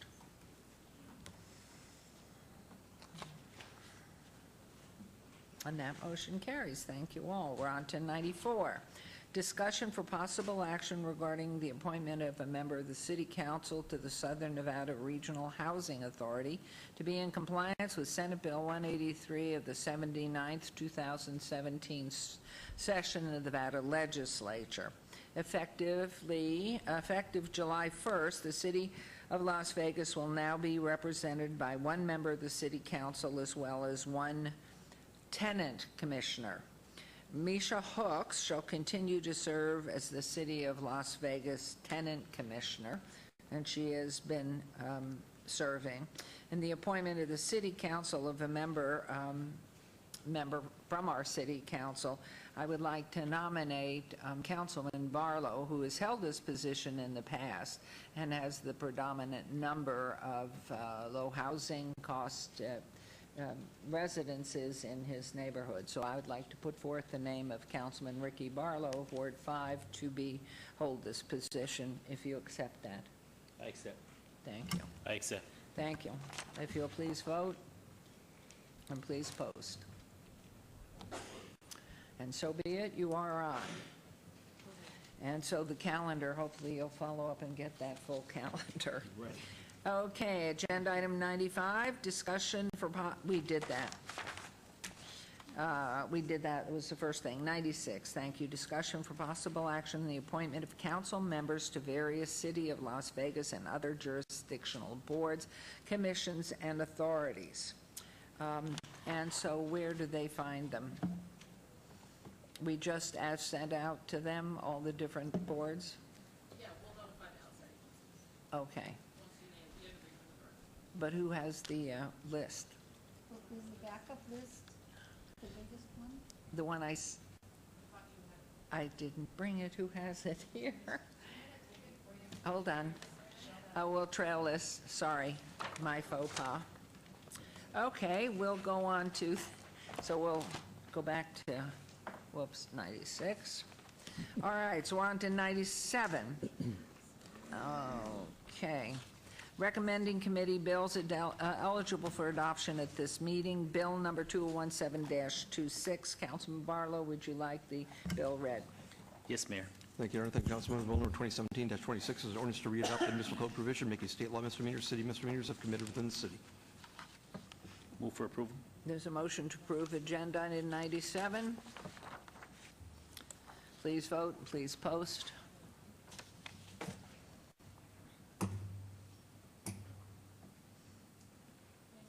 It didn't go, huh? There we go. Thank you. That motion carries. Agenda item 98, recommending committee bills eligible for adoption later meeting. Items 98 and 99, bills number 2017-19, 2017-27 will be heard later meeting. We'll move on to new bills. New bills. Items 100 and 101, bills number 2017-28 through 2017-29 will be heard at the recommending committee meeting on Monday, July 31st, 2017. City Attorney, would you be good enough to read these bills, please? I'll be happy, Your Honor. Bill number 2017-28, in order to amend the Unified Development Code to authorize the limited expansion, enlargement, or alteration of non-conforming adult emporiums located within the downtown Centennial Plan area, make conforming changes to other provisions of the municipal code regarding the licensing of bookstores and adult emporiums, and to provide for other matters. And finally, Bill number 2017-29, orders relating to business licensing, revising the grounds upon which business licenses may be denied or subjected to disciplinary action, prohibiting a license from violating or permitting the violation of a license condition, and providing for other related matters. Thank you. Let's see, these new bills are assigned to the recommending committee members, Councilman Barlow, Anthony, and Coffin. If any so designated or unable to attend, the clerk's office will coordinate finding substitutes as necessary at my direction. Thank you.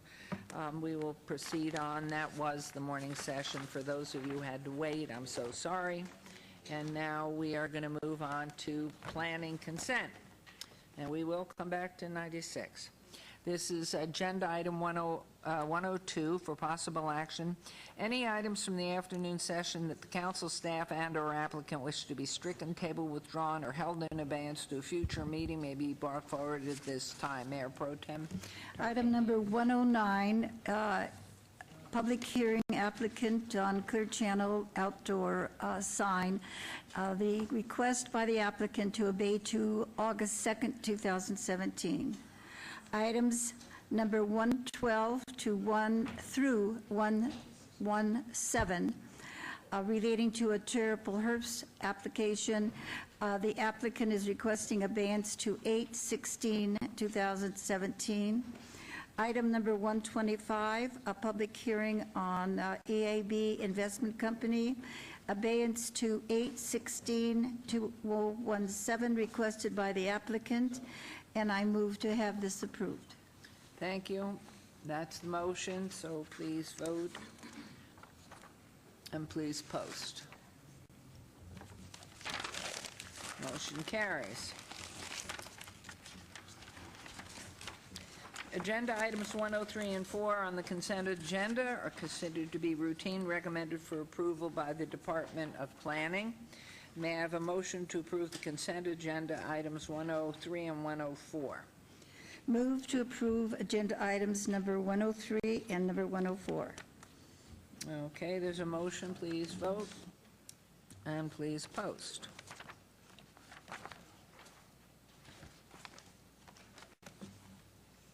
motions carry. Okay. Items 105 through 108 and item 110 may be considered in one motion, one vote. They are considered routine, non-public, and public hearing items with no condition changes. Any person representing an application or a member of the public or a member of the council not in agreement with a condition and all standard conditions for the application recommended by staff should request to have that item removed from this portion of the agenda. So I will read them all and then so entertain your wishes. Agenda item 105, EOT 70621, applicant owner Westlake Mead Trust on a request for an extension of time for a non-conforming liquor establishment tavern at 808 Westlake Mead Boulevard, C1 Limited Commercial Zone, Ward 5, Councilman Barlow. Agenda item 106, EOT 70707, applicant owner Twisted Willow Investments LLC, and a request for extension of time for a non-conforming liquor establishment tavern at 2401 West Bonanza Road, C2 General Commercial Zone, also Ward 5, Councilman Barlow. 107, RQR 68811, applicant Clear Channel Outdoor, owner Fisher Brothers Las Vegas LLC, and a required review of an approved special use permit U0168-92 for a 40-foot tall, 14-foot by 48-foot off-premise sign at 2900 Sirius Avenue, M Industrial Zone, Ward 1, with Councilwoman Tarkanian. Excuse me. Number 108, RQR 68812, applicant Lamar Central Outdoor LLC, owner HJEE LLC, on a request for required review of an approved special use permit U004096 for an existing 50-foot tall, 14-foot by 48-foot off-premise sign at 3641 West Sahara Avenue, C1 Limited Commercial Zone, Ward 1, Councilwoman Tarkanian, and number 110 RQR 68815, applicant Outfront Media, owner Stansbury Construction, Inc., on a required review of an approved special use permit U0026-96 for an existing 14-foot tall, 14-foot by 24-foot off-premise sign at 3052 South Valley View Boulevard, M Industrial Zone, Ward 1, Councilwoman Tarkanian. All items are recommended for approval by staff and are public hearing items which I declare open.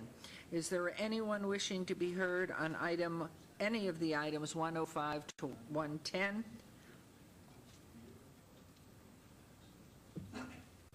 Okay, seeing none, I'll close the public hearings. May I have a motion for these items 105 through 110, Mayor Pro Tem? Move to approve items 105 through 110. Thank you. This motion, please vote. And please post. Those motions carry. Thank you. And we're on to agenda item 111. Okay. 111. Okay. SUP 67474, public hearing.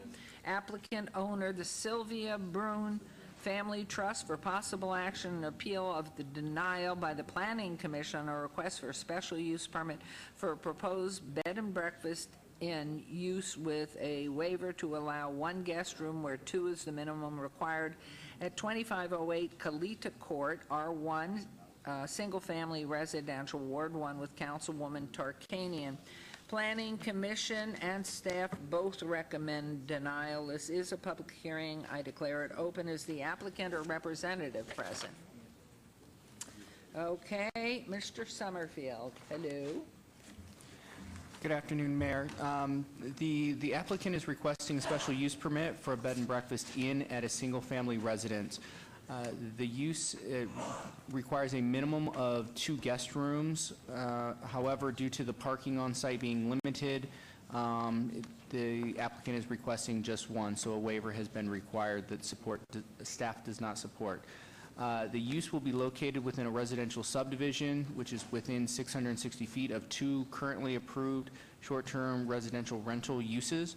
While there's no requirement for a distance separation for the bed and breakfast use, the short-term rental, residential rental use is very similar and does require separation from other rental uses.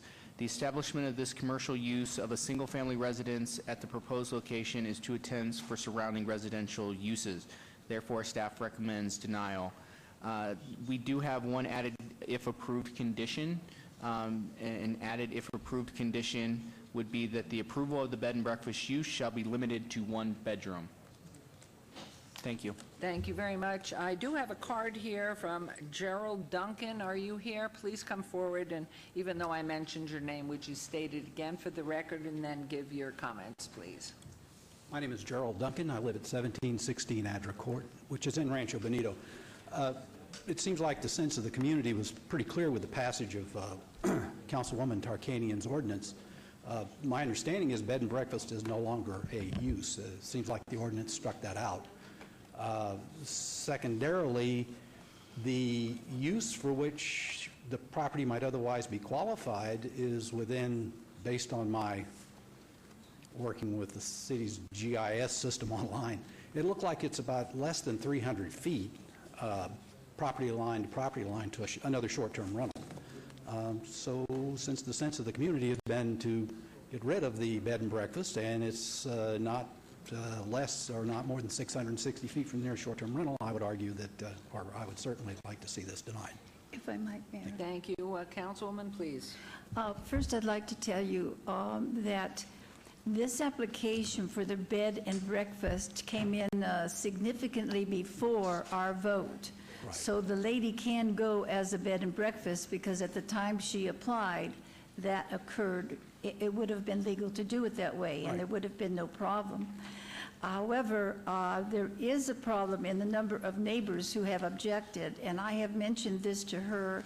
I had hoped, and she's waited patiently as we've gone through all this, but I would and wonder maybe you could help us to, we will send out the notices for a neighborhood meeting because there are a few other extraneous things involved as short-term rentals and what might happen and legal aspects if we turn down a short-term rental.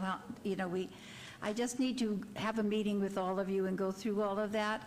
So today I'm going to ask that this be obeyed. I know it's been obeyed before, but for obeyed for a month, do you think we could get together a meeting of your neighbors in I'm certain, yes, if you send out, send out notices, is that it? Okay. Yeah. Where do you usually meet, or do your neighbors meet? I beg your pardon? Where do you usually meet? Do you have someone's home? The or last meeting I recall was held over at Wasden, I think. At Wasden? Yeah. Okay, then we could do that again at Wasden. I don't think you meet every month, do you? No. No. We don't have an active homeowners association. August 16th a month. Oh, excuse me. August 16th then would be 1 month from today, so I will obey it. I will request that it be obeyed until August 16th. Oh, very good. But understand, and your neighbors with whom you may speak, that she could go for the bed and breakfast. She's very legal to go for that because that was applied for before the ordinance was passed. Very good. Okay, thank you. Thank you. There's a motion to obey this item to August 16th. Please vote and please post.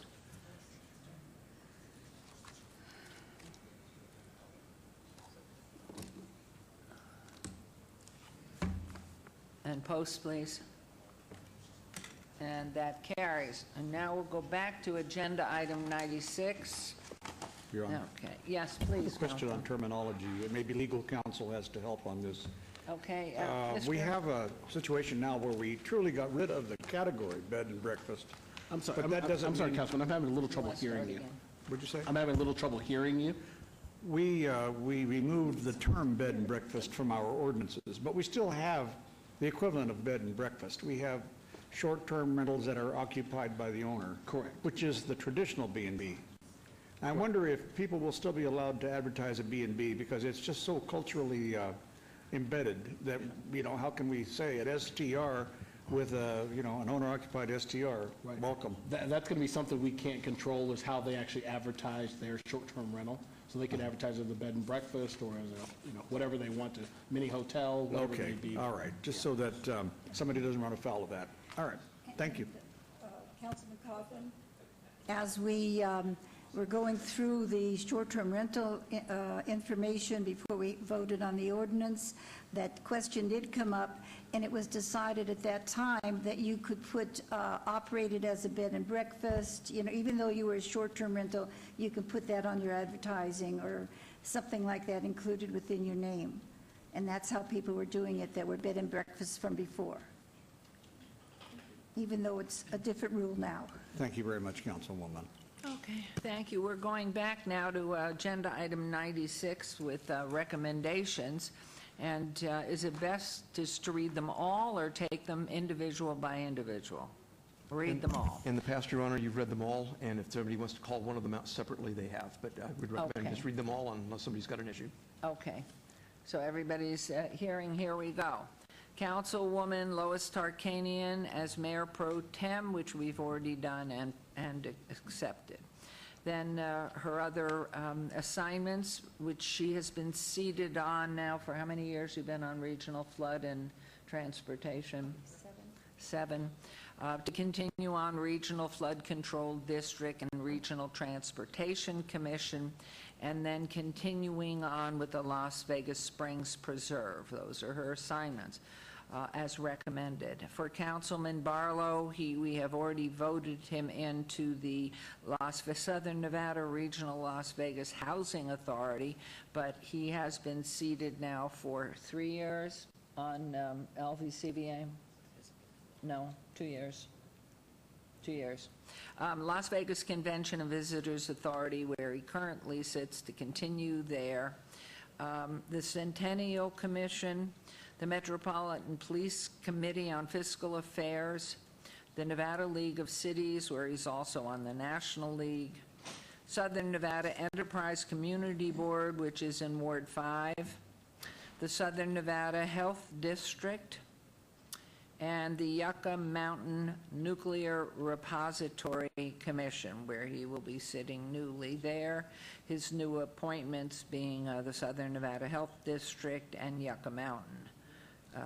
He's been with Nevada League of Cities, so that would be for Councilman Barlow.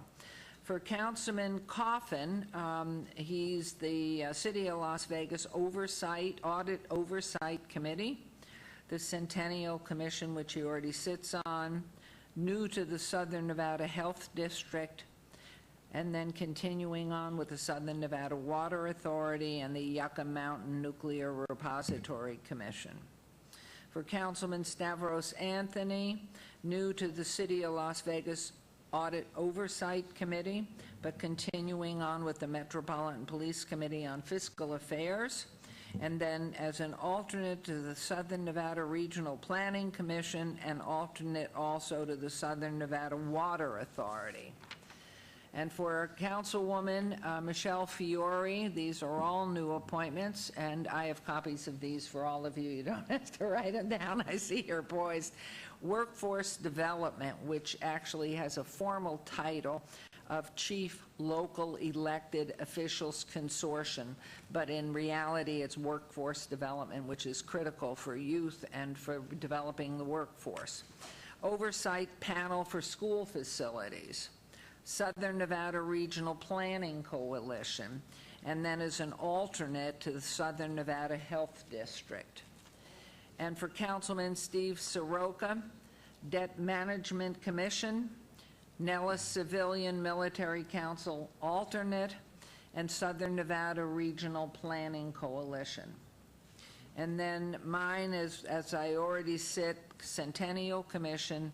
I sit on the Las Vegas Convention and Visitors Authority, the Las Vegas Global Economic Alliance with other mayors, the Nellis Civilian Military Council with other mayors, and then the Regional Flood Control and Regional Transportation Commission and the Regional Rapid Transit. So, entertaining any questions, any comments, anything, or would make this as a motion to accept the slate, if you would so do. Any comments, questions?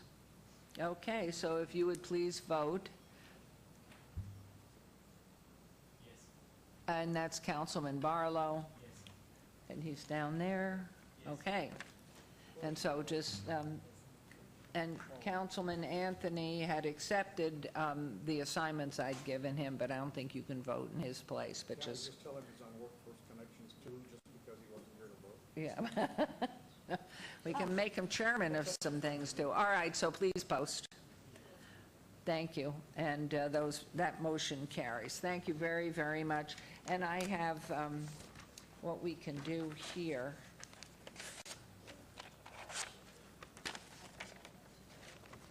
Oh, would you do that? You mailed it to our new council person. Send it to everybody again, in fact, to the world, if you would, so we have it. Okay, we were on what number? 112, which is obeyed to the 16th, right? So we're at 113, please. We're having a good time. We're at 120? 118, okay. Oh, right, because we obeyed 112 through 117. And then 18 and 19. So here we are. SUP, this is number 118, SUP 69226, and a request for a special use permit for a proposed church house of worship.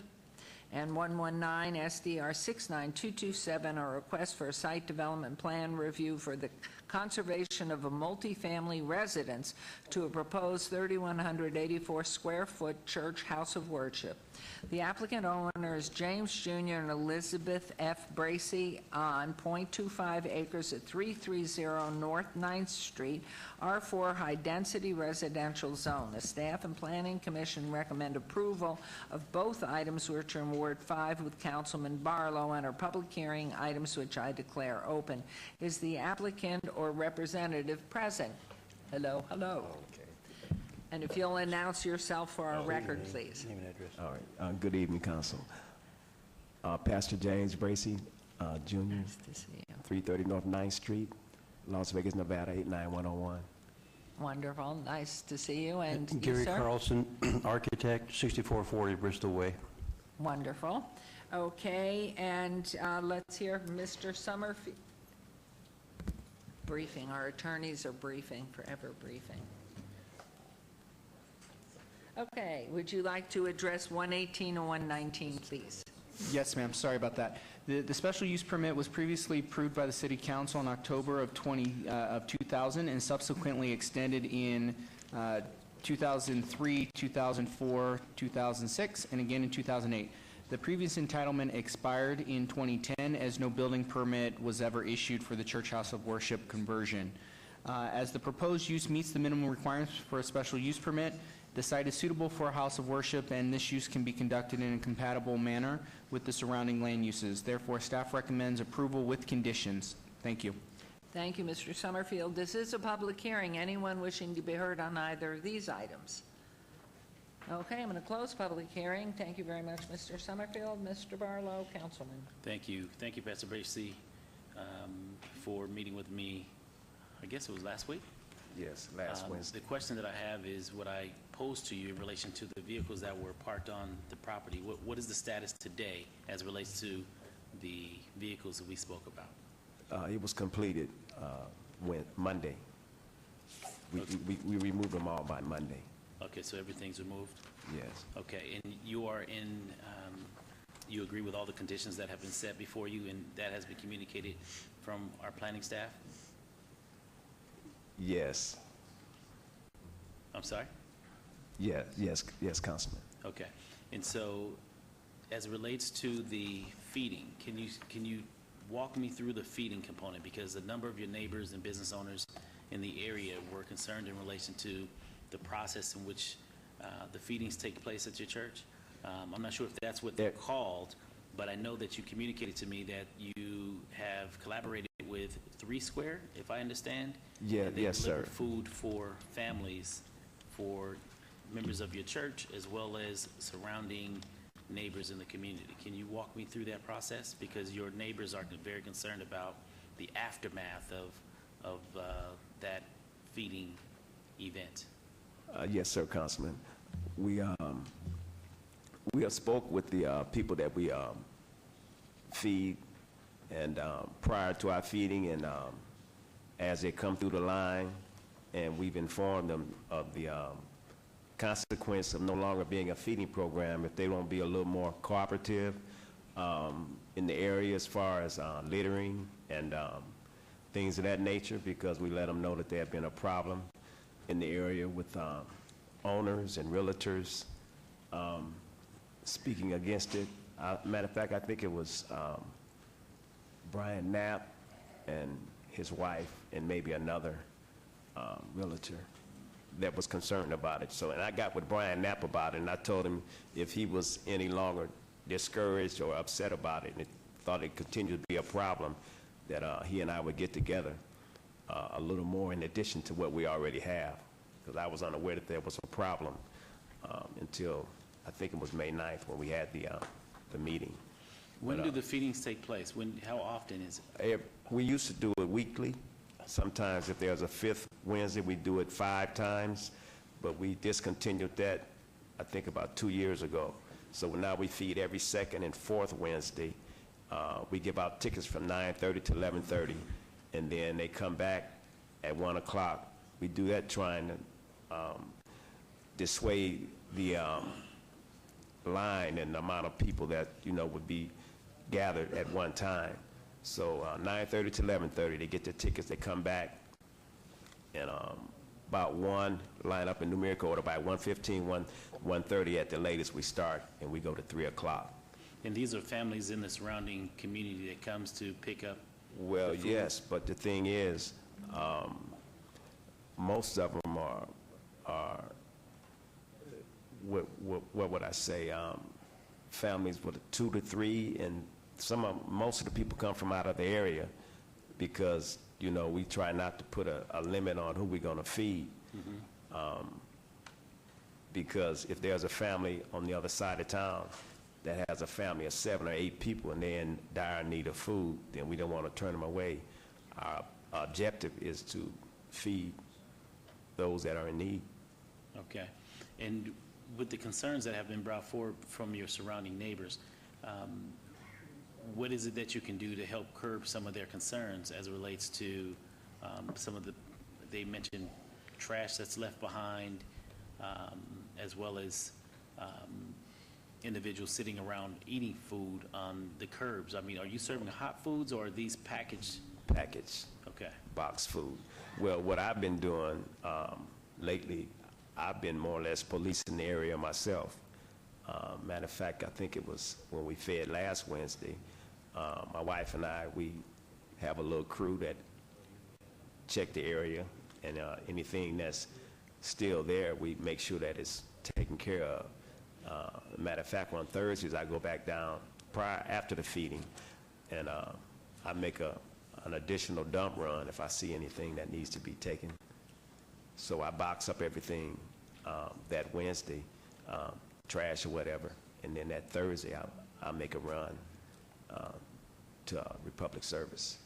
And anything I see when I go down at that particular time, I'll take in addition to what I already have. So I'm going to do all I can to try to be a deterrent as far as the trash that's left or whatever. And like I told Brian Knapp, if you could just assure us that you will continue to do that, I think that'll be very helpful to you as well as the neighbors that are concerned about the aftermath of what's left behind.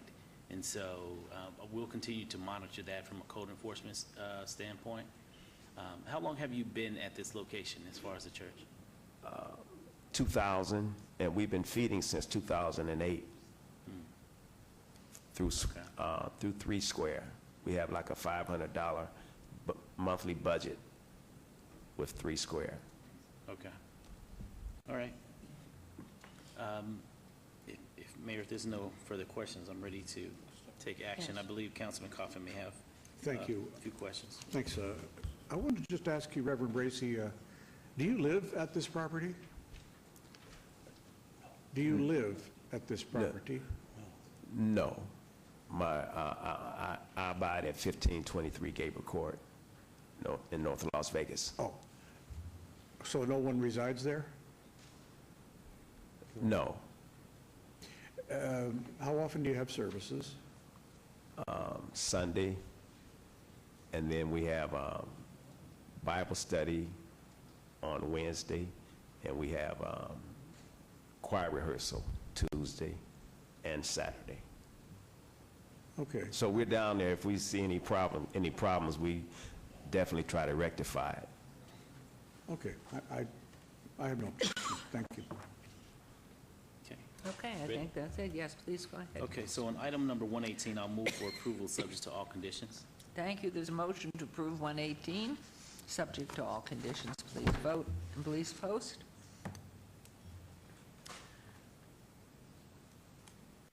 And that motion carries on a 119, please, Councilman. Move for approval subject to all conditions. And motion to approve on number 119, subject to all conditions. Please vote and please post.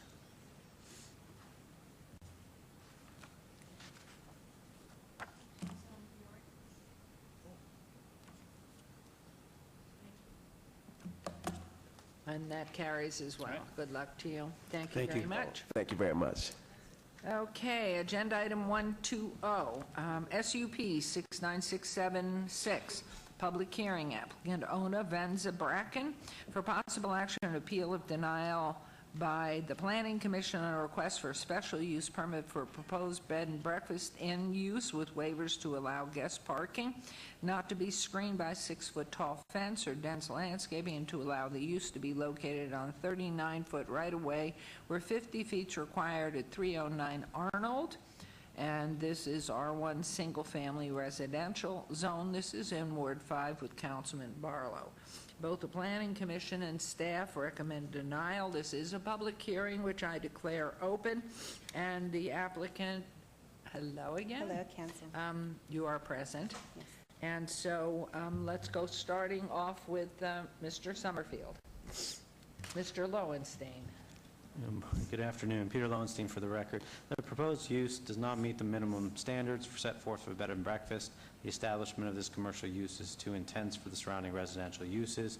In addition, the use will be located within 660 feet of 2 short-term rental uses. While there is no requirement for a distance separation, from the uses are similar. Therefore, staff is recommending denial. Thank you. Thank you very much. Would you both like to make your comments? And I'm going to ask for public comment, and then we'll give it to you, Councilman. Okay. Floor is yours. And announce your names again, please, for the record. Venza Bracken. And I'm Dylan Bracken. Good afternoon, Council. Thank you for hearing us, Mayor. I guess there's some new faces here. Welcome, guys. Thank you for hearing our case. This is not our first time talking here. When we first applied, we didn't know much about the processes of Las Vegas and planning and council meetings.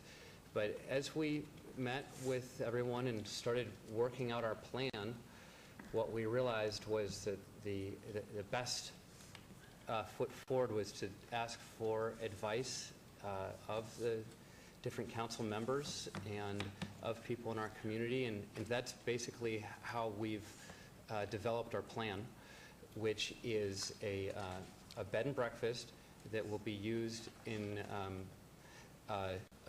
what our primary mode of advertising it will be to the families of burn victims at Lions Burn Center, which is very close to us.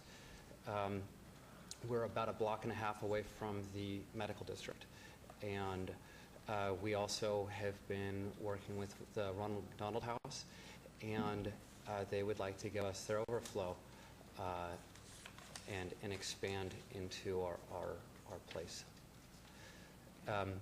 We've done extensive work with the neighbors, making sure to talk to everyone that's close to us, and everyone that is in our immediate area loves our plan and has had no issues, except for one amazing woman that did have some issues before she met me, and after I saw her information. I mentioned this last time, but I'm just kind of mentioning it again for Councilwoman Fior and Councilman Soroka, that we talked on the phone extensively and, worked out that the plan would be something that's beneficial to the neighborhood. Currently, we would be able to have 3 bedrooms with this use. However, we only have 2 guest parking spots right now. So only 2 of the bedrooms would be available at the moment. And I talked to planning, met with them last week again, and Steve said that as soon as we get the last parking spot, they'll be able to increase the number of bedrooms that we're able to offer accordingly. But what we've worked out with them is that, and what we discussed with Councilman Barlow, is that it will likely be easier for us to, instead of doing all of the flat work and work required, to apply for the short-term rental permit on top of this one. Okay, thank you. So I guess I would just like to see if there's any questions for me, and I appreciate you guys, and I hope that you'll approve the motion if there's one. Thank you. I will turn this over. I don't see any questions from council, but I know Councilman Barlow will want to address it. But this is a public hearing. Is there anyone here who has questions, comments about this? Please come right on down. We don't need your address, but we do need your name. If you would come right down to this microphone right over here and give your name for the record, please. Hello, everybody. My name is Lindsey Green. I just feel that this is an example of I guess, overregulation, in my opinion. I feel that this falls under the what our country was founded on, and that's falls under the pursuit of happiness. And I feel that our economy, of course, I'm sure is extremely important to all of you. But I just feel that that these people and the bed and breakfast concept should be allowed to flourish in Las Vegas. That's all I have to say. And I said we don't need your address, but I just heard Councilman to my left ask, I wonder where he lives. Do you live in this neighborhood or no? I'm not certain exactly where it is, to be honest with you, but just in general, that's just how I feel about it was a general. I mean, I was born and raised here, so I definitely have Which high school? a connection. Mountain View Christian. Okay. Yes, Yeah. know that. Wonderful. We always ask when people say they were born and raised here, what high school did you go to? Oh, right. So, any questions for him before I ask anybody else? Well, I wanted to specifically ask if you were a neighbor on Arnold or adjacent to this property owner. You haven't said No, yet no, where I you don't. live. No, I live Craig and like Craig and 95. Craig and Ann? Yeah, Craig and 95. Yeah. 95, thank you. Mm-hmm. Okay, anyone else from the public wishing to make comment? I'm going to close public hearing. Thank you, Mr. Green. Appreciate it. And Councilman Barlow. Good deal. So thank you once again for your due diligence in this process, trying to make a determination as to whether or not you're going to be a bed and breakfast or a short-term rental. And so are you going to remain as a bed and breakfast as you work toward a short-term rental? Is that the game plan? Yes, sir. So that we can begin to operate and provide services to Ronald McDonald and Lions, that they were anticipating that we were going to be able to start working with them about a month ago when we showed up to the last one, but it was obeyed. Okay. And do you still agree with the conditions that have been set before this application? Yes. Yes. Okay. And so on item 120, Mayor, I'll move for approval subject to all conditions. There's a motion to approve agenda item 120. Please vote and please post. There you go. Congratulations. And on item 121? And on, oh, I have to read that. I didn't read that one, so don't go off. Is this the same? No, it's a different item. Okay. That's fine, Okay, thank okay. you. So you have a Thank you. license, yes? You've gone through the licensing? We have a business license. We'll have to go back to planning, and we need to get our inspection. So I talked to the inspector last week, and he said whenever we're ready, he'll come over. So it could be very soon. But we have the license for the state currently. The state Yes. Thank you. Thank you. Okay, thank you very much. All right, agenda item number 121. ZON 70234, public hearing, applicant owner, City of Las Vegas, for possible action on request for rezoning from R3 medium density residential to PO professional office on .58 acres northeast corner of Adams Avenue and C Street. This is in Ward 5 with Councilman Barlow. Planning Commission and staff recommend approval. It's a public hearing which I declare open. Is an applicant or the applicant present or a representative? Well, lo and behold. Madam Mayor, this is a city-initiated application, so I'll take that lead. Okay, you'll be our representative, okay? The proposed rezoning to professional office would conform to the underlying mixed-use general plan designation, as well as allow for infill of light-intensity commercial uses that are compatible with the surrounding adjacent uses. And we're asking for your approval. Thank you. Wonderful. Anybody from the public wants to comment on what the city is trying to do here? Goodness, aren't we good? Public comments closed. Go for it, Mr. Barlow. Move for approval, subject to all conditions. Thank you. There's a motion to approve 121. Great presentation. Please vote and please post. And you have to vote. Motion carries. Okay, agenda items, 122, 123. Okay. 122, VAR 70218, on a request for variance to allow 0 additional parking spaces where 36 additional parking spaces are required for parking impaired development. And agenda item 123, SDR 70217, a request for a site development plan review for a proposed 3,551 square foot community center private accessory. The applicant owner is Veterans Village 2 LLC on 4.08 acres at 50 North 21st Street, R4, hard density residential zone. Staff and Planning Commission recommend approval of both items. These are in Ward 3 with Councilman Coffin. Public hearings, which I declare open, is, of course, the applicant is present. And would you like to speak first, since you've been here before, or make your comments, please? I would, please. Please. Thank you, Mayor Goodman, and thank you, Council.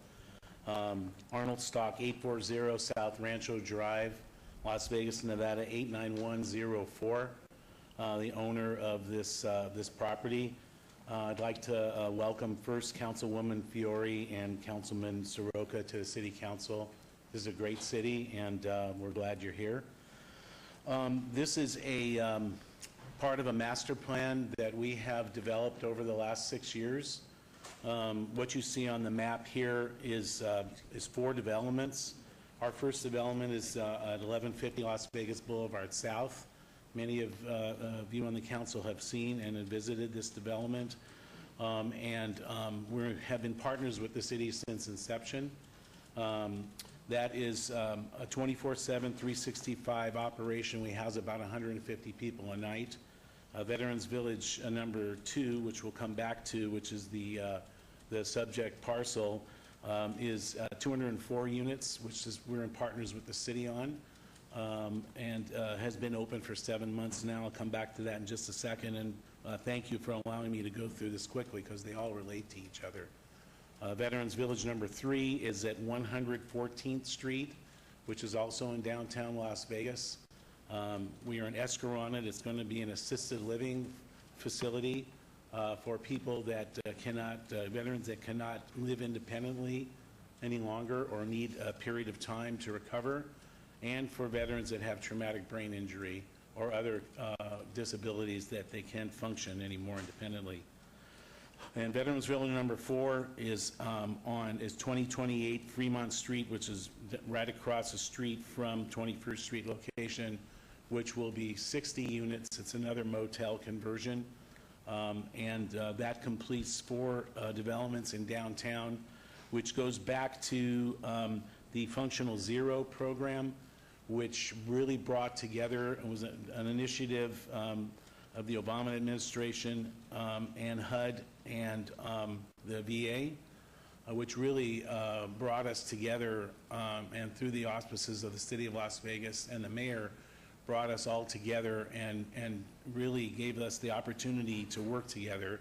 What I mean by us is U.S. Vets, Salvation Army, and I'm not saying all of them, Help USA, West Care, Help of Southern Nevada, and many others, the Shade Tree, Catholic Charities, to really develop a coordinated system on how to handle veterans that are homeless or at risk of becoming homeless.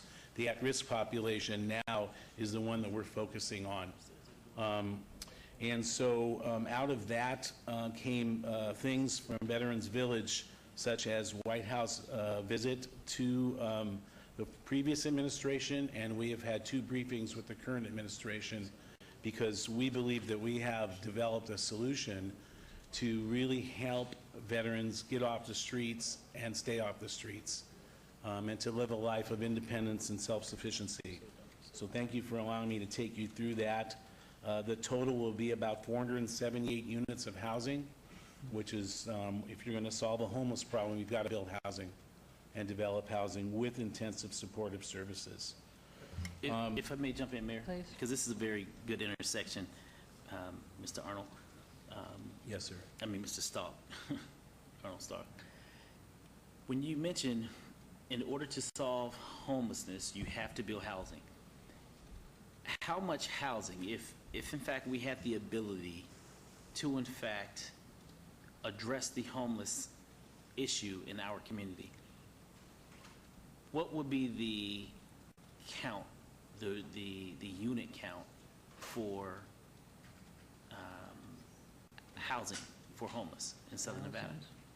Well, and there you get into sort of a semantical area. When you talk about homelessness, there's those that are on the streets that are the most visible folks, and then there's the at-risk population, which is a much bigger population.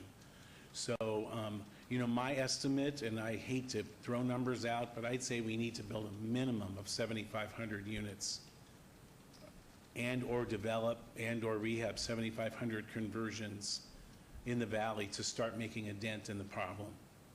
And you're basing that off of what? Because you mentioned that there are several elements of homelessness. Of course, we have those that are hardest to serve, which we call least resistant.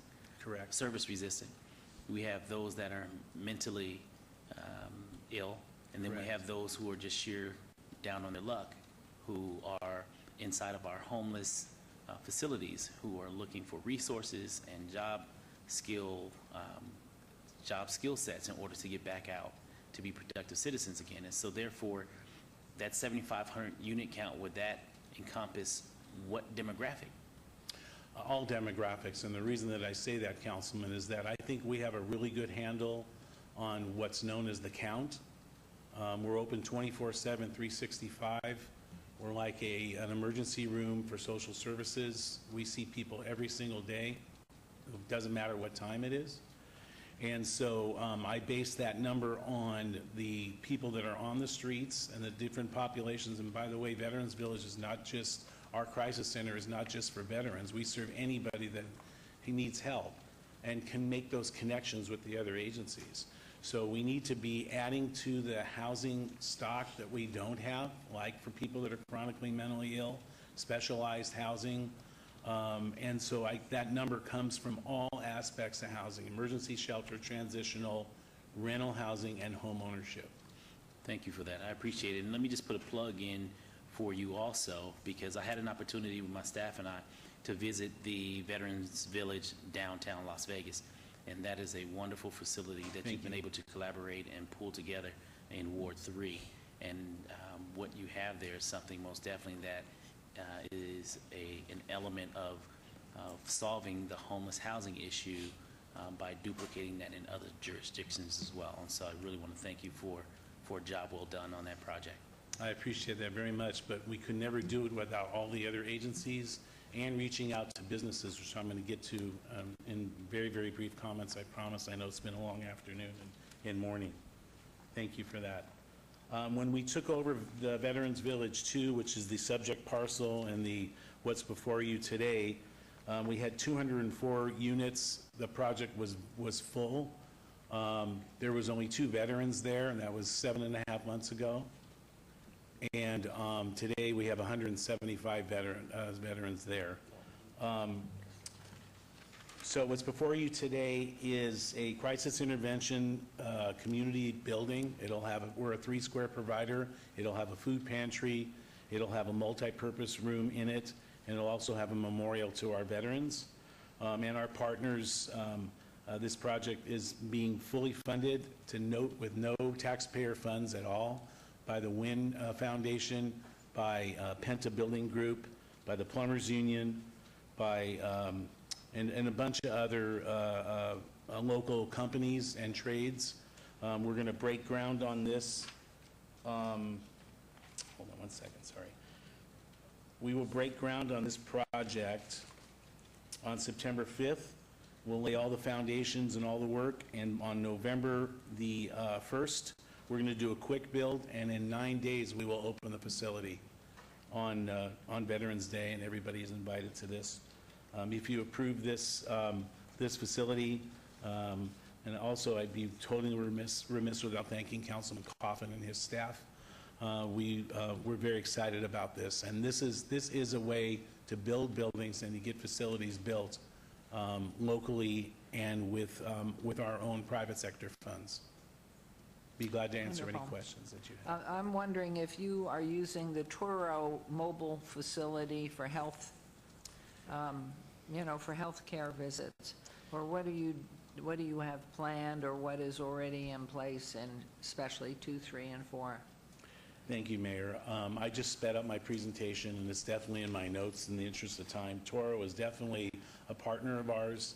They come out to this facility, and they administer basic medical services. We also have just reached an agreement with the new UNLV School of Medicine and with the VA hospital and the VA primary health clinics to coordinate medical services, not only for our facility, but all the other veteran facilities in Southern Nevada.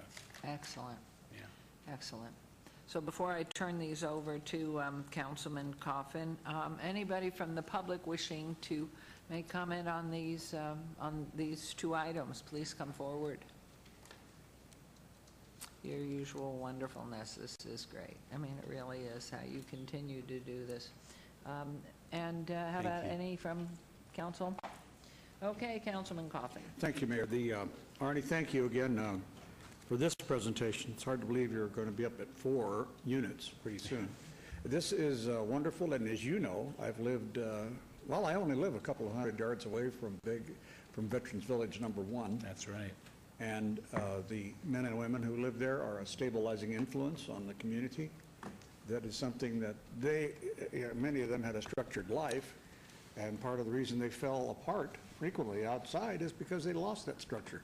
So being around comrades, being around people with similar life experiences is a good thing for them, and I think that makes them then good for the neighborhood. So we can't fail anywhere you are building these things, and let's hope to continue to make the so-called functional zero a real number, something that truly says we actually get you and we got you in that bed, not just that we have the bed for you, but we can't find you. It's just not your fault.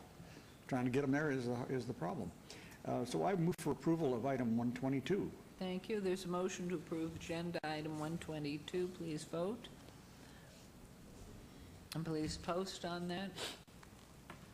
Motion carries. And on 123, please. I move for approval of item 123. There's a motion to approve on agenda item 123. Please vote, and please post on that. And thank you, Mr. Stalk, for all that you do. We appreciate it, and so do the veterans. Thank you and their families. It's wonderful. Motion carries. Agenda item 124, SUP 69983. It's a public hearing. Applicant Ling's Massage, Weingarten Nostat, Inc., For possible action or request for a special use permit for proposed 2,934 square foot massage establishment with waivers to allow a 0-foot distance separation from a parcel zoned for residential use, a 70-foot distance separation from a church house of worship, and a 355-foot distance separation from a school and an individual care center where 400 feet is required at 1291 South Decatur Boulevard, Suite 190. This is a C1 limited commercial zone in Ward 1. And Planning Commission and staff recommend approval. So is the applicant here or representative? Are you the applicant? I'm the representative. Okay, and your name, please? My name is Frida Chu, located at 3311 South Rainbow Boulevard, Las Okay. Vegas, Do you Nevada, need that spelled? Are you 89146. okay, staff? Are you okay? Could you spell your name, please? Sure. Frida, and my last name, TJU. That was good you did that. I would not have guessed the spelling. Thank you. Do you want to make some comments? Then we'll hear from the public. And I have a public comment card from Hal Goldblatt. Okay. Okay. If you can see the map here. We can see a rendering. Yeah, I mean, we can see a house. rendering, There it yes, is. There's correct, the map. yes. Even though we're asking for the waiver from a residential use, the house of worship, and also the care center, I'm going to start with the apartment complex. The apartment complex that next to the building is Sandpiper Apartment, which is located at 4650 West Oakey Boulevard. And the entrance and exit gate for the apartment complex is also on that West Oakey Boulevard, which is about it's over 3,600 feet away from the proposed address. And as for the church or the house of worship, Shabbat Jewish Center, which located at 1261 Arville Street, Las Vegas, Nevada 89102. If you see, I believe it's this one, and that's about 2,600 feet away from the proposed address. And for the private school, which is this one, and the individual care center that located at 1312 Vista Drive, Las Vegas, Nevada 89102, and that is over 4,000 feet away from the proposed address. So I do believe we meet the qualification in requesting for the waiver, and we really hope that you will be considering our application. Thank you very much. I'm going to ask our Mr. Lowenstein, please. Madam Mayor, the proposed use is located in an established commercial subdivision with no direct access to the protected uses. Therefore, staff is supporting the requested waivers. Thank you. Thank you. This is a public hearing. Is Mr. Greenblatt still here? Please do come on down and make your comments. Thank you for being so patient. You've been waiting here a while. This is he. Thank you for hearing us. I have before me a petition of over 50 signatures that I had emailed to Councilwoman Tarkanian, and I believe she shared them with the council, of members of Chabad and our school, teachers, parents who don't want this. Our children use the center a lot. They don't need to see this type of establishment. 3 doors down from that is a U.S. Nails, which is where most of the women and children get their nails done. So also on the corner is T-Mobile, which is very populated by our attendees.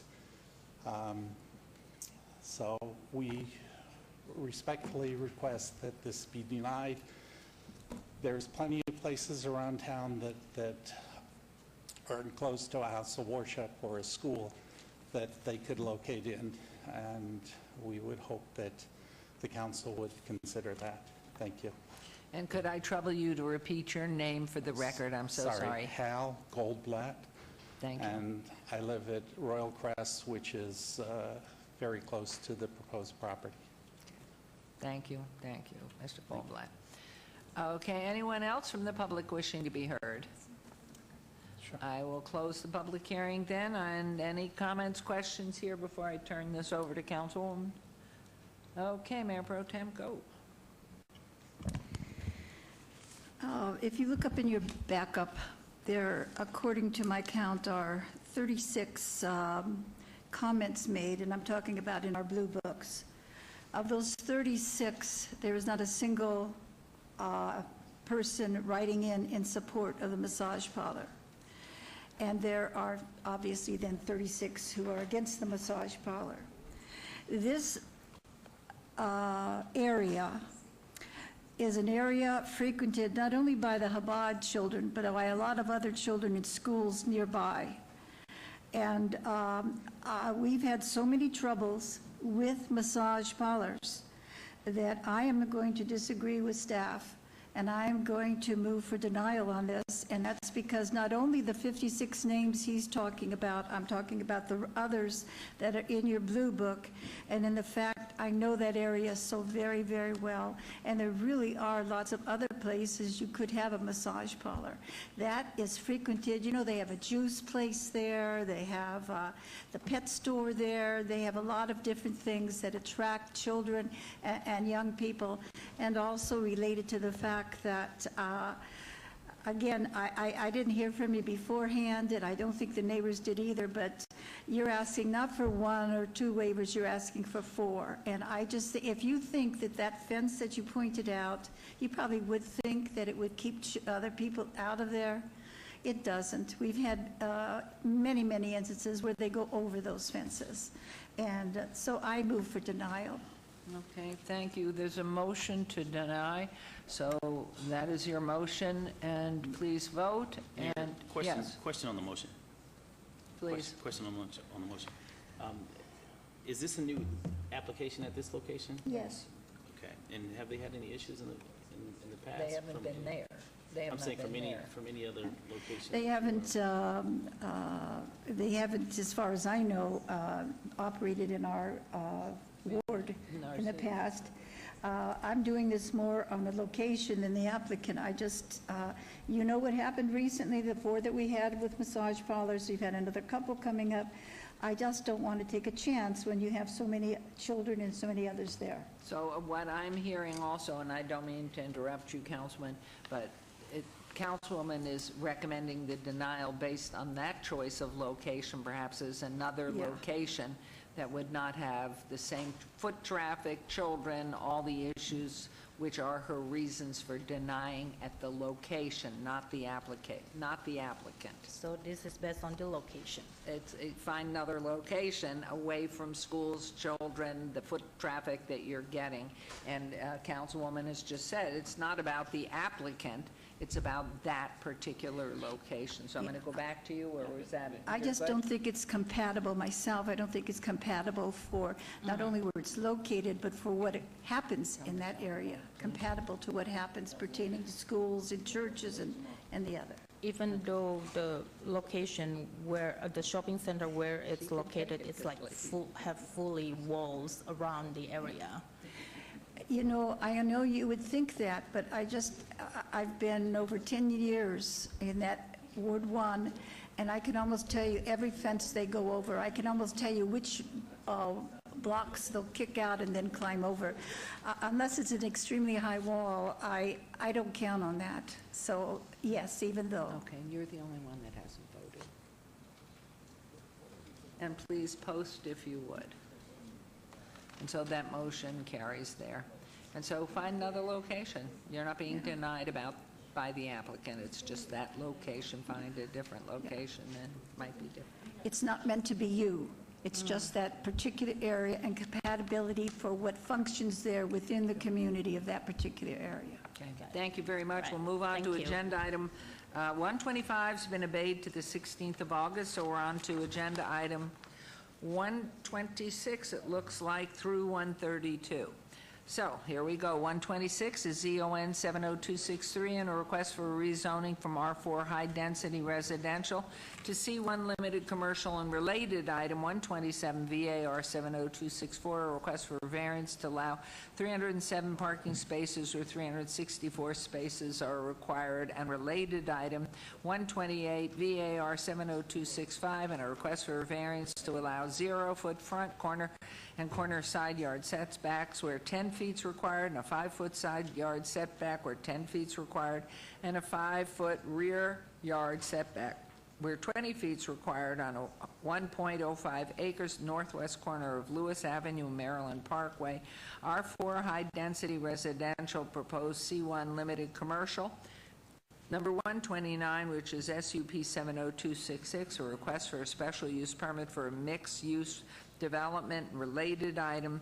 Number 130 agenda, SUP 70267, on a request for a special use permit for a lounge bar use with a waiver to allow a 70-foot distance separation from a church house of worship and 80-foot distance separation from a school where 400 feet is required at northwest corner of Lewis Avenue, Maryland Parkway. R4 high-density residential zone, proposed C1 limited commercial. Now, agenda item 131 VAC 70268, request for a petition to vacate a portion of a 20-foot wide public alley west of Maryland Parkway between Lewis Avenue and Bridger Avenue. And finally, agenda item 132 SDR 70269, a request for a site development plan review for a proposed 15-story mixed-use development containing 193 multifamily residential units and 28,817 square feet of commercial space with waivers to allow 0-foot landscaping buffer along portions of the east, south, and west property lines where 15 feet is required, to allow 0 feet of landscape buffering along portions of the north property line where 8 feet is required, and to allow 0 perimeter trees where 34 are required on 1.05 acres northwest corner of Lewis Avenue, Maryland Parkway. R4 high-density residential zone, proposed C1 limited commercial. The applicant is BDR Cascadia LLC, and the owner is BDR Cascadia LLC et al. The Planning Commission recommends approval. Staff recommends denial on all items. These items are in Ward 3 with Councilman Coffin, and these are public hearings, which I declare open. You are not the applicant, you are the representative. I am the representative, Your Honor, the applicant, and I don't think personally, Your Honor, you read enough, because items 133 to 137, even though they're not the same application, they're right catty corner. And if the councilman wouldn't mind, if we could have those items heard at the same time. It's the same presentation, I use the same materials, and if council is okay with that. Okay, so we'll keep going. Save us all time, and you don't have to. Well, okay, here we go. And if you'll state your name for the records, I caught Yes, you Chris too. Kempfer, 1980 Festival Plaza Drive. Okay, fine, here we go. 133, ZON 70273, and a request for rezoning from R4 high-density residential to C1 limited commercial and related item. 134 VAR 70275, a request for variance to allow 77 parking spaces where 150 spaces are required, and related item 135 VAR 70280, and a request for variance to allow 5-foot front, side and corner side yard setbacks where 10 feet is required, and 5-foot rear yard setback where 20 feet is required on .33 acres southwest corner of Lewis Avenue and 11th Street, R4 high density zone, proposed C1 limited commercial. Number agenda item 136 SUP 70281, a request for a special use permit for a mixed use development, and related item agenda 137, which is SUP 70284, a request for a special use permit for a restaurant with alcohol use with a waiver to allow 230-foot distance separation from a church house of worship and 240-foot distance separation from a school where 400 feet is required at southwest corner of Lewis Avenue and 11th Street, R4 high-density residential zone, proposed C1 limited commercial, and agenda item 138 SDR 70285, and a request for a site development plan review for a proposed 15-story mixed-use development containing 60 multifamily residential units and 8,014 square feet of commercial space with waivers to allow 0 foot of landscape buffering along portions of the east and north property lines where 15 feet is required, and allow 0 foot of landscape buffering along portions of the south property line where 8 feet is required, and to allow 0 perimeter trees where 19 are required on .33 acres southwest corner Lewis and 11th Street, R4 high-density residential zone, proposed C1 limited commercial. Applicant owners, BDR Cascadia LLC, LLC et al.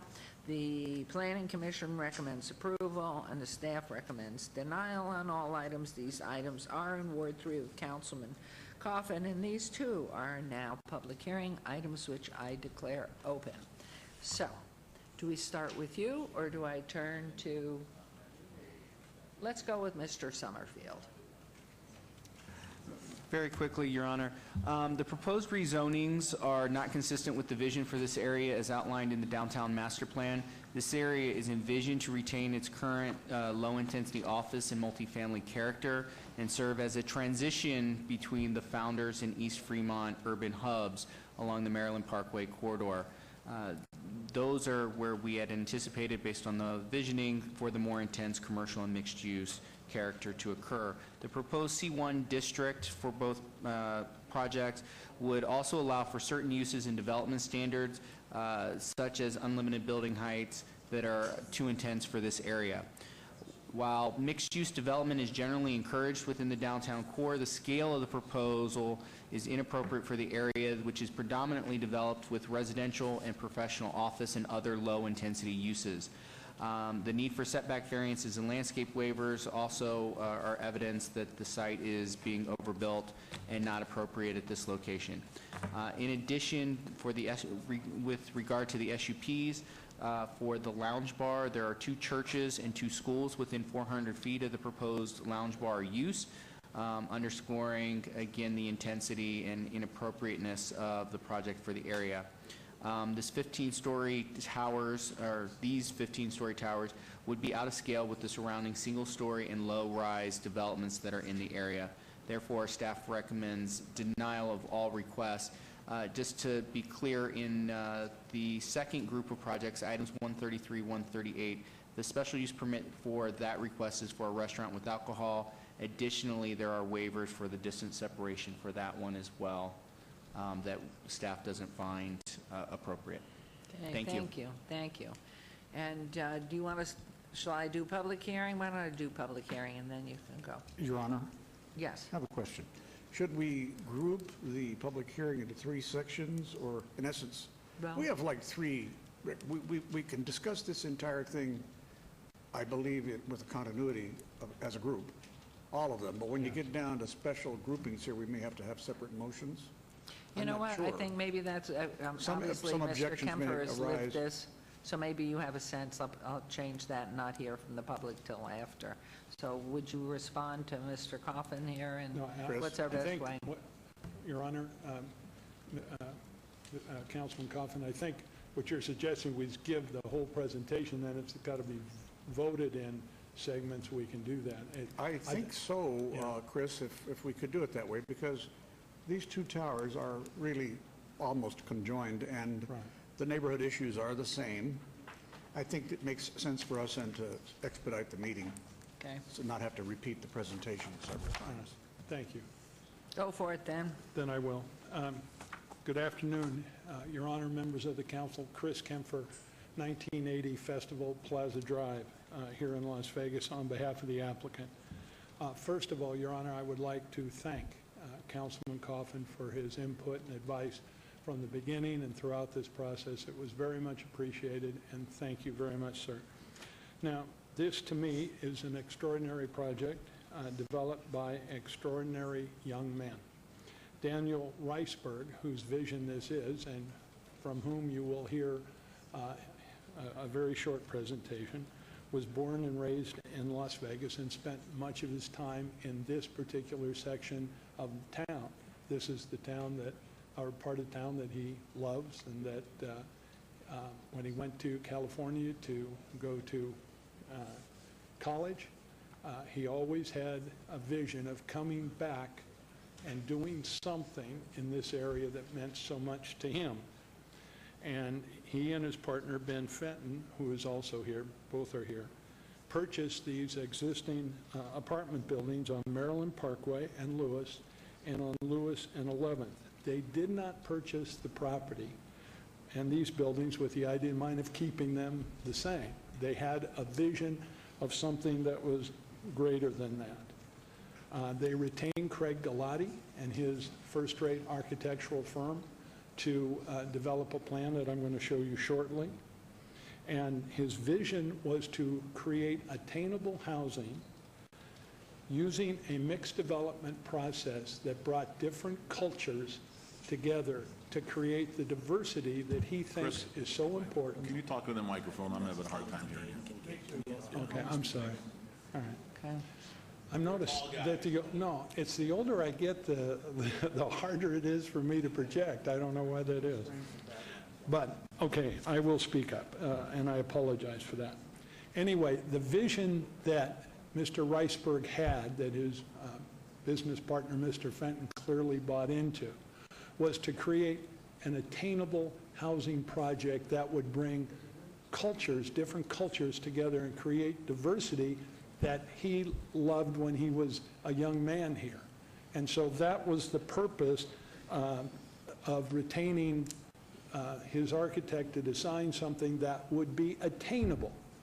So in describing this project, there's just 4 boards, if you will, or presentation materials I'd like to show you. The first just shows you exactly where we are. So this is Maryland Parkway here, and this is Lewis. So there are 2 different properties, and as the councilman noted, they're just catty corner, and that's why we're discussing them at the same time.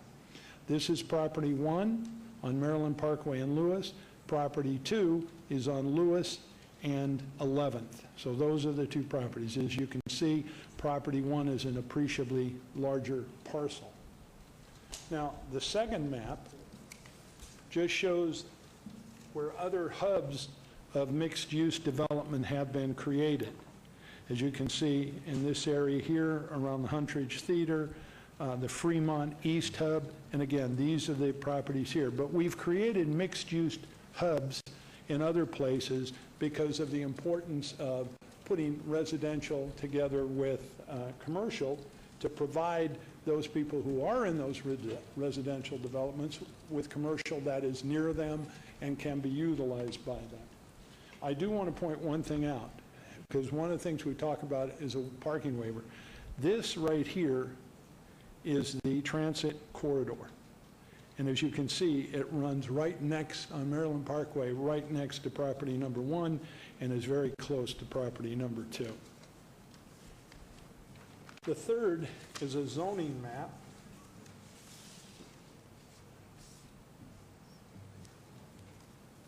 To show why the requested zonings that we're asking to C1 are appropriate, and both with regard to property number 1 and property number 2. As you can see, the entire property here is either zoned either C1, which is represented by the pink, or R4, except for a couple parcels in here, or R4. So it's presently R4, which it is. It wants to be C1 to allow for the mixed-use development. And again, C1 is not an unusual zone in that area.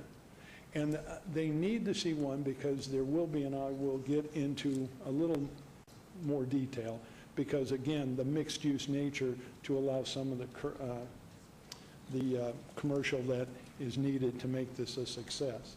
Now, here are the buildings designed by Mr. Galati and his architectural team.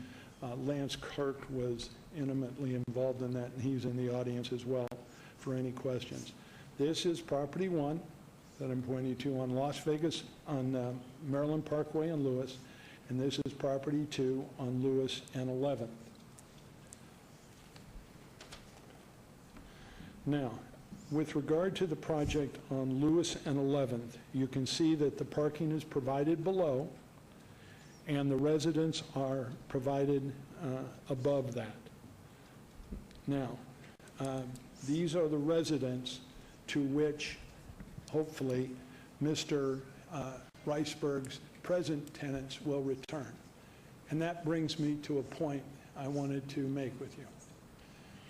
I have been doing this since the late 70s, and I can tell you I've done numerous redevelopment projects with numerous redevelopers, and they all have taken a somewhat different position with regard to the existing tenants in projects that are about to be demolished and something, quote, better is put in their place.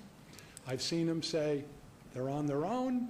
I've seen them be nice, but I've never seen anybody do what Mr. Riceburg and his partner, Mr. Fenton, have pledged to do. And they pledged this both to the neighbors in a private meeting with them and at a public meeting. And that is this. They get, before, assuming the project's approved, before the project is demolished, they will give them 3 months free rent. So they get to use those 3 months to help create a savings, if you will, when they have to leave. They then have pledged to them a relocation allowance of thousands of dollars. I'm not sure whether it's 3 or 5, but it's thousands of dollars to give them, each one, to say, here, this will help you get by until you can find some other place. But they're not just giving them the money. They're going to spend the time and effort to make sure that they're relocated somewhere in the area they want to be at something that they can afford. And then, most remarkably, when the project is done, they are saying to them, we want you back.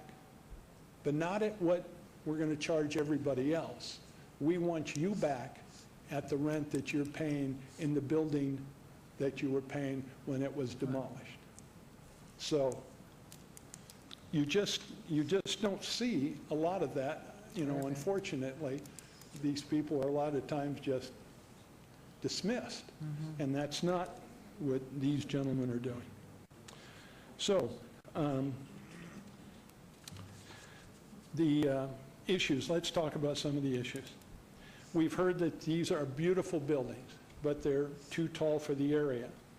The problem is, in order to provide attainability, make it attainable, you have to have density, and density is driven, fortunately or unfortunately, by height.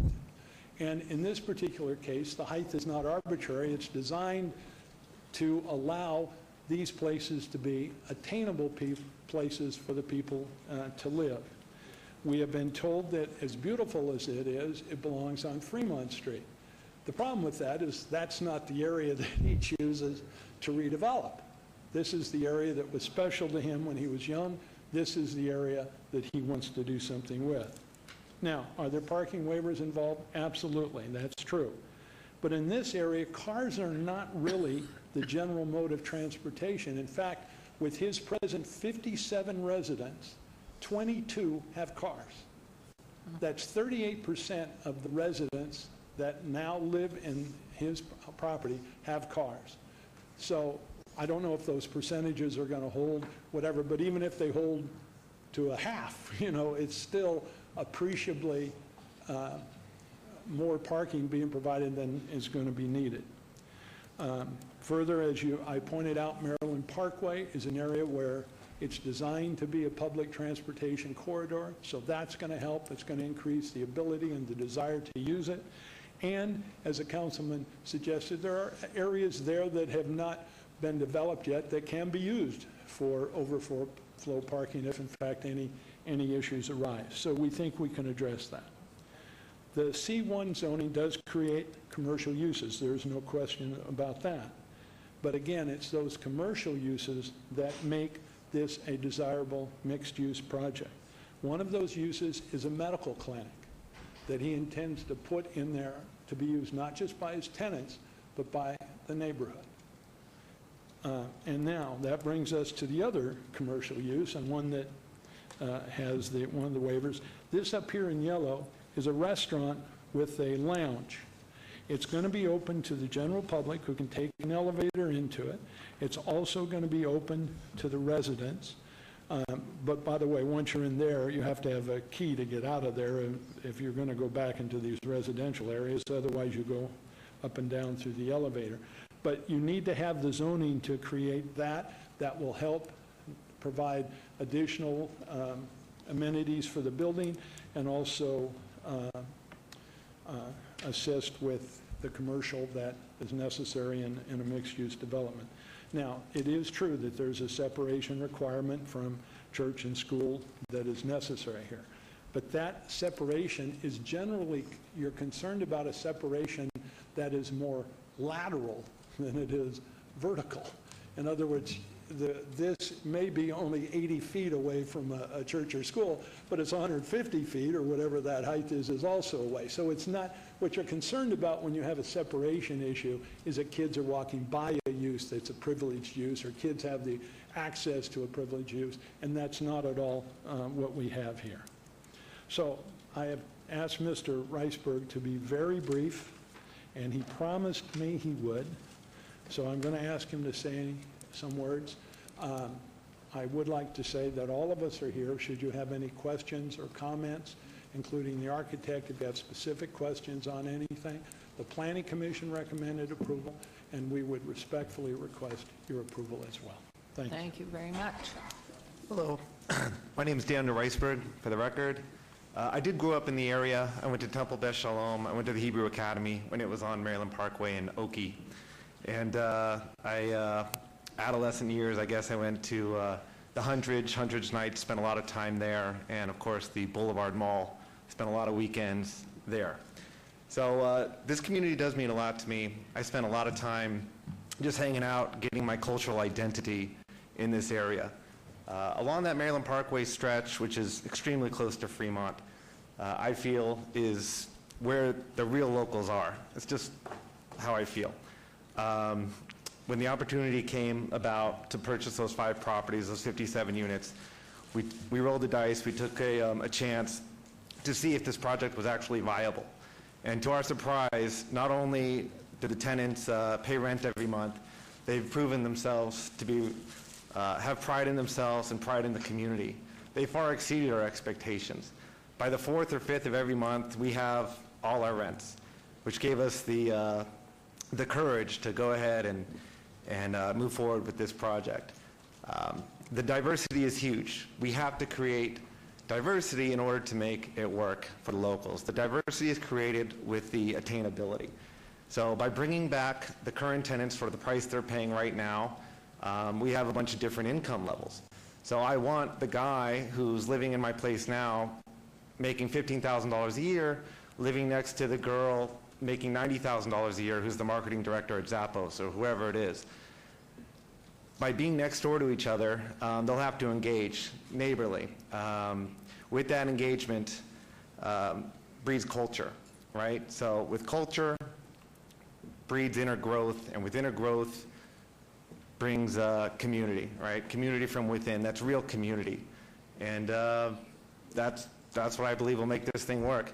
The density will support the businesses below, not just the businesses below, but the businesses in the surrounding community. The businesses below subsidize the apartments upstairs, which will make it a viable project for the investors. The difference between our project and some of those on like Jewel and the other ones closer to Las Vegas Boulevard is the Downtown 57 is community driven. What I mean by community driven is it's open to the community. It's inviting. Unlike some of the other ones, not only are we attainable, but we're going to have a programming director, which is a big part of it, in charge of programming, whether it's a movie night on the rooftop with bottomless popcorn. This is something in my building I live in now. It's great with the LGBT Center and their programming. We can work with them. Come on over, use our gym for Pilates, yoga, use our pool. You know, let's have races, underwater contests. Whatever it is, let's make it happen. Let's get ourselves pride of community on a local level, which as a local, born and raised here, this is what I was attached to. This is my cultural identity, and it's where I feel it needs to be. And to keep it brief, you know, I appreciate your support on the project. Thank you very much. I'd like to open this at this time for public hearing, and then we'll turn it over to Councilman Coffin. Is there anyone from the public who wishes to speak on any of these items? Please state your name for the record. Good morning, Mayor. Benjamin Childs. My address is 318, so could I have a couple of those so I can, the maps? Benjamin Childs. Childs, C-H-I-L-D-S. My building is this one. So I'm right next to this proposed building. I was one of the first people that they had to contact, because I'm the one that had to sign off on vacating the alley, because that's going to stop, their building's going to go all the way across, there's not going to be an alley there, or it's going to dead end at their building. And so I'm extremely plugged into this neighborhood myself. I've been in that area since '90. My first office, I'm a lawyer, and my first office was at 210, and then 214, 210. Then I bought this building in 2000, my office building here. So I've always been either on this block or this block, and I've owned this building since 2000. So I'm extremely aware of what's happening in that neighborhood. There's a couple, Steve back here is my neighbor behind me, and I'm just there a lot. I live near the Boulevard Mall, and I'm just back and forth a lot. I'm there on the weekends. And so when I went to this planning meeting, and I don't know if there's a time limit here, so tell me, because I have certain points I want to make. Okay. I'm not Councilman. long-winded, but All right, well, the question is, are you speaking on behalf of this application or against it? oh, I'm 100% in favor of it. I've met with Okay. Dan, he came into my office. All of it? No. My proposal to Dan, when I first talked to him, was within a day or two, because I had to sign that, The addendum to vacate the alleyway. yeah, the intention. And I had to sign that and send that back right away so they could get it on board, was to see if they wanted to have their pre-leasing office in my office, because they're gonna obviously have to stage the construction area somewhere. And again, my office is right. Has he been to see you, Mr. Childs? So, I mean, my concern is if you're in favor of it, I'd really love to hear from everybody else if they're in favor Sure, of let me it just or make against it. let me just Okay. hit my 3 or 4 Okay, points, and then that'll be perfect. No Because I problem. know lawyers, I got 2 sons and a husband, and Yeah. there are too many of you. And so anyway, when I went to this planning meeting, I was just Like kind of rabbits. blown away with their, and this is about a month ago. And I also went to the public meeting they had. Good. The approach of we need to have a five-story maximum, I would support it if it wasn't above 5 stories. That was what was happening at the planning meeting. I just told the people, it was in the same, Turn your mic on, you can handle it. it was in the same room. They're insane. They need to go more vertical and have like a minimum of every building now needs to be 10 stories to get people out of the cars. Okay, well, I think you're promoting what we all know, so if you can give us anything additional that is not been stated, that would help us. The light because- rail is going right there too. Right, And they're going to have that's been a, mentioned by Mr. Kempfer with Yeah, the and they're gonna have an different types of exit at rail. that. So, and they're going to have an exit at that Right. building. So I'm in favor of it, and you have any wonderful. questions for Thank me? you for I'm waiting, your like to- patience. Thank you. Give him a raise. All right, anyone else wishing to be heard on these items? Now, please say your name for the record. Hi, Anthony Casabianca. I live at 13th and Mesquite. I think it's a fantastic idea, and finally we got something going. Yep. And maybe I could not have to move again and pay the right rent, and I think it's fantastic. Finding home. That's all I Great. have to say. Thank you, Mayor, and again, Thank you. hi. Yep. Thank you. Thank you. Anyone else in the public? Being I'm a longtime resident. Yes, thank you. Anyone else wishing to speak? I think I know this gentleman from some time back. My name is John Thorndall, and I have law offices on the corner of 11th and Bridger. Back in 1984, four of us bought the old FBI building on the corner of 11th and Bridger. Once we looked it over, we realized we had to gut it and remodel it. In 1997, we added a three-story, 21,000-foot addition. And to make it clear, we are on the other end of the block on 11th and Bridger. We're right behind this project. I spoke briefly with the developer at a private meeting in the neighborhood. I've spoken with Mr. Kempfer. I've known him for a long time, and I have a great deal of confidence in anything he's behind. There's talk that this is too large for the neighborhood. And, you know, right now maybe that's true, but it may be the new norm down the line. Maybe this is what the whole neighborhood is going to be. Our concern is not the size, it's the commercial parking. We have about 20 parking spots right next to our building, which is between our building and the new and the parking garage, which they're going to develop. And we have, which is entirely sufficient for our type of law practice, because we also have about 70 parking spots about a half block away to the north, and that's where our employees park. We know, and we've known for some time, that street parking will be eliminated at some point. It'll go down to 2 hours and then 1 hour, and probably parking meters. But I believe they've got about 40,000 square feet of commercial space between these two buildings. My only concern is that this is going to create a continuing issue. That does not make me opposed to this project. Just want to point out that this is an issue that needs to be addressed, because commercial use means people are coming and going, and I'm not sure the streets have enough parking there. Other than that, I'm very fine with the project. Thank you. Thank you very much, Mr. Thorndall. Anyone else? I'm going to close the public comment. And Mr. Summerfield, you'd already addressed the issues. Anything else to add here? No, ma'am. Thank you very much.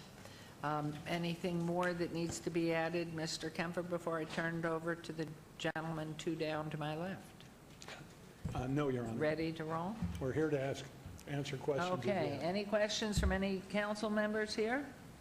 No, we're cool. So it's yours, Councilman.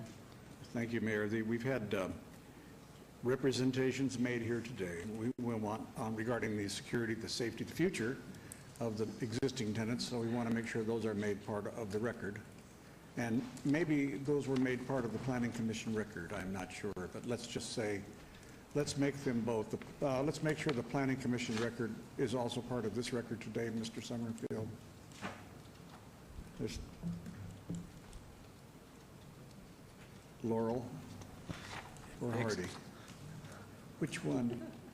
Just want to make sure all the remarks, all the comments, all concessions that were made at the Planning Commission are also part of this one too, you know, including the usual, the customary things that usually go on about construction traffic, hours of construction. We need to take care of the people. There are about 4-to-1 approvals over protests on this, but there are protests. So it is natural that I think this is an improvement to the neighborhood, but I want to make sure that those who wish to stay are going to be able to live with this construction. So the important thing is tell us what you have imposed on this project at this point. Through you, Mayor. The Planning Commission didn't impose any specific conditions on the construction hours operations, but they will be held to the municipal code, which has the noise ordinance, which would limit the construction hours through a certain way. I'm not sure if it's 7 a.m. to, well, I'd have to double check what the actual hours are on there, but the code provisions that are in the municipal code will address those concerns for construction, as well as this type of construction. The building department will address how they are staging the area.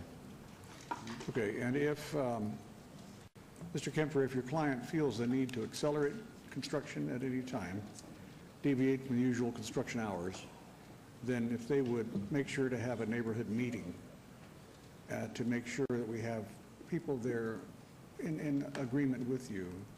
They probably will by then have agreed with the project.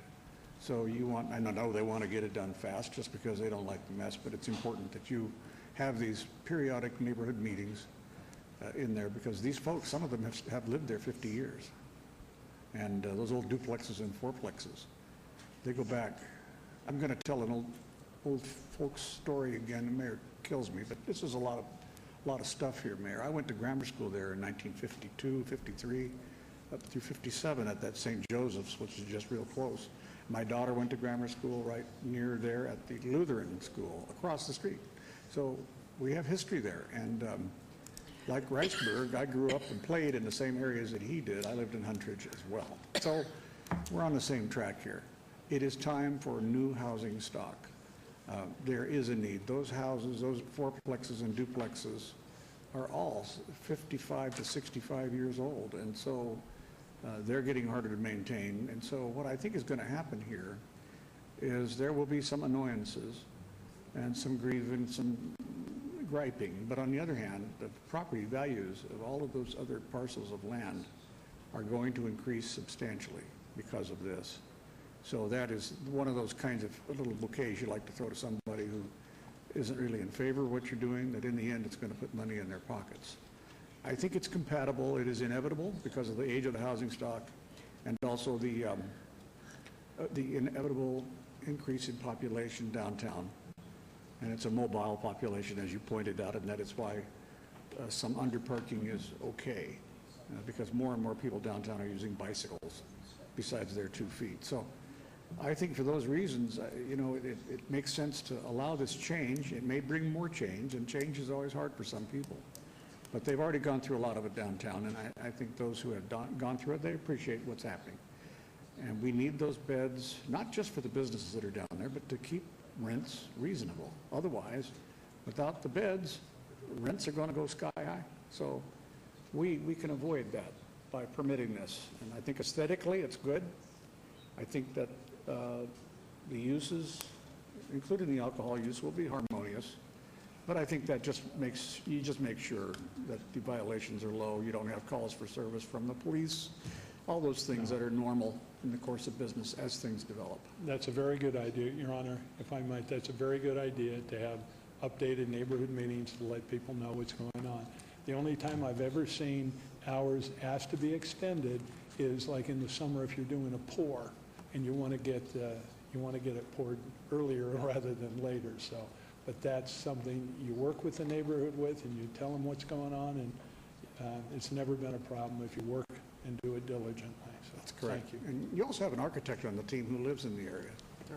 And you have his phone number. You do. And so, you know, it's like that means a lot.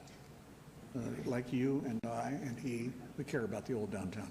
So therefore, Your Honor, if you are ready for motions, I will go by one at a time. Yes, we will. We'll start with 126, if you would.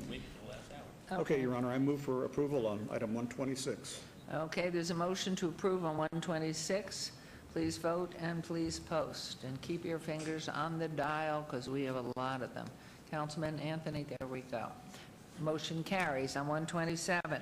Staff, remind me if there is a special statement we have to enter into the record as part of any motion coming up. Just grab my attention, please. On item 127, I move for approval. Thank you. There's motion to approve 127. Please vote. And please post. Okay. Good. Motion carries on agenda item 128. Your Honor, I move for approval of item 128. There's a motion to approve agenda item 128. Please vote. And please post.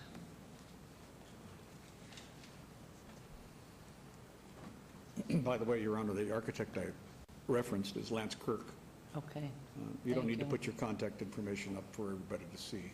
Okay. If anybody needs to know where you are, I can find you. That motion carried. Agenda item 129. Your Honor, I move for approval of item 129. Thank you. There's a motion to approve on 129. Please vote. And please post. Motion carries on 130. I move for approval of item 130. There's a motion to approve on 130. Please vote. And please post. Motion carries. 131. I move for approval of item 131. There's a motion to approve 131. Please vote when you can, and please post. Motion carries. 132. Your Honor, I move for approval of item 132. There's a motion to approve 132. Please vote, and please post. And now we will, that motion carries. We'll now move on to agenda items 133 to 138. Agenda item 133. Your Honor, I move for approval of item 133. There is a motion to approve on 133. Please vote, and please post. Motion carries. 134. Move for approval of item 134. Motion to approve on 134. Please vote, and please post. This may be the record in 6 years that I've ever voted on so many in one item. That motion carried. Where are we? 135? Your Honor, I move for approval of item 135. Motion to approve on 135. Please vote, and please post. Motion carries. 136. I move for approval of item 136.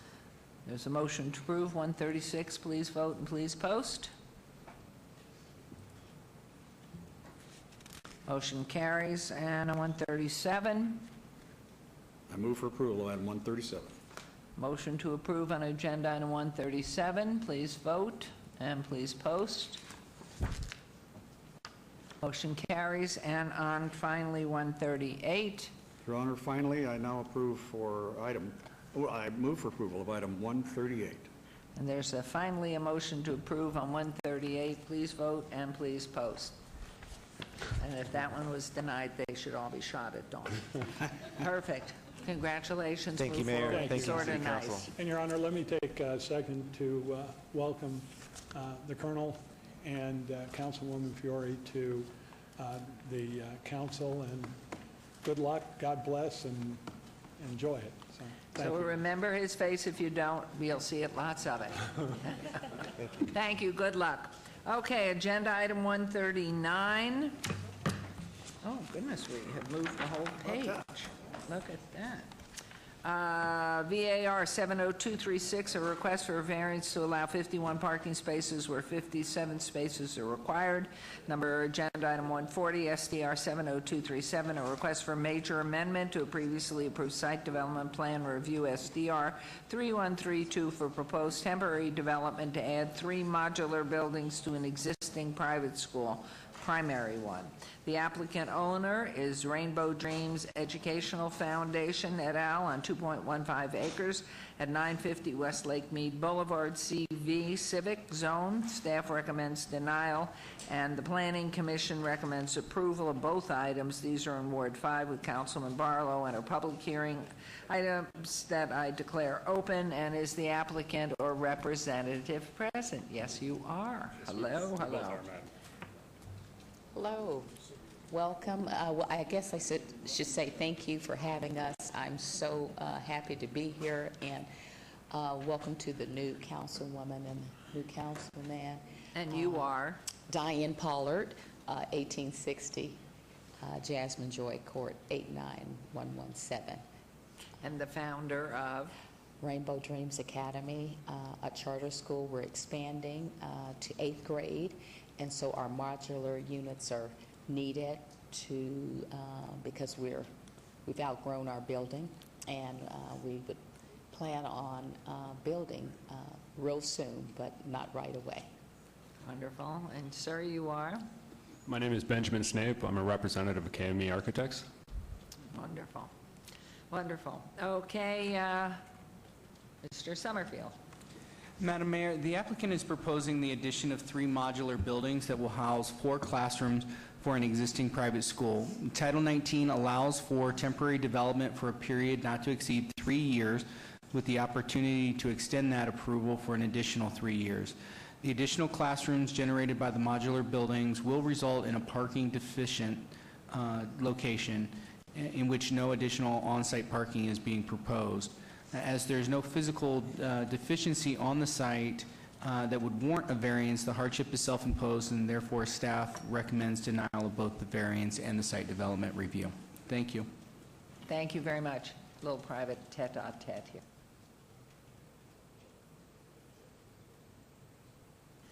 Thank you.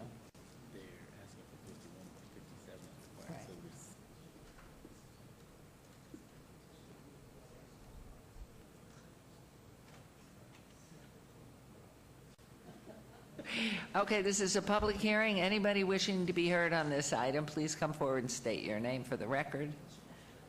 Okay, hearing and seeing none. I saw your husband over the weekend. Oh, did you? Yes, he was being good. He was only getting Starbucks. Oh, okay, very good. Okay, Councilman Barlow. Yes. I want to thank Ms. Pollard for a wonderful job that she and her entire staff is doing over at Rainbow Dreams Academy. The kids are so lovely and being educated to such a great extent, and growing pains is always a good problem, specifically when we're talking about the education system. This isn't new to the historic West Las Vegas community, or I should say the West Las Vegas community as a whole, because we've had modulars during the process of Booker Elementary School when they went through their expansion, Wendell P. Williams when they went through their expansion, Charles I. West with their beautiful expansion in elementary. They had modulars for a long period of time, and I can't wait for... We have an alarm of some sort. Does anybody? It's you? Somebody's phone. Is somebody vibrating on the dais? Yes. Okay. Oh, are you fired or ready? No, I know. Mine was off. A newbie? How about our newbie to the left? It was down here. I'm going to blame it to my new colleague Never to my mind. left. I'm so sorry. I thought we were having an alarm that's outside the chambers, No, and we it's up here. needed to attend to it. So, all right, So continue the on. expansion Thank at you. Charles I. West also, they've had modulars for a period of time, and now they have their new elementary school, which is beautiful. And so this isn't anything new to the area specifically. And of course, I believe Andre Agassi had some modulars possibly for a short period of time during their expansion as well. So this isn't anything that's new.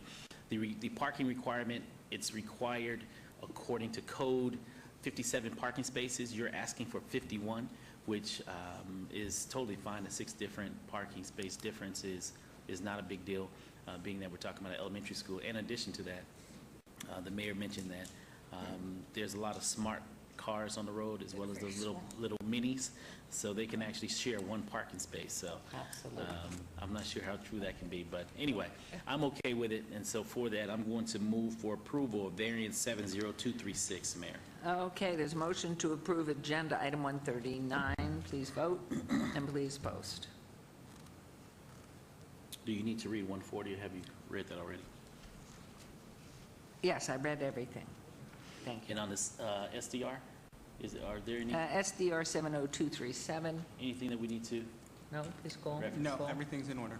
Okay, and so on SDR 70237, I'll move for approval subject to all conditions, and much success to you as you continue to grow the young minds of our young people. Thank you so much. And there's a motion. Please vote and please post. Unanimous. Good luck. Okay, Wonderful. Thank you, Councilman. Thank you for your time, Council. Thank you. Nice to see you. Okay, agenda item number 141. VAR 70253, and a request for variance to allow 34 parking spaces where 48 parking spaces are required. Agenda item 142, SDR 70251, a request for site development plan review for a proposed 8,320 square foot general retail store with a waiver to allow a non-coherent design where consistent detailing and finishes are required for all sides of the building. The applicant is Family Dollar Stores, Inc., owner Union Local 872, Laborers International, and .97 acres on the south side of Bonanza Road, approximately 800 feet west of Lamb Boulevard, C1 Limited Commercial Zone. Staff recommends denial, and Planning Commission recommends approval of both items. These are in Ward 3 with Councilman Coffin, and are public hearing items which I declare open. And is the applicant or representative present? Yes, Mayor. Seth Floyd, 4270 South Decatur Boulevard, on behalf of the applicant, Leading Tech Development. Wonderful. Okay. Mr. Summerfield. Madam Mayor, the applicant is proposing to construct a retail store with requests for a variance for parking, an exception for parking lot, landscaping, and a waiver to allow the building facade for all sides of the building not to have a coherent design and treatment. It should be noted that the applicant submitted some revised building elevations after the Planning Commission's meeting, illustrating similar architectural treatments on 3 of the 4 sides of the building. No unique or extraordinary circumstance has been presented to justify the requested variance. Therefore, the request is preferential in nature, and the site is being overbuilt. As such, staff has recommended denial of all applications. Thank you. Thank you. Do you want to make any comments further on this item before I open it up to public? Sure, Mayor. Seth Floyd again on behalf of the applicant. Just a couple of comments. One of the discussion items we had at Planning Commission was on the facade treatment. We've addressed that issue after Planning Commission. Mr. Summerfield just referred to those building elevations. Other than that, I just wanted to note that if you're familiar with this area near the corner of Bonanza and Lamb, it is ripe for new development of this type. The laborers actually own all the way from, they have a training center on the westernmost part of the site. There are some development plans for that as well, and I think this will be perfectly compatible with the neighborhood. And with that, I'm happy to answer any questions you may have. Okay, thank you, Seth. Anyone from the public who wishes to speak on behalf of these items, please come forward. I'm going to close public hearing and give this to, what did I say, Councilman Coffin? Your Honor, this is just fine. The neighborhood could use this, and I think that the parking problem is really minor. There's other parking around. I'm inclined to think a lot of people walk there too. So therefore, I'm going to move for approval of item 141. Thank you. So your motion on agenda item 141, please vote and please post. That motion carries. And on 142, Councilman. Move for approval of item 142. And motion to approve on 142. Please vote and please post.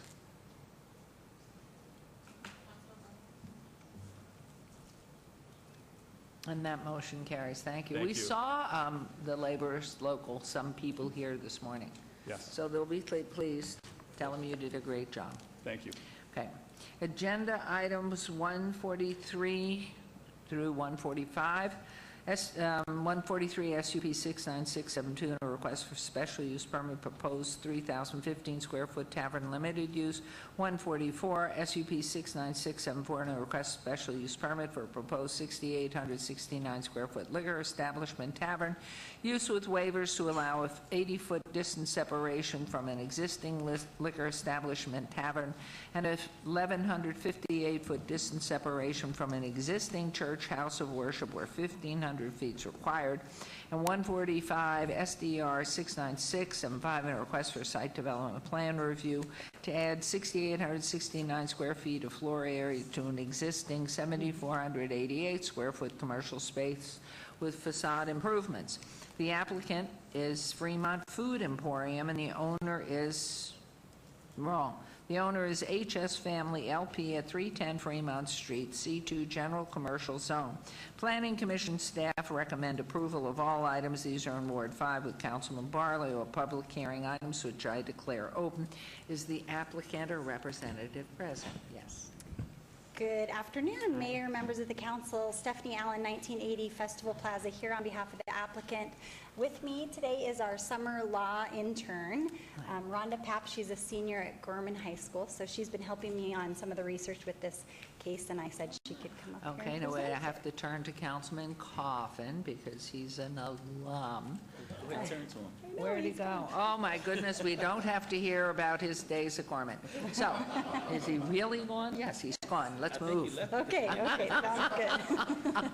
You saved us. Anyway, what year are you? I'm a senior at Bishop Gorman. Wonderful. Good luck to you. She's been a lot of help on this. So I I'm appreciate sure. her. So with that said, welcome to the new council members. Appreciate the new faces up here, and I'm sure we'll have lots of time to work together on different projects. On this particular project, this is a project on Fremont Street. It's actually under the canopy. We're proposing a new food court emporium with a proposal for 5 new tenants under the canopy. The location's 310 Fremont Street, if I could show you on the overhead here. Okay. I don't know if we have, there we go. Okay, so here's, the location is here on Fremont Street. The address is 310, it's just to the west of 4th Street. So 4th Street's located right here, and here's the location.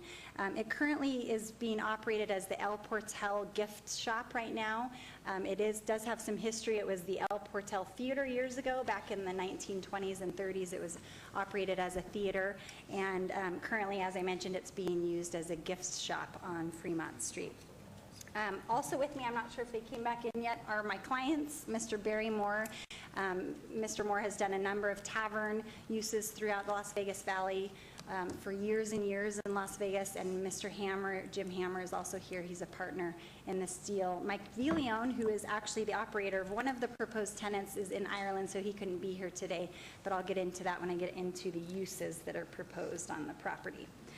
This property is zoned C2. The dots that are on here, the reason I'm showing this exhibit is all of these red dots are either taverns or tavern limiteds.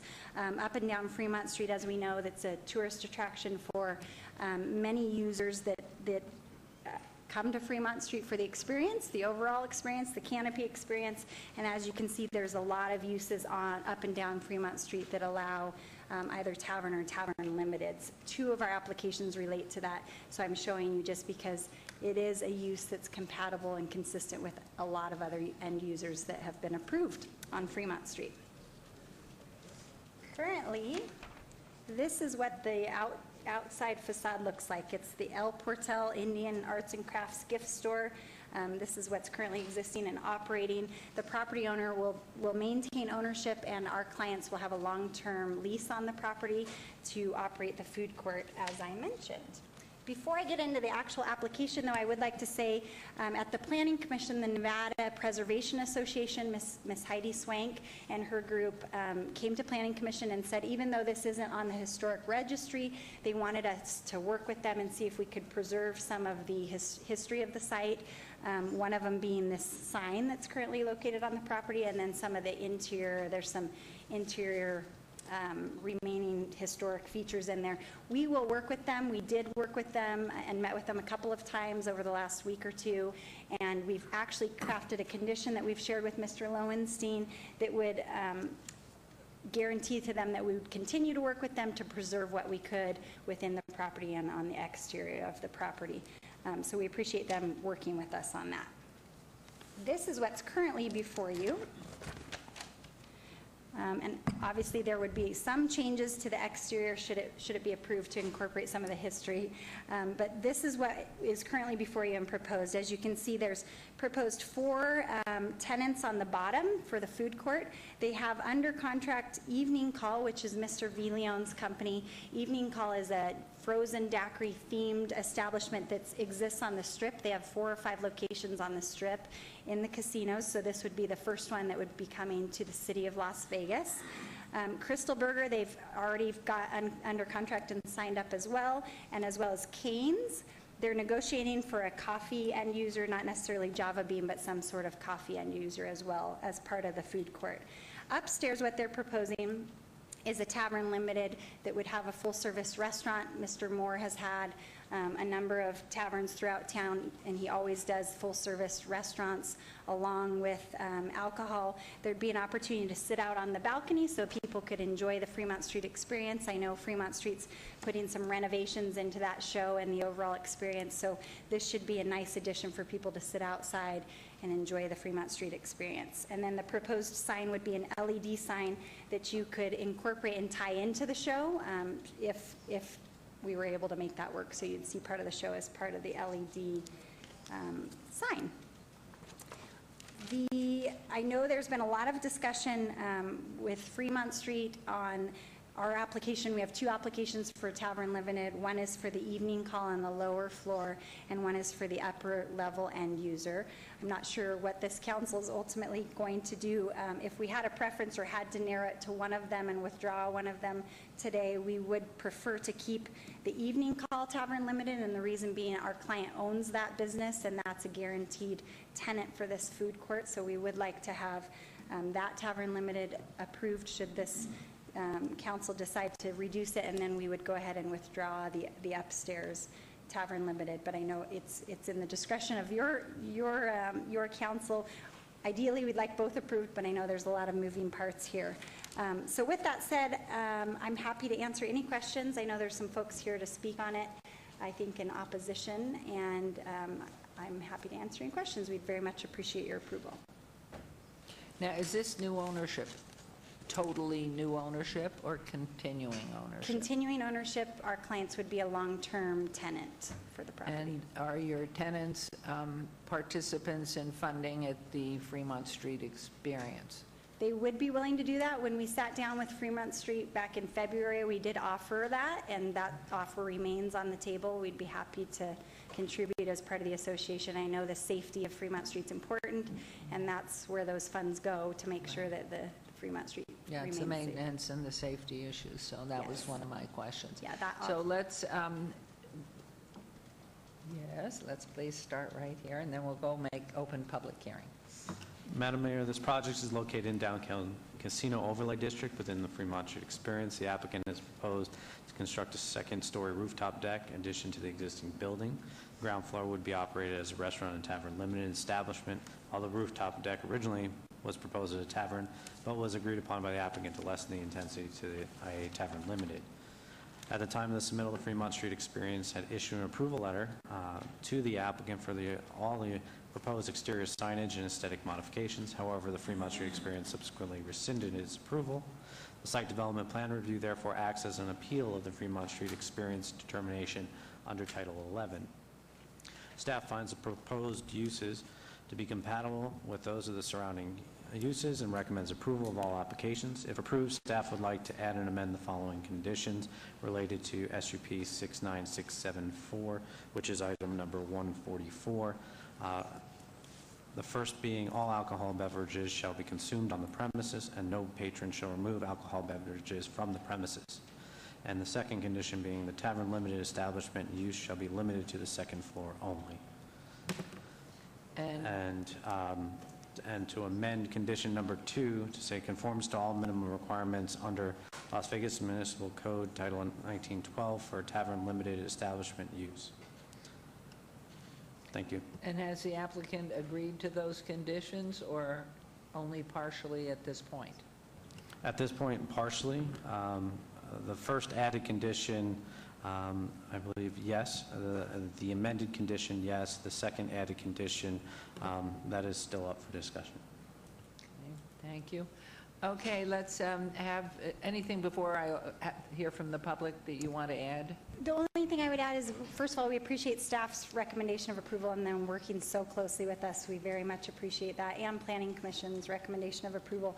We're fine and understand that with both Tavern Limiteds, all alcohol would have to remain on premises. Those are conditions of approval, and those are things that our client understands they'd have to enforce and would be responsible for the enforcement of that. And the lower level one, I see that looks like an outdoor bar. How do you keep people from wandering off from there out into the? So we did submit a security plan, and it would include security on site as well as signage that in this area you have to be 21 and you cannot take the drinks off the premises. But there's no fencing or anything to keep people in rather than coming out into the mall with drink? There's not. We could certainly do that if the council wanted us to do that. We could certainly provide something there. But there is a whole food court where they can sit and drink and have food. And so there's plenty of seating and space for people to enjoy their drinks on site. Okay, let's have public comment. Anyone wishing to speak to these items, please come forward and state your name for the record.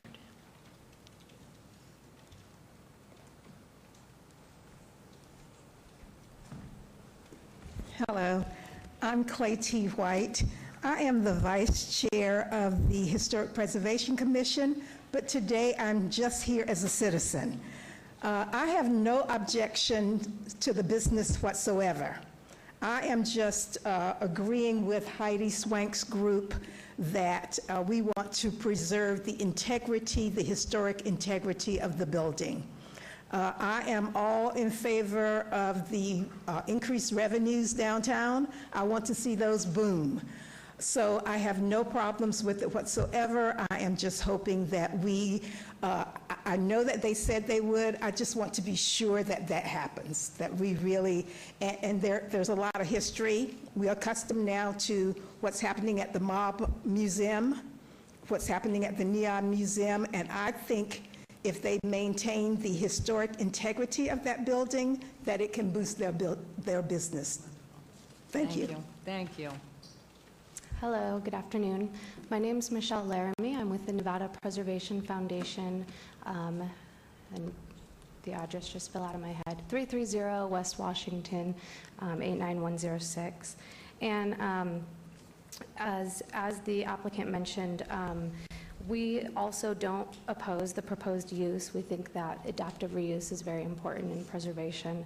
But we do oppose the proposed design that's put forth, and we've been working with the applicant to try to come up with a solution for that. We feel that the reason that a condition on the application is important is that the proposed renovation will all but destroy this early example of 20th century architecture which still exists on Fremont Street and in the city of Las Vegas. So we have met with the applicant. We've been having some early discussions, and at that meeting we discussed how the applicant could work with some of the existing features on the exterior and interior, and they were agreeable to working with us as mentioned. There has been a condition, kind of a draft condition written. I haven't heard it introduced yet, but we would like to say that we agree with the condition that we've read over in this coming week, and that we feel like that puts basically good faith back in our hands, that they'll be willing to work with us and that we can move forward on this. Just as an added point, I would like to point out that as part of the Vision 2045 plan, and as we all kind of look forward to this new Las Vegas, economic diversity and cultural tourism are specifically listed as key industries in a new diversified economy. And preservation really builds in an economic diversity for the community. We see things like heritage tourism. Heritage tourists tend to spend more and stay longer in our city. On average, they spend $62 more a day than other travelers. And they also tend to spend more nights away from home and come as a family, not necessarily as an individual. So we feel like the preservation of this building is important, not just for the building itself, but for furthering the tourism that Fremont Street is. Thank you very much. And welcome home. Thank Aren't you glad to be back? I am very glad to be back. Heidi Swank, I'm the Executive Director of the Nevada Preservation Foundation, 330 West Washington. I just wanted to build a little bit on what Ms. Laramie said. It's been our experience with our annual Home and History Heritage Tourism event that people are looking for Vegas heritage tourists. We've even had people who come to our event who said that they would never come to Las Vegas otherwise because they aren't casino people, which we thought was a really interesting idea. So there's also many local tourist organizations such as Pop Culture Tours that feature the El Portal and its history on their walking tours. And the economic benefits of reusing older buildings isn't just from the preservation community, but corporations like American Express have long recognized the importance of historic sites as important not only to travel, but to the entire tourism industry. But it's not only just about the heritage tourism that's so important. When you reuse a building, there's a lot of economic benefits that come from reusing a building.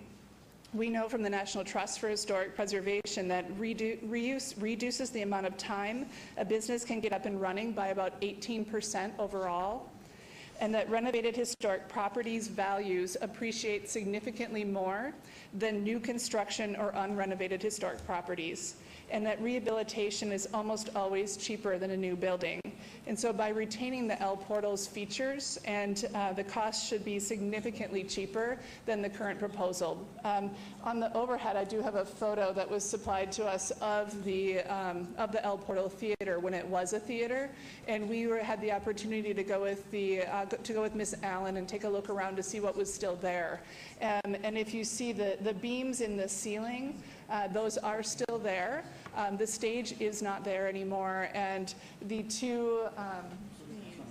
these two boxes, those are missing also, but those would end up being back of house for this project, as we were told. But there are the beams in the ceiling and the railings on the sides, we believe, are still there under a bit of drywall. So these features could be easily recovered, and they would actually make, I think, for a really cool food emporium. I mean, I kind of think it'd be fun to sit in a 1928 building and grab lunch on Fremont Street. So I think that there are a lot of ways that we can work with what is already here, and from our meetings with the applicant, they do seem to be supportive of working on that with us. So thank you very much. Thank you, Mrs. Swank. Yes, ma'am. Did you, Councilwoman had a question, comment, so in case it's for Ms., okay. Congratulations. What were you have to ask her? Well, so thanks for presenting the historical value of this property. I just want to be clear that it's not registered, am I correct, historically? That is correct. It is not on a register. So, to be clear, if the owner, because it's not registered, they can basically do what they wish, correct? As long as the city council and the planning commission approves it, yes, that's true of any building that's not on a register. But that said, the current applicant is more than willing. I think that they see the benefit for it. But yeah, I just wanted to, be clear on what I heard, that it was not registered. Okay, it is thanks. not. Mm-hmm. Okay. Thank you, Councilwoman. Please. Good afternoon. My name is Dr. Sandra Cosgrove, and I am a history professor at the College of Southern Nevada and a newly appointed Historic Preservation Commissioner, because you guys reappointed me earlier today. I logged in to see one of the other presentations, and you guys were talking about me. It was kind of shocking when I logged in. But I appreciate that, because I really enjoy being on the Historic Preservation Commission. We have a lot of fun. One of the things that we did last year was related to what I do when I go and I visit other cities. One of the things I do, and it's being called heritage tourism here, but there's websites where it's called urban hiking. And when you go and you visit another city, there's websites, and sometimes there's apps, sometimes there's parts of websites, and you look for historic buildings, you look for places that have cultural relevance, and then you hike around the town and you look at those places, and then you might go and eat, and you definitely spend money while you're doing that. We worked with the planning department last year to embed a historic and cultural sites app into the City of Las Vegas app. So if you look in there, there's now a little tiny dot that you can click on, and it will show you culturally relevant and historic places that you can go and visit in the City of Las Vegas and then out in the county. It would be really nice if we could have this property included in that app, so that when people come and maybe they are out walking around Fremont Street and they open up the app and they click on it, they would then be able to go to the building, they might see the plaque, they would see some of the architecture, and they might have an alcoholic beverage or get some food while they're standing there. So I definitely approve, or I definitely support any efforts that are being made today to make sure that economic development and historic preservation can go hand in hand. Thank you. Good idea. Thank you. Thank you. My name is Bob Stoldal. I'm a citizen of the City of Las Vegas. I live at 7758 Willow Cove Circle. Zip code is 89129. I come here as two different people. First of all, as the chairman of the city's Historic Preservation Commission. You should have in your packet a letter that was drafted and was approved by the Historic Preservation Commission earlier this year, earlier this month, when we found out after the Planning Commission had approved that in fact this was going to take place. We're opposed to this. As a general sweep, or when you say this, what well, is we're this opposed is? to the destruction of the exterior and, quite frankly, the destruction of the interior. This is a historic structure. 1928 this was built. This was the Smith Center of Las Vegas for the 30s and 40s. Cultural events took place there. Out of town, this was on the vaudeville circuit. Community plays took place there. The high school graduation took place there. Significant, this was a gathering place for Las Vegas. The exterior is still intact. And as was pointed out before, much of the interior is still intact. We had an opportunity through the courtesy of the applicant to get a brief visit on this past Friday. There were several places, however, we were not able to see, and that is where I believe is still the stage of the facility behind the back wall. This was a structure that had an orchestra pit. And that orchestra pit is in fact there. You have to pick up the floor, of course.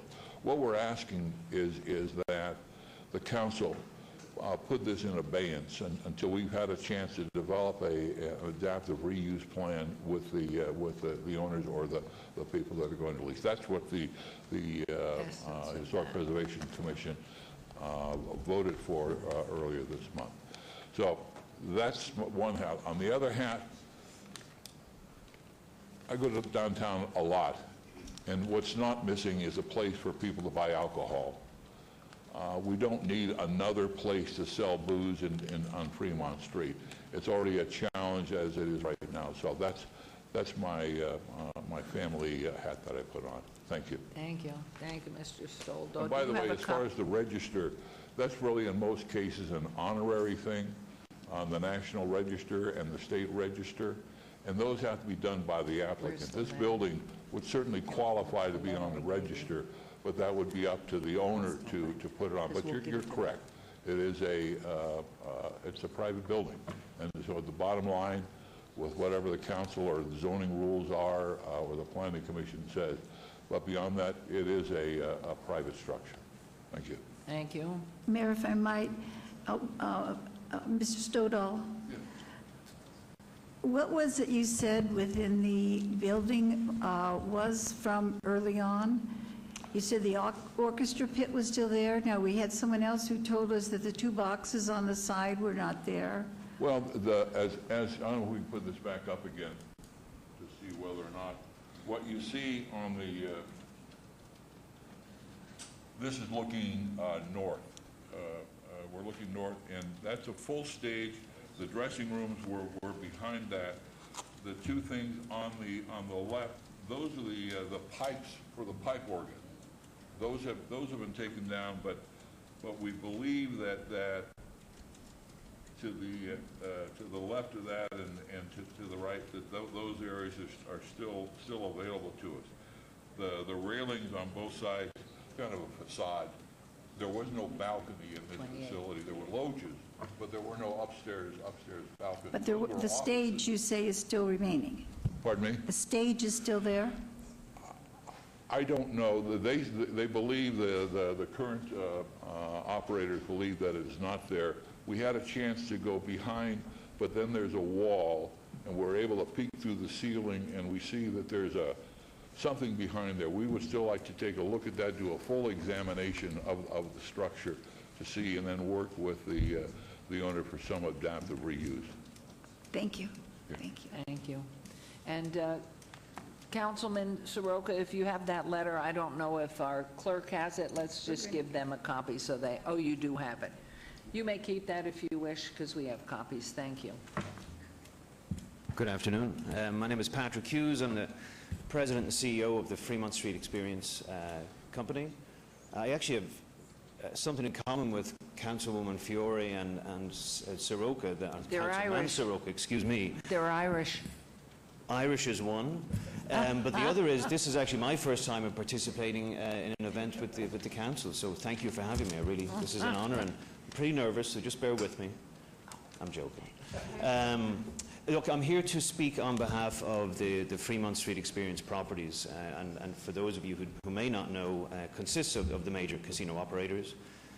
Golden Gate, I always forget one. Golden Gate, Golden Nugget, Mermaids. Four Queens, the D, Binions, and no, not do you say Mermaids? Oh, that's already been gobbled up, but that has been gobbled up by the next development on the street, which is going to be approximately $400 or $500 or $600 million development by Derek Stevens on the old Las Vegas club site, and also Fremont Casino as well. I've been asked to come here and speak on behalf of those board members and those casino operators in opposition of this application. Primary concern is future proliferation of such liquor establishments, and the concern is, and obviously this precedes me, but there was a lot of trouble back in the day with packaged liquor, and there was no control back in the day of allowing people walk from these premises onto the street that the Fremont Street experience through our clean and safe services that we provide and have provided for the last 20 years. Our board members have a significantly higher interest in maintaining that street, and that's a serious concern of ours. And especially with this application specifically, and actually, if we were to prioritize our concerns about the two applications here, upstairs or downstairs, I would say the downstairs one is of the highest concern. Because as you quite appropriately pointed out, there doesn't seem to be any restriction in the plans right now to limit anyone from walking up to that bar, taking their drink and walking to the street, which is exactly what caused the previous problems. I was under the understanding, and I don't know, I wasn't here, that there were some stipulations regarding security plans, such as a barrier to the street, or, if I remember correctly, specifically having a security guard in place to stop people from walking. I haven't seen that. I don't know, and it's not my job to see the security plan that was submitted to the city. I haven't seen that, and in the diagrams that were presented today, there doesn't seem to be any obstacle there. If I were to prioritize our concern, first of all, it is of future proliferation of such applications that don't have any restrictions to allow people onto the street with their drinks. There's more than enough of that. At least through our operators and the casino owners, we're held to higher standards with gaming licenses, and we do restrict every entrance. We have security, we have plastic containers, we dedicate the resources to that, and that is basically what I'm here for today. Thank you very much. Thank you. Yes? Councilman, was that Mayor? No, it wasn't. I see him reading. Please. Good afternoon. Ryan Arnold, 2620 Regatta Drive, here today representing Fremont Street Experience as well. First off, I wanted to say welcome to our new council members. Really looking forward to working with both of you over the next 4 years and then some. As far as this application, not to repeat anything that Patrick went over, but I just feel that the need, especially for our new members, to remind everyone of the history and the efforts that have taken place over the last 2-3 years now. Time has passed. We spent a large amount of time working with Mary and her staff in business licensing to try and clean up the street, and that is, like Patrick said, the proliferation of packaged liquor. Mayor, with your help, we were able to pass a number of new regulations that require stapling of the bag and such. We no longer are allowed to walk out of the different casinos with glass in hand. They must pour them in a cup. It goes on and on. It even ties into what we're dealing with the busker situation down there. It's an ongoing effort. So I only bring that up in that we've spent a lot of time trying to control the situation a bit down there. On top of that, we start looking at applications like this. They're growing in number. And it's a growing concern because our members spend a large amount of money every month, every year, to not only produce the acts that are down there, the entertainment, to advertise entertainment, to clean the street, and then add to that the security. So we hope that you can hear where we're coming from and deny these applications. Thank you. Thank you. Anyone else wishing to be heard? Okay, I'm going to close the public hearing, and anything to be added from staff here? Nope. Okay. Chance for comments? Yes, just briefly, Madam Mayor, Council, thank you again for hearing these applications. With all due respect to the Fremont Street Experience, we did meet with them a while back, several months ago. In fact, our client went to them first before submitting anything, and they obtained a letter from them back in February because they went to them for the approval of the aesthetics. The Fremont Street Experience has authority to approve the aesthetics of the exterior of anything up and down Fremont Street. So we did go to them first, and actually they submitted a letter. If I could have you look at the overhead, it was dated February 24th, and it basically said, here's the language right here that I'm pointing to, that the El Portel Food Emporium is approved, submitted with the depiction and the drawings as shown. They then submitted a letter in April after we had already submitted our application rescinding that approval, and I believe it's based on competition, basically. They were concerned that we're asking for the ability to do what the casinos do, which is have some alcohol users on Fremont Street. So I'll submit these for the record. They're already part of the backup, but it's difficult from our client's perspective to swallow the fact that all of the casinos up and down can have liquor that also can be taken off premises, where in this instance we're asking for the ability to have some very good new tenants on Fremont Street that we think would benefit the tourism population and offer some new amenities to Fremont Street and new enhancements and improvements on Fremont Street, understanding that they have to stay on premise. We've offered to pay and be a member of that association, and they haven't allowed us to be a member of that association. So I'd just like to put that on the record. From the historic standpoint, there is a condition that we've agreed to, as Heidi mentioned on the record, and we're happy to commit today that we'll continue to work with them on that. The condition that we agreed to and we've provided to Peter is that prior to the submittal of a building permit, the applicant will submit to the Department of Planning revised building elevations that incorporate the subject site's historical features into them. The revised elevations are to be reviewed by the city's Historic Preservation Committee, so that would allow Bob's committee the opportunity to review that prior to submittal to planning for an administrative review. So we will continue to work with them to preserve what we can, to not demolish as much as possible, especially in the back of house areas. If there are features that exist, we won't remove those or do any further harm. So thank you. What I'm going to do is I had closed the public hearing. Normally I don't reopen it, but you brought a letter back, and I asked Councilman Coffin would he like to hear a response on that, and he said yes. So I'm reopening the public comment to let you to respond to the letter, the second letter, or whatever it is that you wanted to address. And if you'd repeat your name for the record, please.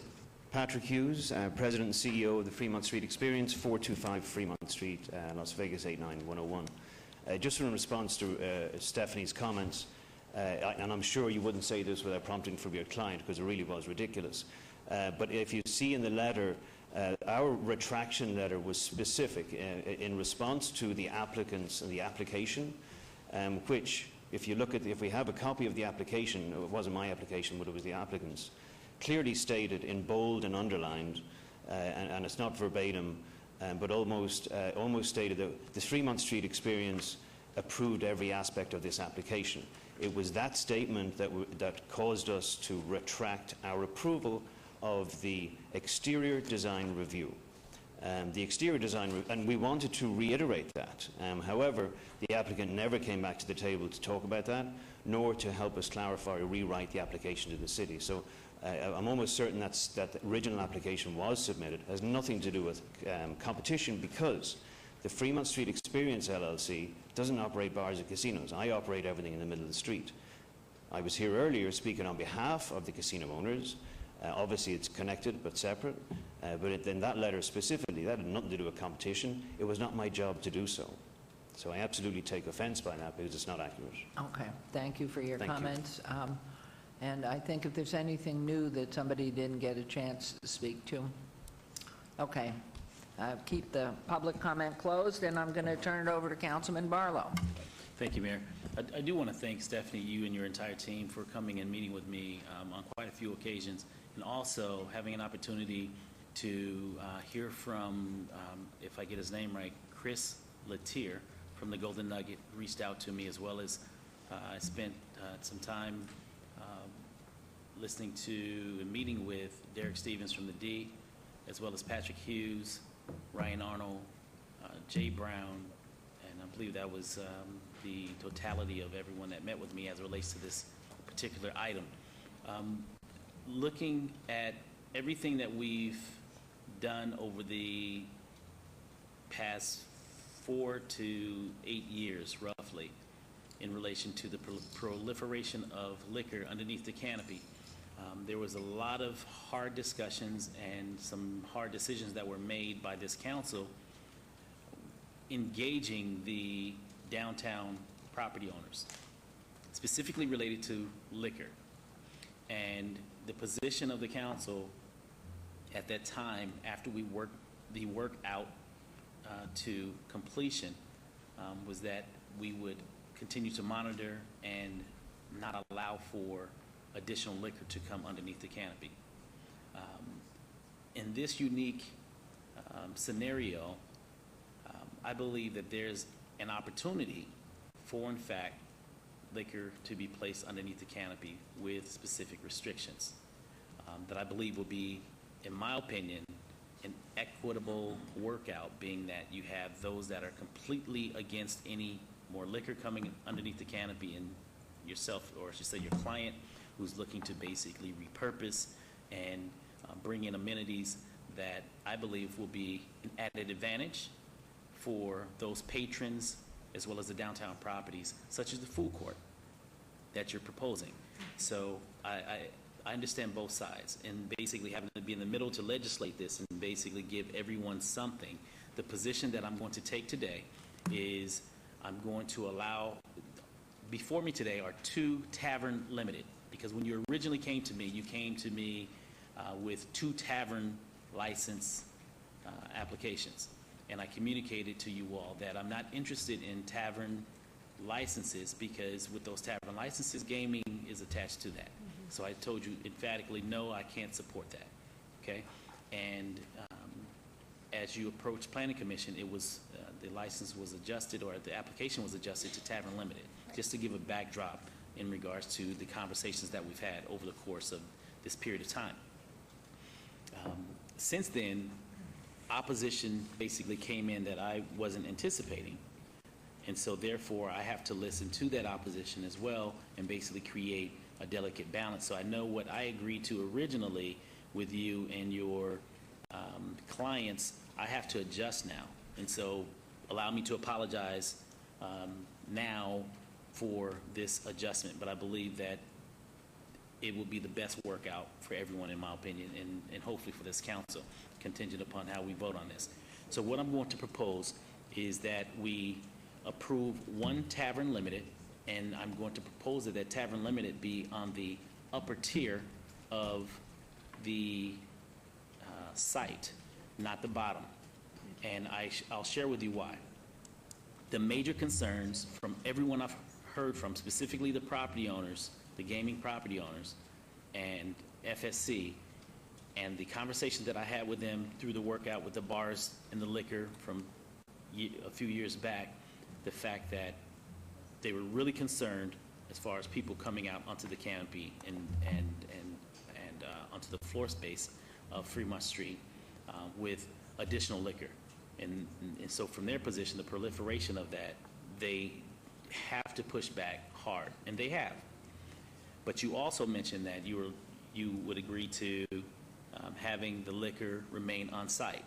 And so therefore, having the liquor upstairs remain on site, it will give not only my city staff a more neutral position than what they're taking today, because according to the lack of the detailed security plan, as I will put it, they're concerned that there's no way for your client to stop anyone from leaving the downstairs food court with liquor out onto the streets underneath the canopy.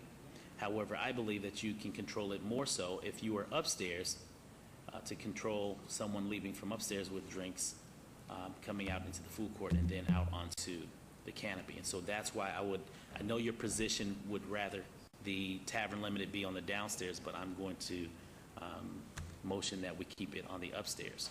And in addition to that, I'll also place a condition which states, let me pull it back up, if you will just give me one moment.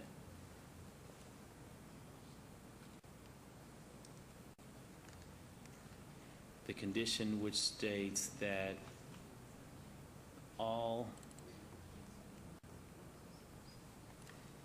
liquor will remain on the second floor, or, prior to the submittal of a building permit,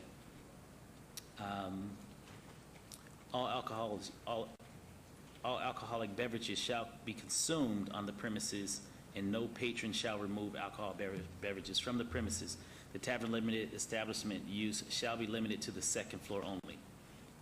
And that's what I'm going to propose. In addition to that, speaking to the Historic Preservation Commission as well as I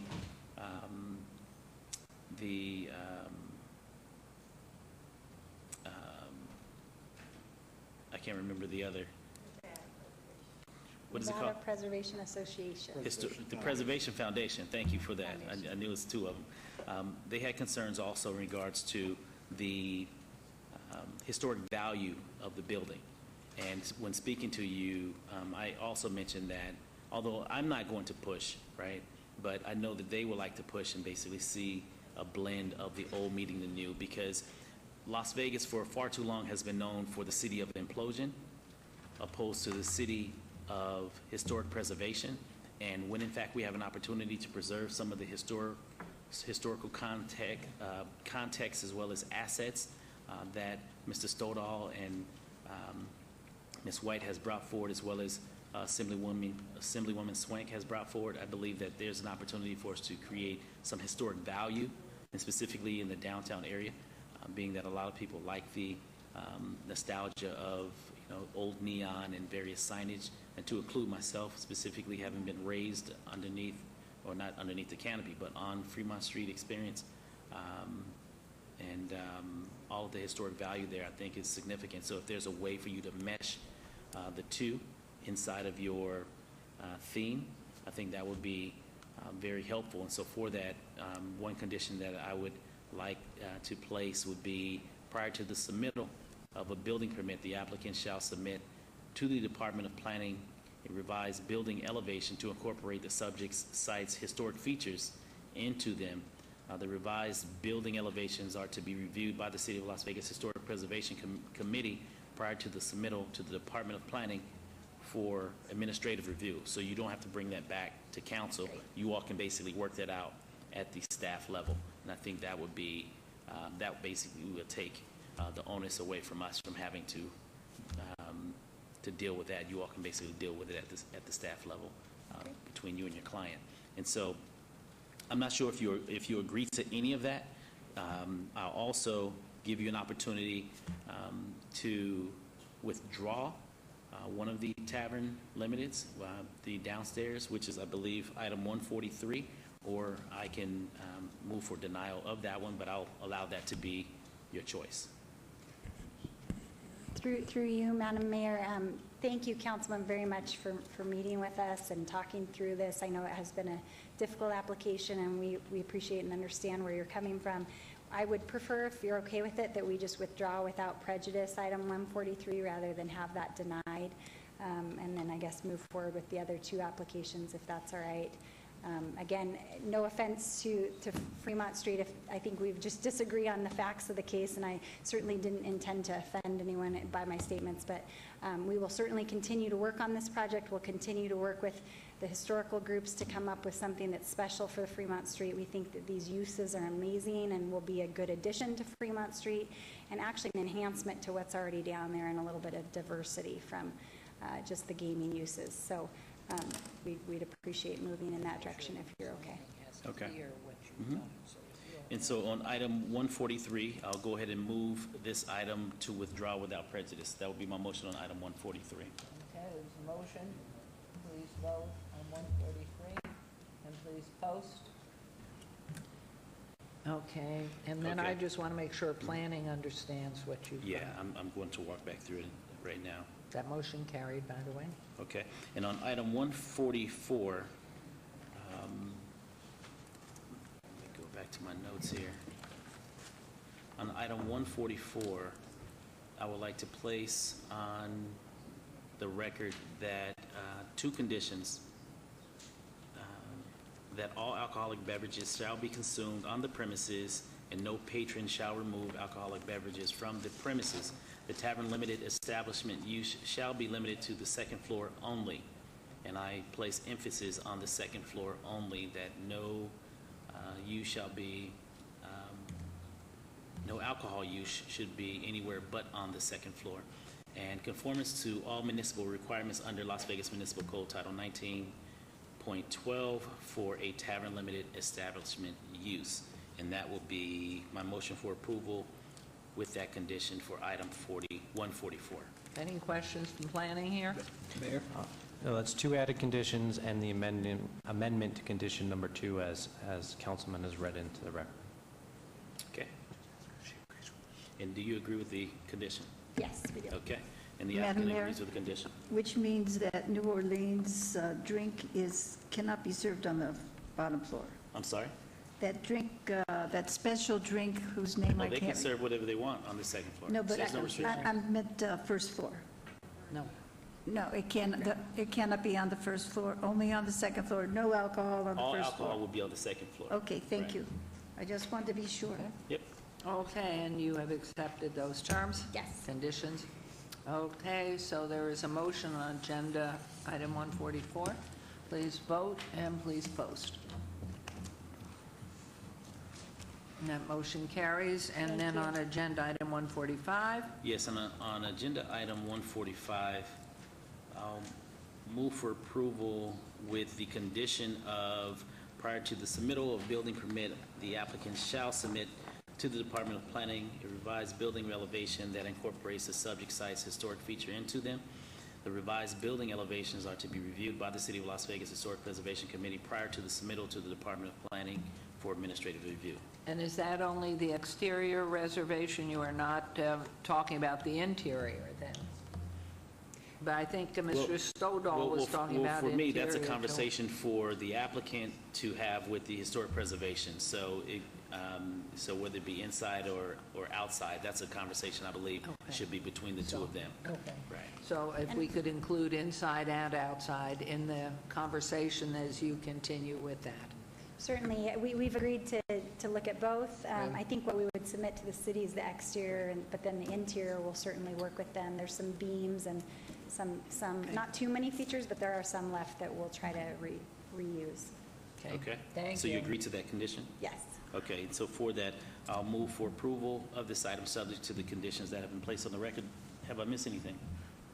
No, sir. Okay, so that's my motion at this time. Okay, there's a motion on agenda item 145. With the conditions, please vote. Thank you, and please post.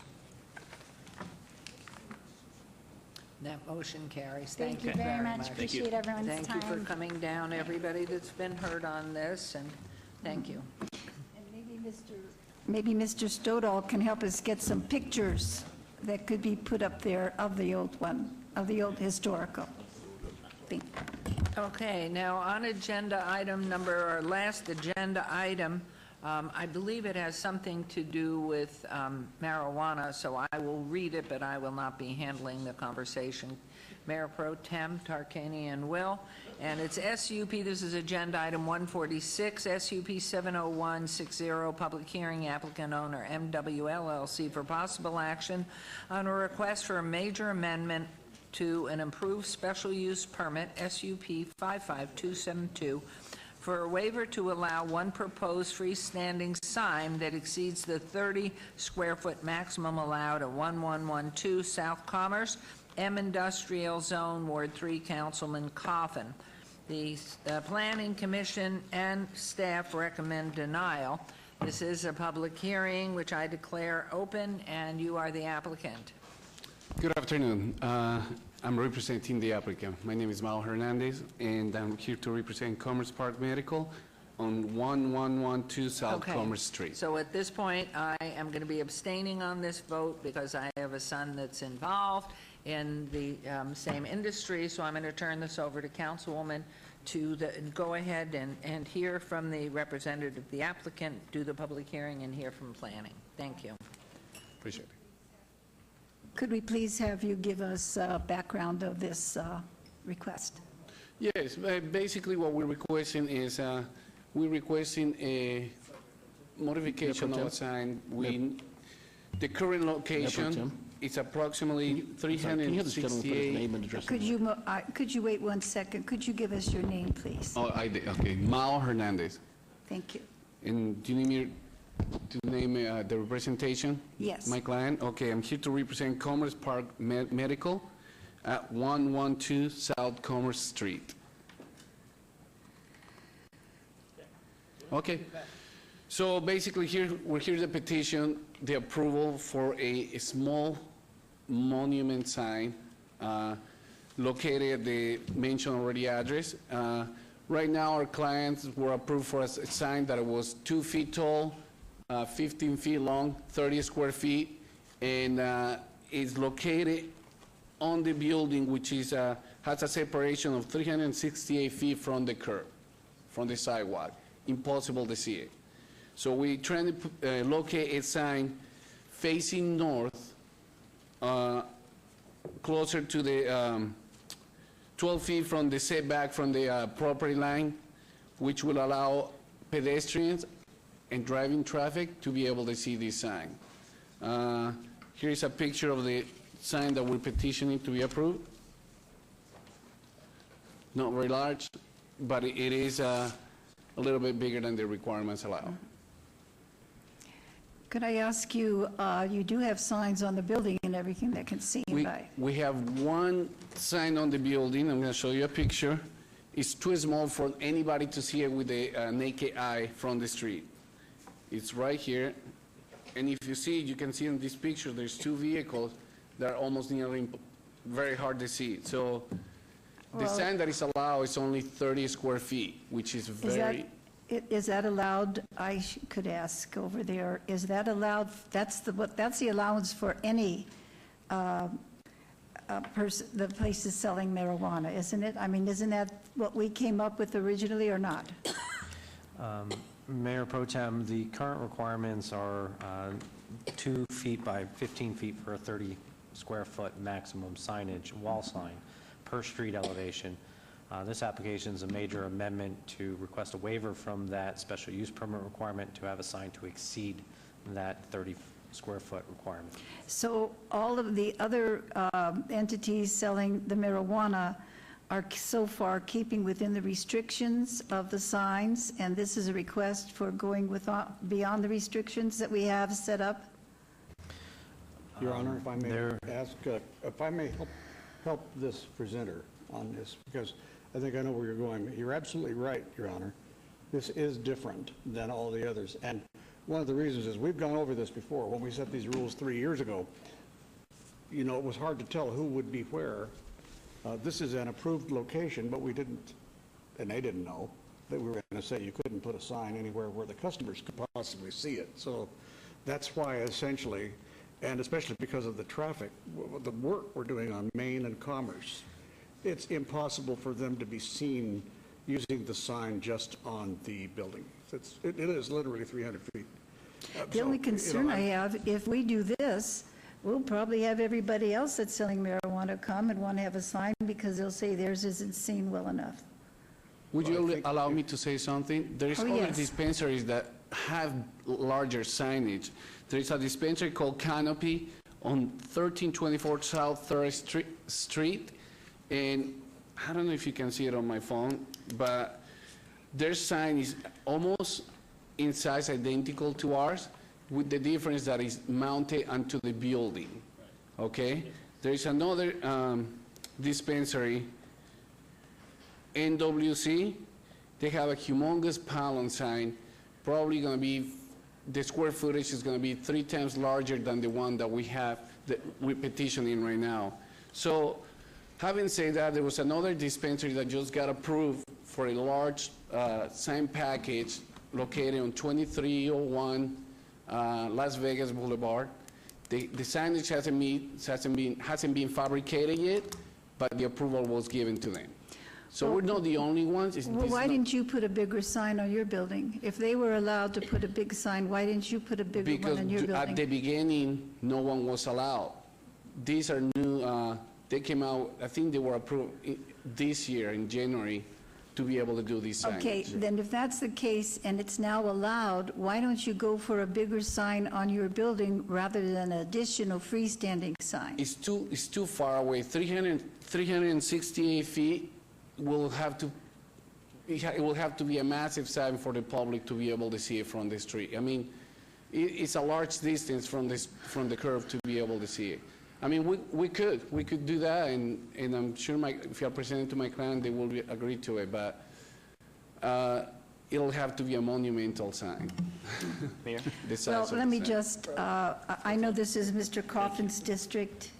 He and I have different opinions on this, so I should let him talk, and also you wanted to talk, Ricky. Yes, Mayor Pro Tem, if you will. I'm curious. I'm feeling somewhat the same way the Mayor Pro Tem is in relation to the square footage of the sign. I'm trying to understand the dynamics of the sign in relation to the scale. Staff, what is the square footage? What is the calculation of the square footage that's being proposed? The provided sign elevations represent 173 square feet. 170? 173. 173 square feet, and the code is asking for 30 square feet, right? That is correct. Okay, so, wow, that's... Big sign. Yes. So I'm concerned also that if in fact we allow this to take place outside of the signage program, that others will come in suggesting that as well, as far as opening up Pandora's box for that to happen. And the locations in which you pointed out, sir, there's a signage package for buildings, and there's also pylon signs that come along with structures. Correct. And you're creating a new structure. We're creating a new sign. A new sign, correct. right. But there's a in pylon essence, sign that was... The signs that you pointed out were signs that were already approved by the city when the development took place, as far as the pylon signs that you showed in your pictures, After as the well as the develop- canopy that's on the building. My understanding is they were approved after the development was completed. Okay, everybody But the complied. the point that I'm making is that Yes, sir. every building, commercial building, has so many square feet in which their sign has to fall within, as far as the parameters, right, that it falls within. And so I believe we're speaking apples and oranges, and you're trying to compare your sign to what has already either been grandfathered or approved along with the development for the land use. You're creating a brand-new sign that's completely, I believe, 6 times, well, actually more than 6 times the amount of square footage that the code requires.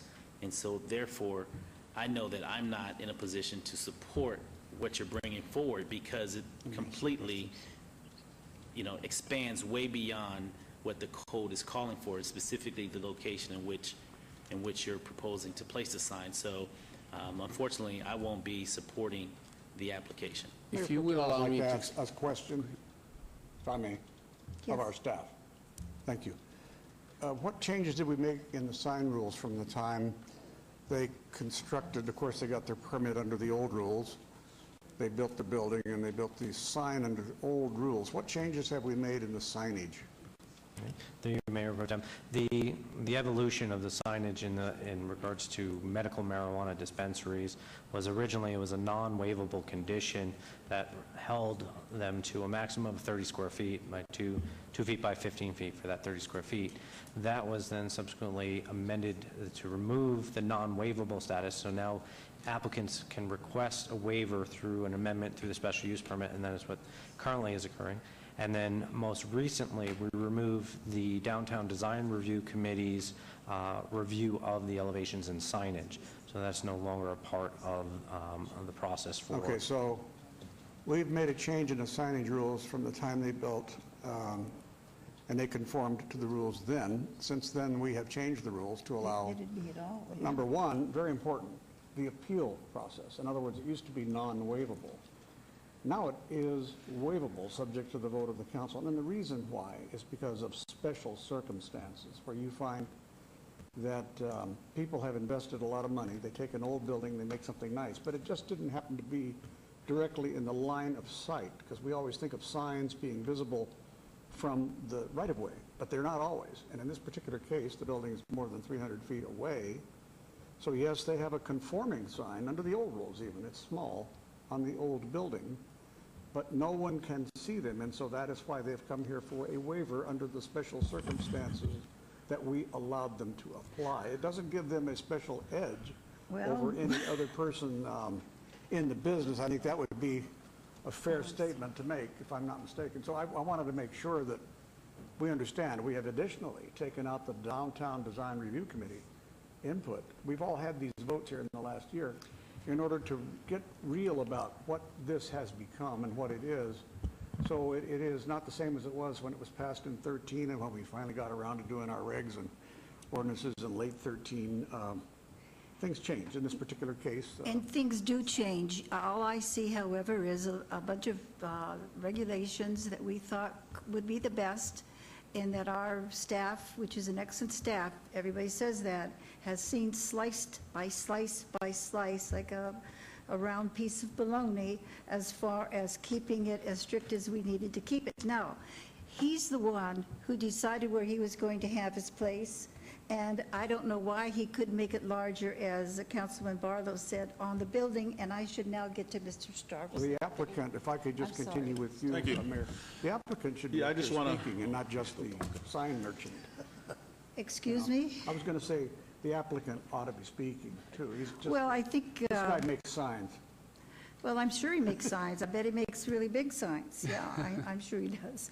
But it's his turn. I sort of... Thank you. I just want to make a couple of points. First of all, people come to us for waivers all the time. Sometimes we grant them, sometimes we don't. That's your prerogative and your right to do that. Second of all, this is on industrial. This is not in a neighborhood where there are houses. This is in the middle of an industrial area. So I need to take that into consideration. Third, this is a legitimate business. It's a legal business.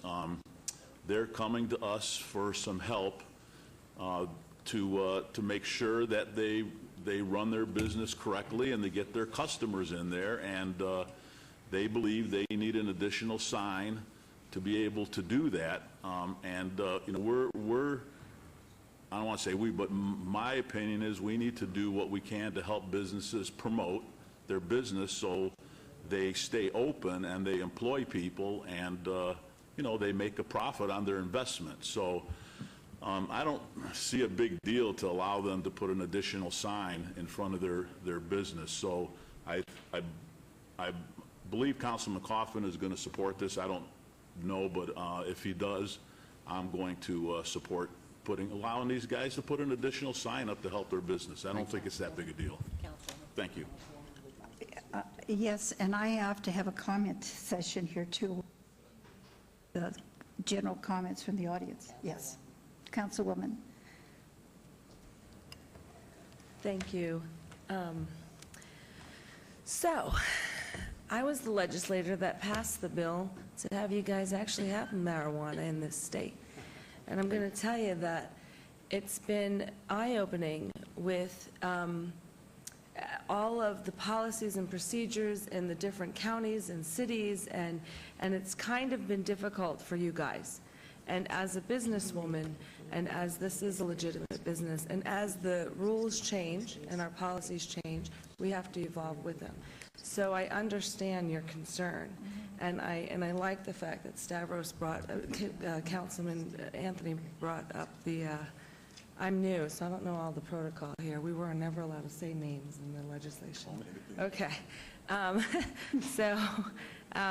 Anyway, I understand the need, and I also, one of our biggest things as before I got elected talking to businesses, as to make sure that the city of Las Vegas is inviting for business. I don't want our city businesses not want to be doing business in our city because we're too strict and stringent and overburdensome regulations. So I get what you're saying. Thank you. If you may be able to say something else, all right. Could I just, before we do this, we need to have an opportunity to have a public meeting on this, which we should have done earlier. This is my first day doing this, so I'm learning all this. Thank you. So can we have, is there anybody here who would like to speak publicly? I don't see a huge crowd coming forward. And so I will then close the public meeting, and I need to do this because this is by law what we need to do. And now, sir, you wanted to speak. Hi there. My name is Philip Heckman. I'm one of the owners of this establishment, and so I'm here to speak on behalf of it. We're just trying to be competitive. There are other signs larger than ours, whether they're on the building or a pylon sign. There's billboards everywhere, way larger than this. We're just trying to be competitive. You can drive by our particular store, and you can't see it. I mean, it's just imagine going out to the street and trying to see the name of Bob Coffin. You just can't see it. And it's an industrial area. And if you go 100 yards away, there's a sign on a billboard that's 5 times bigger than our sign. I have a question for you. Right? It's just not that. And there's already been variances, waivers granted for similar signs that are larger than ours. That's all. We're just trying to be competitive. And if you put a bigger sign on the building, you're not going to see that either. You're just not going to see it. You're going to drive right by it. And we're having a hard time. Right now, we've got a sign hanging on the fence, and because nobody can see our store, right? And that's all. And not that it's anybody's fault, but the street's been closed too. So we've been losing $20,000 or $30,000 or $40,000 a month for the last year just trying to get this thing going. That's all. That's all. So I wish you could just help us out here so I can compete with the other people that have signs larger than ours. That's all. So I hope you'll help us. Yes, sir. Mr. Beckman, Councilman Barlow. Mr. Beckman, thank you for that, and I appreciate you coming forward and stating that. My position on this sign is actually the position of it. Looking at it, unless I'm looking at it differently, it appears that the sign is placed on the property line adjacent to another property with a gate between the site. You mean a fence? The fence. Yes, correct.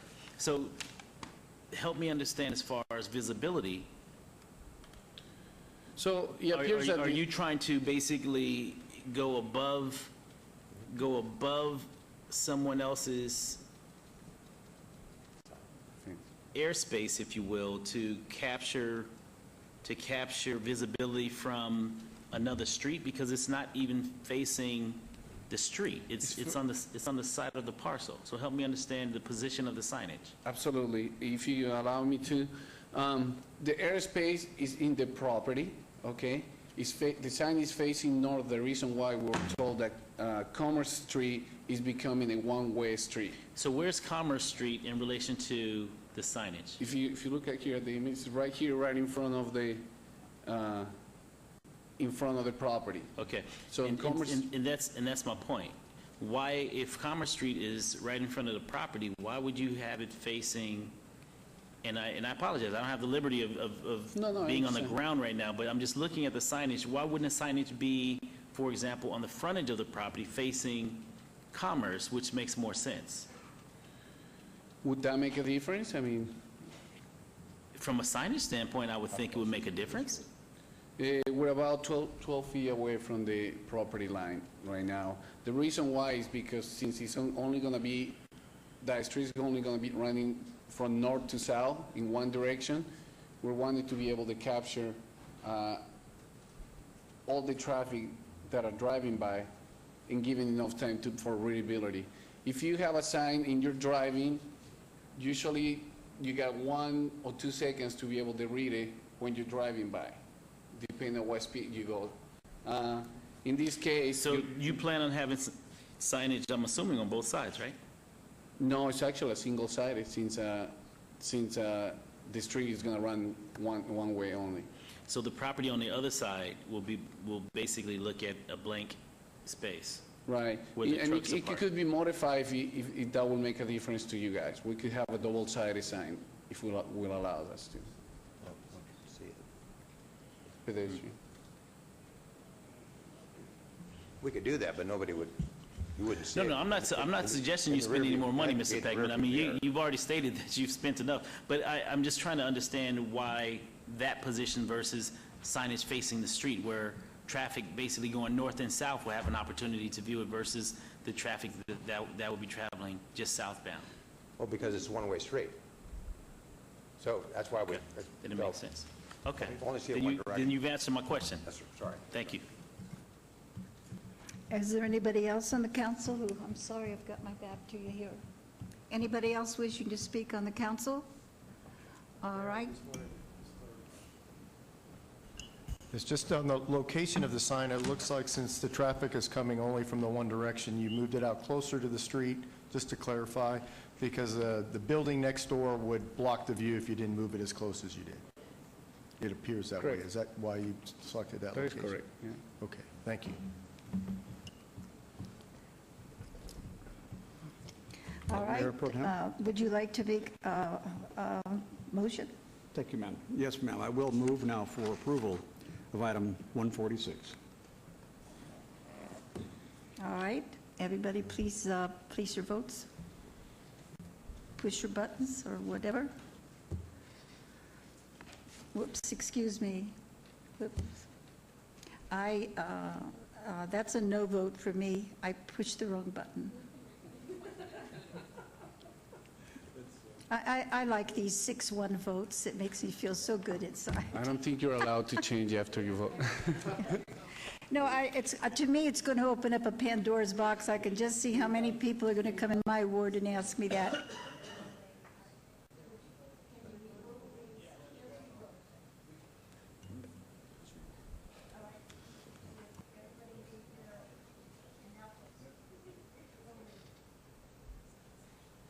And now post.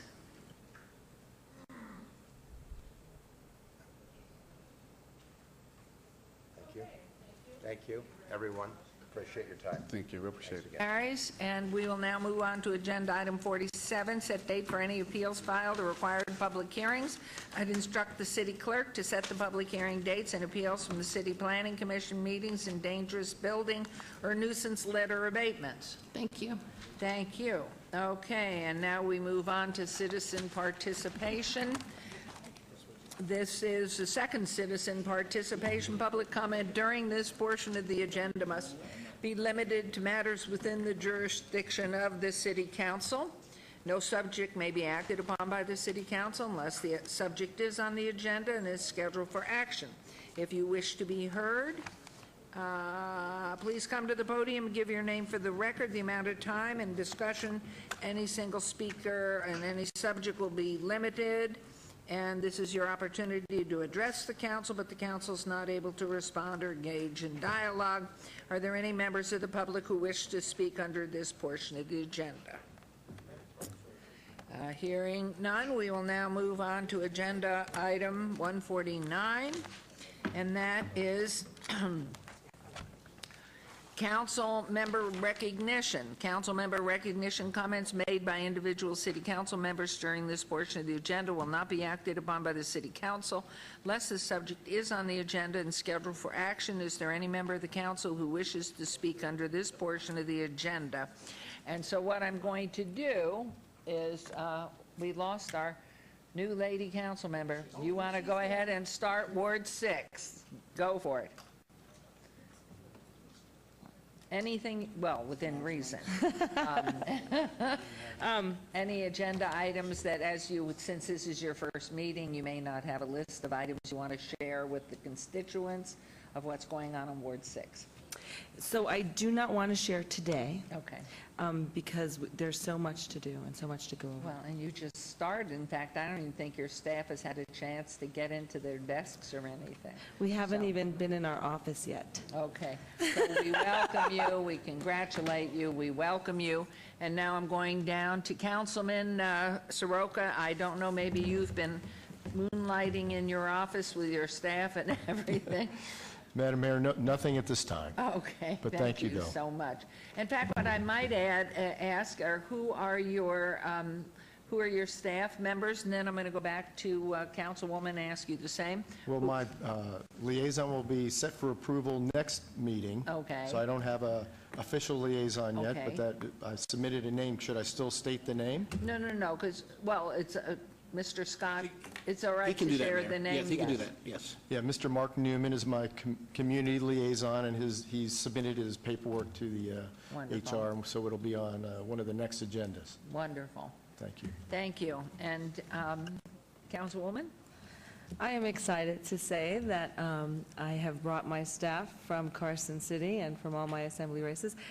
Dan Burdish has been with me both my sessions, and he will be here. And Chance Bonaventura has been with me since he's 16, and he's 21 now, and he is here. And my planning commissioner is Lou DeSalvio. Wonderful. Yes. Thank you. We welcome all of them.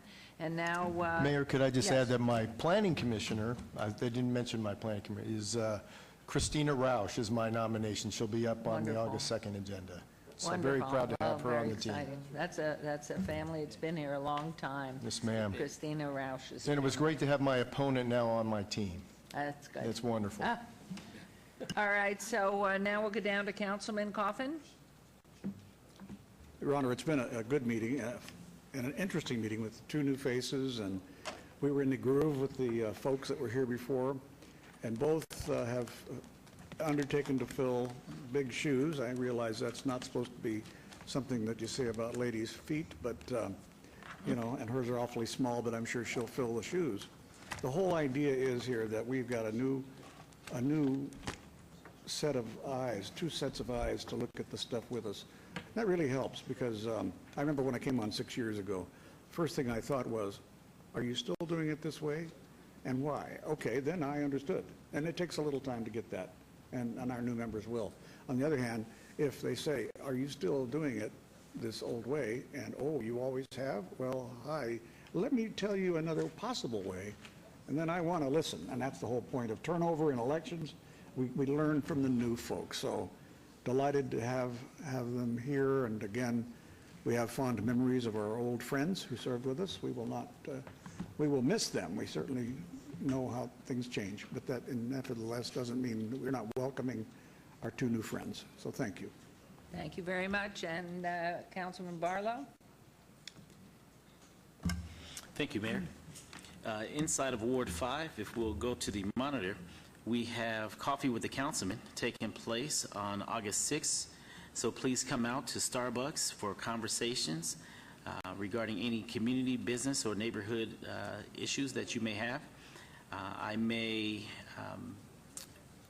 will be there from 9 a.m. till 10 a.m. at the location 1925 North Martin Luther King Boulevard at Lake Mead. So please come on out. For more information, please contact my office.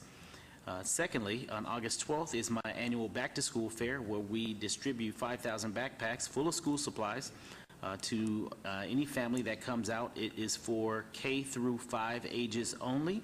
The annual backpack fair will take place Saturday, August 12th at Lorenzi Park. The park is located at 3333 West Washington, and everyone is welcome to participate. There will be close to 100 vendors providing wraparound services for families, so please come on out.